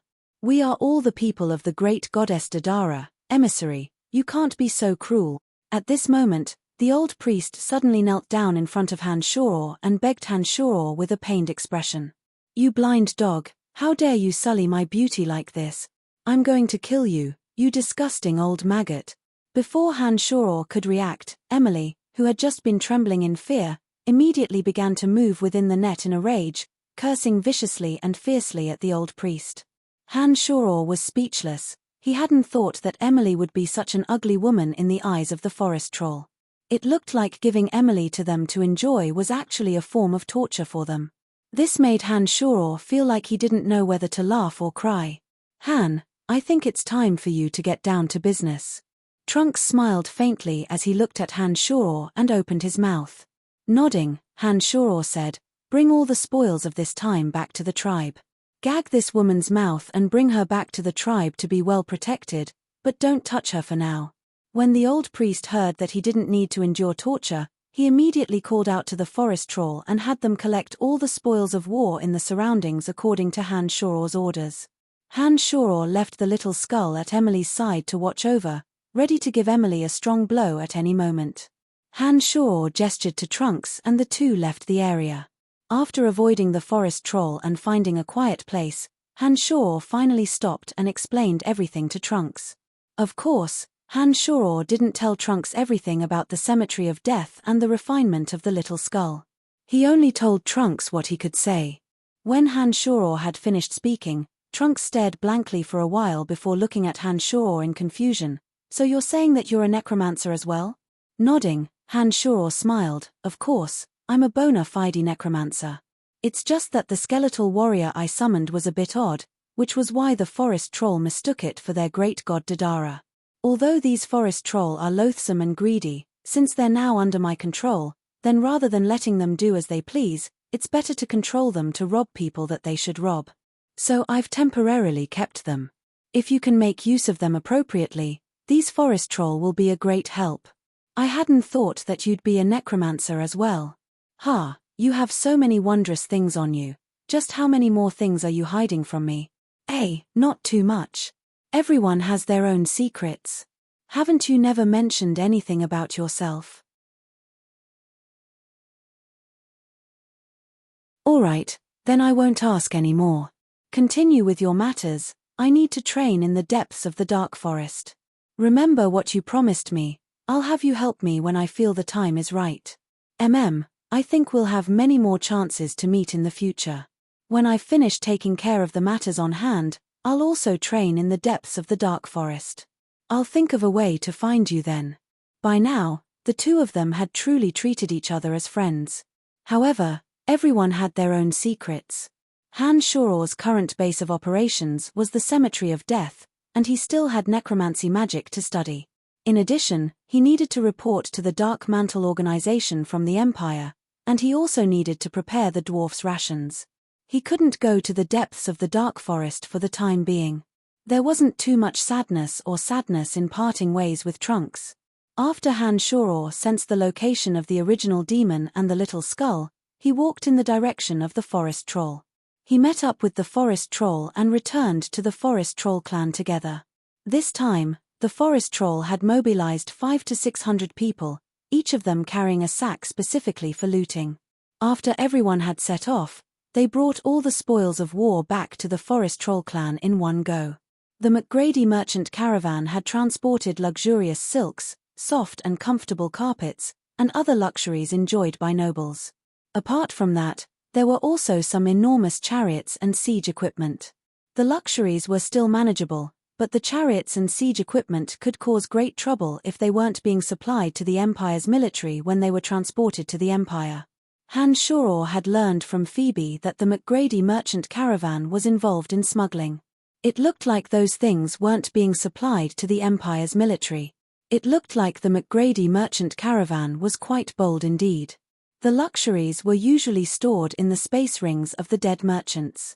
The enormous chariots and siege equipment couldn't be stored in space rings, so they were transported by Earth dragons. After returning to the Forest Troll clan, Han Shoror made an inventory of the resources. The Forest Troll had filled 2 warehouses full of luxuries, and 3 warehouses full of warhorses and siege equipment. Looking at the 5 warehouses full of resources, Han Shoror didn't know what to do with them. The space ring on his hand was already filled with some gemstones and gold from the Forest Troll's Holy Land, and there was no way for it to hold any more things. Staring at the Forest Troll's warehouses full of resources, Han Shoror couldn't help but smile wryly. Right, how do you usually deal with the things you've looted? The Forest Troll weren't a race with high intelligence that knew how to enjoy life, so Han Shoror wanted to ask the Forest Troll what they'd done in the past when he saw these items. Someone will come specifically and use food, weapons, and daily necessities to trade for these resources with us. The things we have no use for, but others need them dearly. This much is enough for us to trade for a whole winter's worth of food and necessities. Many thanks to the great goddess Dadara's grace. It was the great goddess Dadara who pointed us in the right direction. The old priest explained to Han Shoror. Nodding, Han Shoror thought that this was indeed the case. The merchants who traded with the Forest Troll must have obtained the Forest Troll's trust and brought the food and necessities they needed, including weapons, to trade for these priceless items. The value of food and necessities wasn't high within the Empire. If they were transported here to trade for the expensive items the Forest Troll had plundered, the merchants would surely be able to earn an eye-watering profit. It was no wonder that so many merchants would still rush into the dark forest with no regard for their lives, despite the dangers lurking everywhere. The dark forest would be very cold when winter arrived, and many magical creatures wouldn't appear then. Some merchants and adventurers wouldn't easily enter the dark forest during the winter when the roads were blocked by snow. Therefore, every race had to prepare food and necessities for the winter as early as possible. Otherwise, it would be very difficult when winter arrived. This was why the dwarfs were worried, and why the Forest Troll had to plunder and replenish their supplies for the winter. Don't trade these items with anyone in the future. Keep them all in the storehouse. As the emissary of the great goddess Dadara, I will help you trade these items for enough food and necessities for you to enjoy, including weapons. Do you understand? Don't let the goodies flow out to outsiders. Han Shoror felt a pang of heartache when he thought of the unscrupulous merchants using crude rations to trade for large amounts of good stuff from the foolish Forest Troll. Therefore, he used Dadara's name to give the old priest another order. The old priest started and nodded to indicate that he understood Han Shoror's orders. He seemed to feel that Han Shoror's orders were a bit baffling, but the old priest was used to obedience and didn't ask any further questions. Don't move out again in this period of time. The great goddess Dadara and I will take a look around. When we find a better target, we'll notify you to move out. The next time I come, I'll bring some rations and necessities for you to use. Don't worry. Han Shoror said to the old priest after thinking for a bit. Emissary, what should we do with that ugly woman? The old priest nodded in agreement and asked about the thorny matter of Emily. Han Shoror also felt a bit of a headache when he asked this. He thought for a bit and said, I'll take her away. Han Shoror only removed Emily's blindfold and mouth when they arrived at a pool a few miles away from the Forest Troll's territory. 2 zombie warriors carried Emily in the net along the way, and Han Shor completely ignored her whimpers along the way. The location of the forest troll's territory couldn't be exposed no matter what. Therefore, Han Shor had no choice but to use this method. When they arrived at the side of the pool and the bindings on her eyes and mouth were removed, Emily cursed at Han Shor. Han Shor turned a blind eye to Emily's incantations and unbuttoned his clothes to reveal a well-proportioned and robust body. Contrary to Han Shor's expectations, a bit of panic appeared in Emily's eyes when she saw Han Shor take off his clothes without saying a word. She hurriedly said, What are you doing?" Han Shor had only wanted to go into the pool to take a bath, but when he saw the panic in Emily's eyes, a plan formed in his mind. A lewd smile immediately appeared at the corners of his lips and he chuckled oddly as he approached Emily step by step. His eyes wandered wantonly over Emily's mature and well-rounded body as he asked in return, "What do you think I'm doing?" Ahaha.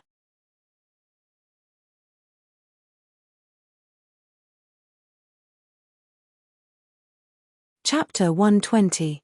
Emily's body was lithe and graceful, her twin peaks full. Her mature body's curves were revealed after the net was tightened, possessing a fatal allure to men. The panic in Emily's eyes increased this allure even further. Han Shor had originally only intended to intimidate Emily, but as he slowly approached, an uncontrollable desire suddenly burst forth from the bottom of his heart. It was as hard to control as a landslide. The speed at which the magical yuan circulated was much faster than usual. Panting heavily, Han Shor's mind suddenly became muddled, and his mind slowly became muddled. "No, please let me go, I'll help you remove the curse." Emily was truly panicking now. She could no longer suppress the fear in her heart as she watched Han Shor pounce towards her like a wild beast. She began to cry out in panic. Unfortunately, the only response she got was a low growl from Han Shor. Han Shor had already rushed in front of her in the next moment, violently picking up another rag and gagging her crimson lips. With her hands and feet bound by ropes, Emily could only emit panicked whimpers after her lips were gagged. What followed the whimpers was the falling of the net that bound her body, as well as the sound of her gorgeous clothes being roughly torn apart. Han Shor, with his well-proportioned muscles, had eyes as red as a wolf's as he exerted force with his hands, causing Emily's undergarments to fly off piece by piece, revealing Emily's heavy, white, and full breasts. After being injured, Han Shor's mind was the hardest to control in the mold spirit realm.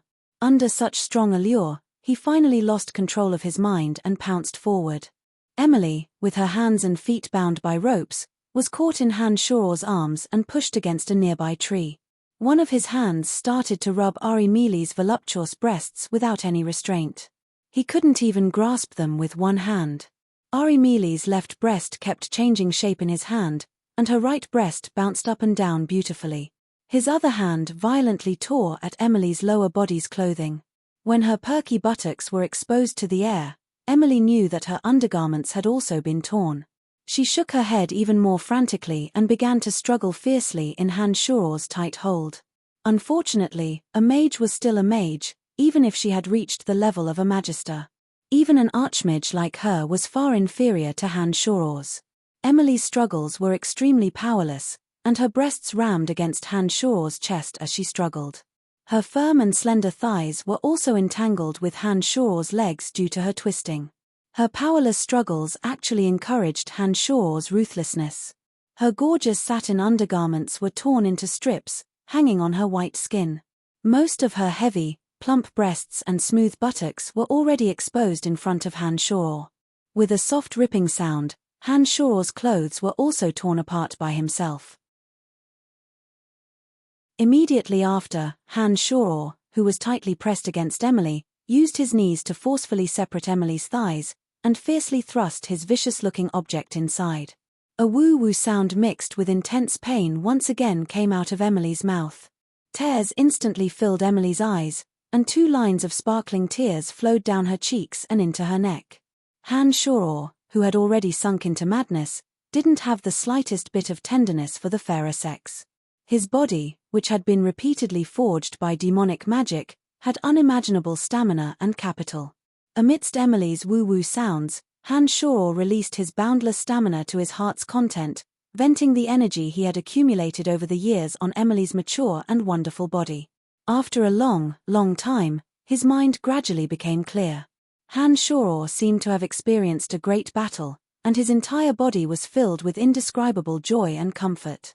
Many red handprints appeared on Emily's naked body as she was tightly held against the tree. It was obvious that she had been clawed. Although there were 2 lines of tear stains on her beautiful face, they were an intoxicating bright red. She was unconscious with an extremely satisfied expression. Han Shoror slowly recalled everything that had happened. At this moment, his lower body was still in the warm, smooth, and soft hole. Han Shoror maintained this position and thought for a while. He pulled his lower body away from Emily's private area, and silently took out a loose robe from his space ring to cover Emily's naked body. When he got up and walked to the side of the pool, Han Shoror suddenly felt refreshed. The heavy injuries he had suffered a few days ago seemed to have suddenly recovered. When he walked into the pool to wash his body, Han Shoror suddenly noticed that there were actually red bloodstains on his lower body and legs. Immediately startled, Han Shoror's gaze fell on the fainted Emily's body. Emily, who had a well-developed, mature, and graceful figure, looked like a beautiful woman. Her behavior also seemed to be a bit dissolute. Originally, Han Shoror thought that she must have been on the battlefield for a long time, but he didn't expect that it was actually her first time. This was really too unimaginable. No wonder Emily's eyes appeared to be so flustered when she saw him reveal his obscene expression at the beginning. No wonder Emily would whimper in pain at the beginning, and only let out involuntary moans later on. In the end, Emily was also in a delirious state and constantly responded to him. If this Emily's body was already dirty, Han Shoror wouldn't have too much of a burden. A mature woman shouldn't care too much about this. But now, Emily's physical condition clearly proved that Han Shoror was actually her first man. This immediately made the nature of this matter a bit different. Han Shoror, who was washing his body, had a terrible headache thinking about how to deal with it. For a moment, his mind was in a mess, and he couldn't find a suitable way to deal with this matter no matter what. Just like this, Han Shoror unconsciously washed his body in the pool. It wasn't until a low moan sounded that Han Shoror suddenly woke up. On the opposite side, both of Emily's hands were tied, and her mouth was still stuffed with a bundle of rags. She seemed to have just woken up, and at this moment, she was looking at Han Shoror with a terrifying gaze. Emily's bright eyes were filled with hatred, grief, and hesitation. She stared coldly at Han Shoror in the water without blinking. Scratching his head awkwardly, Han Shoror felt his scalp go a bit numb. He hesitated and hesitated again and finally walked out of the pool. He took out a new set of clothes from his space ring and put them on. He smiled sheepishly at Emily and said, "I didn't do it on purpose, it was just an accident." Emily was still looking at Han Shoror with that terrifying gaze. When Han Shoror arrived in front of her, he suddenly remembered that her mouth was still stuffed, and she probably couldn't speak. Taking a deep breath, he first summoned the little skull, and then Han Shoror removed the bundle of rags from Emily's mouth. As expected, when the rags were removed from Emily's mouth, a string of angry curses shot out from Emily's mouth like cannonballs. With a choked-up voice, Emily used all sorts of vicious words to curse Han Shoror for being shameless and worse than a beast. She cursed for half an hour and only stopped when she couldn't take it anymore. She then sobbed softly and said a few words that Han Shoror couldn't hear clearly. Seeing that Emily's out-of-control emotions were slowly calming down, Han Shoror's drooping head finally opened his mouth and said awkwardly, "We're all adults, and it was my first time as well. You didn't lose out anyway, so let's just let it go. Let go of me, let go of me. You damned brat, I'll kill you." Emily had finally managed to control herself, but when she heard Han Shoror's words, she struggled as if she wanted to fight to the death with Han Shoror. His scalp tingling as he took a step back, Han Shoror smiled wryly and spread out his hands. He asked Emily, "How did I know it was your first time? Now that it's happened, what do you think I should do? You brat who's worse than a beast, you shamelessly raped me, what do you think I should do?" Emily's eyes looked like they were about to spit fire as she glared at Han Shoror and yelled angrily, "Although you were in a bit of pain at first, I saw that you were quite comfortable later on. It was my first time anyways, so you didn't lose out too much. If worst comes to worst, I'll let you go, and then we'll go our separate ways and pretend we don't know each other. Han Shaw furrowed his brow and thought carefully for a moment before suggesting to Emily. Shut up. Emily yelled out, giving Han Shaw a fright. Emily was silent for a moment, first showing a weak expression of resignation. She then stared directly into Han Shaw's eyes and said with a calm expression, "If you don't give me an explanation, I'll immediately commit suicide. As soon as I die, the curse will take effect and you'll be hard-pressed to escape death." Scratching his head out of habit, Han Shaw smiled wryly and walked towards Emily. He took out the Demon Slayer edge and helped Emily cut off the restraints on her hands and feet. He said gently, "Wash up first, we'll talk in a bit." Han Shaw raised his vigilance as he spoke, inwardly guarding against Emily's sudden outburst of violence and harm him. However, Emily didn't make any abnormal movements after the restraints on her body were removed. Her eyes only continuously roamed over Han Shaw's body, seeming to want to see Han Shaw clearly. Emily nodded her head apathetically after staring at Han Shaw for a while. She tightened the robes around her body and walked towards the pool. Emily's body stumbled halfway and she almost fell to the ground. Her face flushed red and she cursed lowly before slowing down her steps. When she walked into the pool, she threw the robes around her body far away in front of Han Shaw, revealing her graceful, mature body.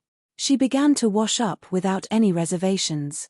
Looking fiercely at Emily's mature body, Han Shaw, who'd just experienced the pleasure of intimacy, felt his heart run wild again.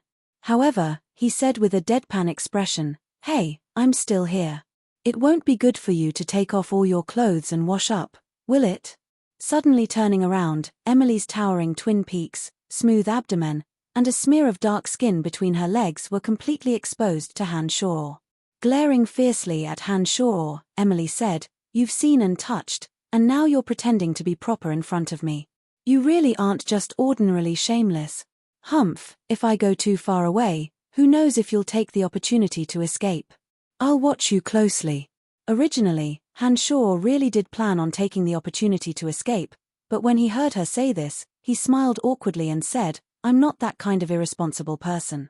Heh, take your time washing up, I'll keep watch for you."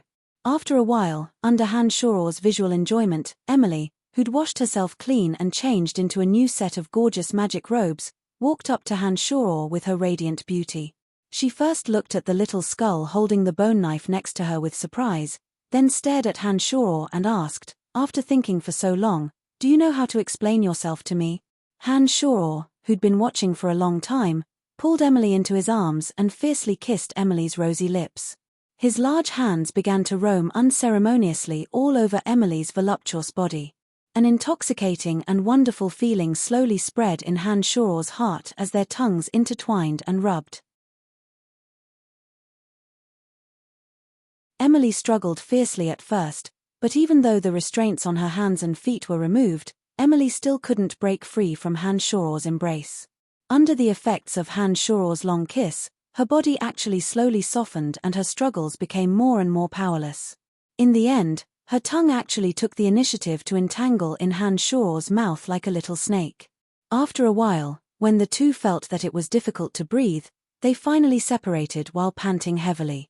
Then, Han Shaw nibbled on the sensitive tip of Emily's red ear and said softly, "Then, you're my woman." When these words were spoken, Emily's body first stiffened, and then she wrapped around Han Shaw like a snake. She also bit on the tip of Han Shaw's ear and said, "Shameless brat, at least you know what's good for you." Laughing wildly and complacently, Han Shaw grabbed Emily by the waist and picked her up. Amidst Emily's unrelenting cries, he gave her another round of fierce conquest, only stopping when Emily was about to faint. 3 days later, Han Shaw and Emily appeared on the road to the cemetery of death. The two had originally been hostile, but after 3 days of entanglement and intimacy, they suddenly seemed incomparably close. During this process, Han Shaw's strong physique made Emily feel as if she wanted to die. For the first 2 days, Emily walked unsteadily, and Emily's initial extreme satisfaction turned into fear and trepidation. She had no choice but to beg Han Shaw to let go in the end to recover.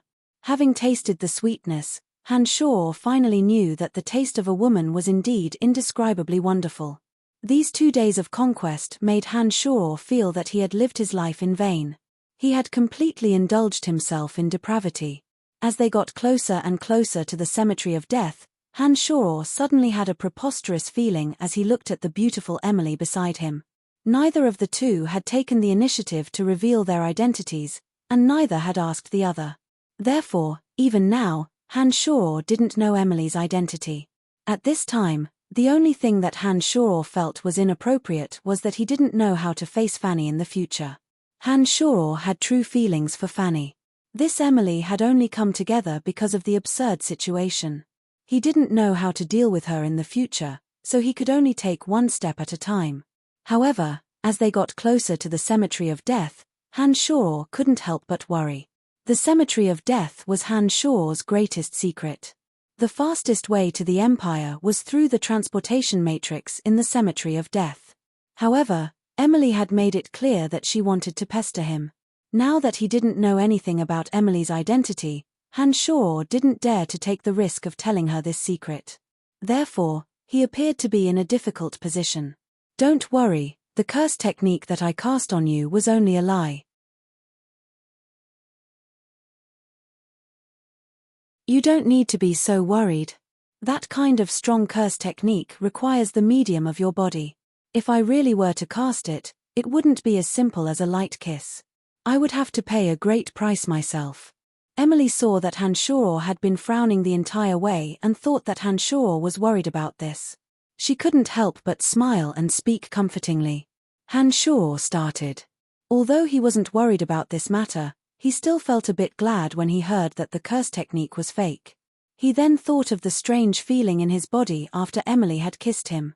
He furrowed his brow and looked suspiciously at Emily. He asked, "But I clearly felt a strange energy enter my body at that time. What's going on?"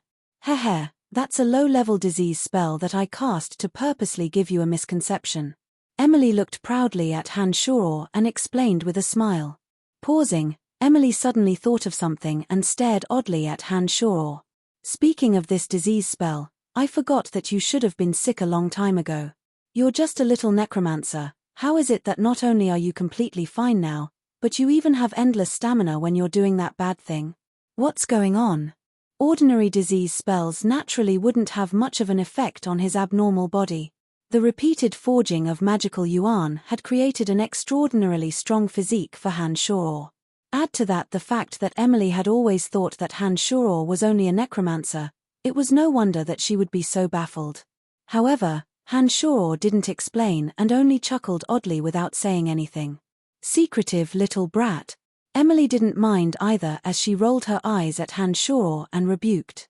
Suddenly, Hanshaw creased his brow. One of the original demons patrolling the surroundings had detected people that shouldn't be here: Wind Archmage Duke and Senior Swordsman Eric. Last time at the Empire's Babylon Academy of Magic and Force, Hanshaw had gone to the Dark Mantle to report on his work. Since then, Old Witch Camilla had disappeared without a trace. Duke and Eric had also hastily returned to the Kossi Empire. Hanshaw hadn't thought that he would run into the two again after only 20 days. Someone saw the cemetery of death in the vicinity, but that person suddenly died a violent death very soon after. Eric brandished his long sword and parted the lush shrubbery in the surroundings, speaking as he opened up a path in front of them. It looks like the cemetery of death should be nearby. The dark mantle of the Lancelot Empire is indeed very frightening. I don't know how Camilla's identity was exposed, but she was killed that very night. It's a good thing we were smart enough to leave immediately, otherwise we would have been hard-pressed to escape death if we'd stayed any longer. Old Mage Duke creased his brow and spoke in a low voice, revealing some information to Hanshaw. It looked like Camilla had indeed been disposed of by the Dark Mantle. "Hey, hey, hey!" A shout that grew louder and louder abruptly rang out from Emily's mouth. When Hanshaw came back to his senses, Emily gently rubbed Hanshaw's face and asked merrily, "My adorable little brat, what evil thoughts are you thinking of that made you so engrossed in your thought?" "Hey! There's a sound from the south, let's go take a look." Duke, who was walking over unhurriedly, suddenly made a shushing gesture at Eric and then spoke softly. He immediately used a levitation spell to fly up and quickly approached Han Shoror and Emily. "Someone's coming, let's hurry and hide."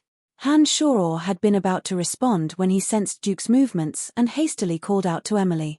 He used the observation of the other original demon to grab Emily's waist and run towards a large tree on the left. When they arrived, Han Shoror said lowly, "Use a levitation spell to climb up the tree and stay with me." Han Shoror agilely climbed up the tree after he'd spoken. He landed in a large patch of dense foliage in the blink of an eye and waved his hand at Emily, who was already floating in the middle of the tree. "Why didn't I hear anything? Aren't you making too much of a fuss over nothing?" Emily asked softly, puzzled, but obediently made her way into the dense foliage and leaned comfortably against Han Shoror, twisting her snake-like body. "Shh." Han Shoror made a shushing gesture and then took a deep breath. His heartbeat and breathing immediately calmed down. Emily had originally thought that Han Shoror was making a fuss over nothing and was about to tease Han Shoror again when she suddenly frowned and also felt movement. Emily chanted a magical incantation in a low voice and a cloud of grey mist appeared out of thin air, enveloping the two's position. As an archmage as well, Emily naturally had sensitive hearing. However, because a wind archmage trained in the wind element, her hearing was indeed a bit more sensitive than the average archmage's. Otherwise, Duke wouldn't have been able to hear Emily's shout at all. "It's Duke of Kossi Empire." Emily's eyes suddenly revealed a murderous intent when Duke appeared and she exclaimed lowly. Han Shoror was shocked when he heard these words and looked at Emily with great astonishment. He never would have thought that Emily would know Duke. You're tuning in to the Celestial War YouTube channel. Don't forget to subscribe and join us on this journey to catch the most captivating stories,